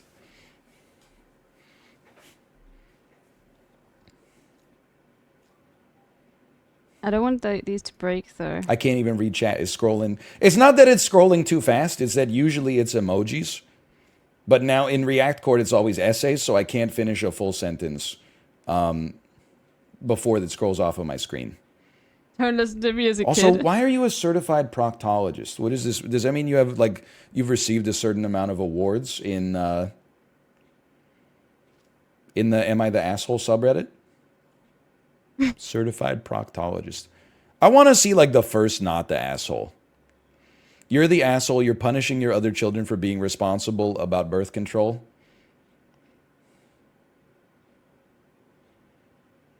Look, I forgot about this part of Am I the Asshole, where you can't just evaluate something on the issues that are presented. I'm guilty of it too. But they also add in like one more thing. That's like, what if, you're punishing your daughter for like not making the climate worse. And I'm like, do you see like another oil tanker exploded off the coast of Nigeria yesterday? We're talking about like grains of sand versus enormous beaches at this point. Like we don't just have to posture in this sort of way. We could talk about the actual issues at hand. Are you trying to start your own weird family cult by bribing them to have kids? Just rude, honestly. You're the asshole, but softly, aka I don't read. Why don't you give her the recreation money too? She clearly doesn't need the rest, but it would be a good compromise. Honestly, that might be a good compromise.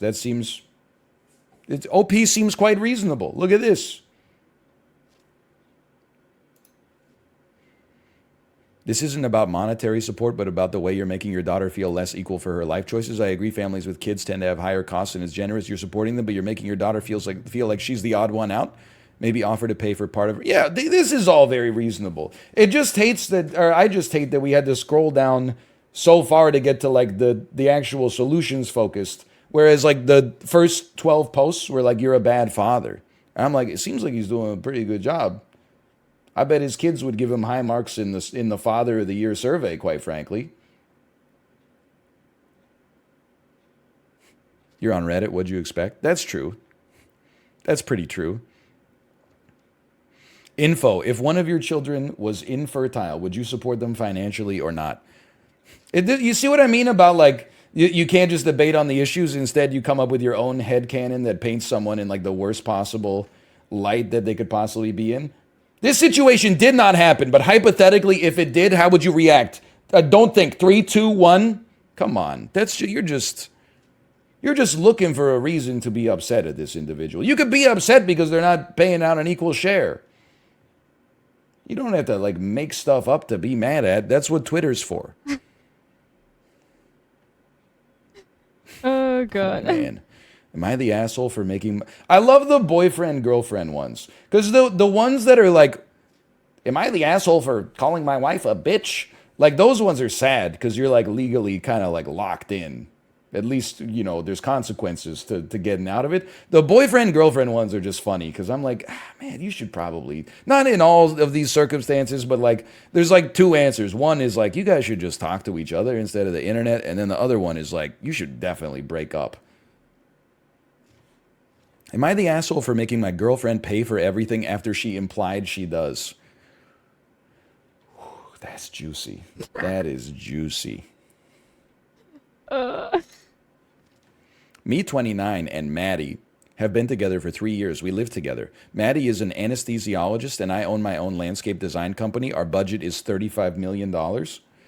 Due to me working mornings and being home earlier, I do most of the shopping and cooking. We split all other duties 50-50 and pay 50-50 on all bills. I make solid money, but most of it is put back into my business, so I don't have as much spending money as Maddie. Maddie likes to think I'm some sort of trophy boyfriend. Okay? First time was when we were out with her family. She's the pride of her family because her family never went to college, let alone medical school. Maddie says OP does most of the housework, so I'm not overwhelmed when I get home. Maddie, her aunt said, Maddie, it's amazing you snagged yourself a trophy boyfriend while working so many hours.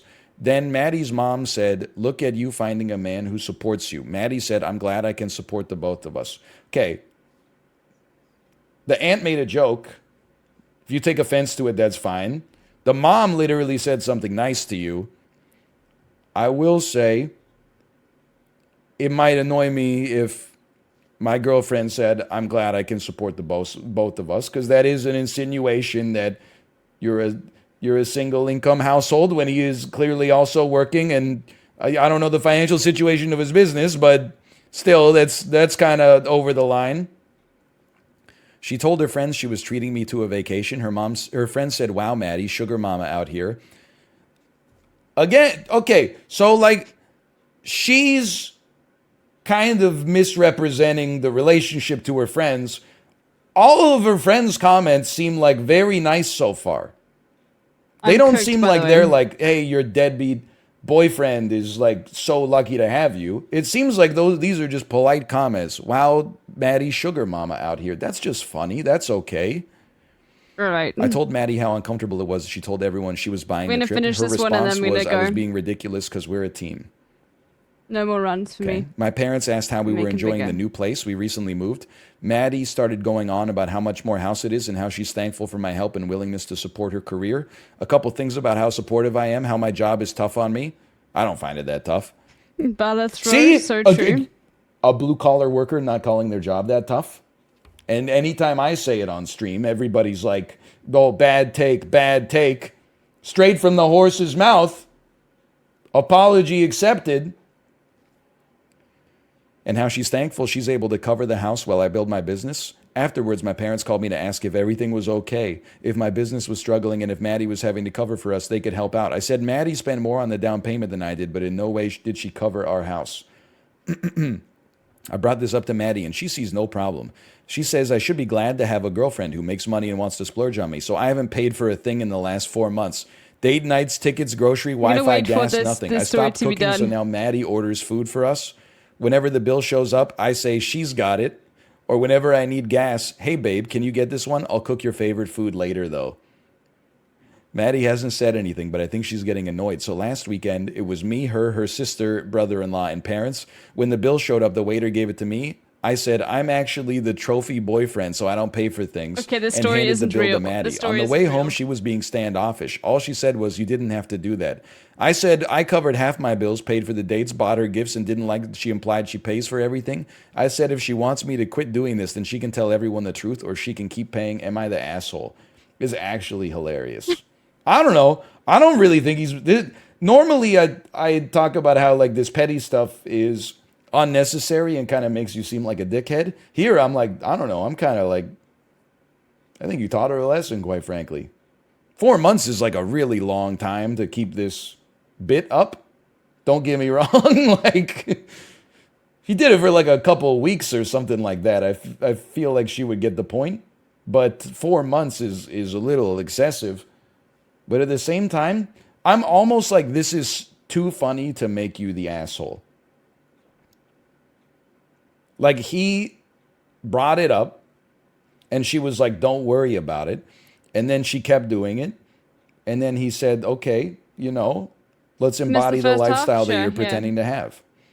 I don't think he's necessarily done it. Could he have done something that would have made both his and his girlfriend's life easier? 1 hour, 30 minutes. Yeah. Like, they are in on a house together. Like, they split the down payment, and yet he's rolling the dice. Don't get me wrong. But I don't think he necessarily did anything particularly wrong. It's kind of like an everybody sucks here, but also I think he's right because he's hilarious. He's a content brain, dude. Oh man, when you got the bill, I'm the trophy boyfriend, so I don't pay for things. Oh man. You want the wheat things? Go get them. Content boyfriend, dude. I'm not even looking at the comments. I don't want it to shatter my worldview. Because the top answer should be like, you should have a talk. That's true. But this is really, I just want to end it like there for this story. Okay. Because in my head, that's what they're going to be like for the next 40 years. And that's like more interesting to me than them solving the problem. All right, everyone. I'm going to head off.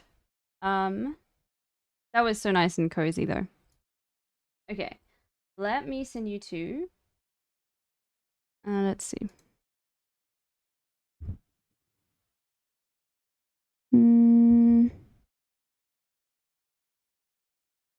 We'll go to St. Marxism. Good night, everyone.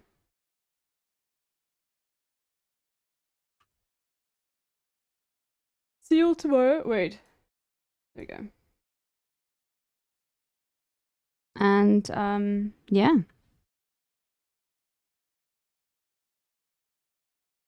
But keep well. I love these online videos. It's like my content, like, they're just so good to put it in the background because he just like goes in, dude. And anyway. Hi, Gooby. All right. Bye, everyone.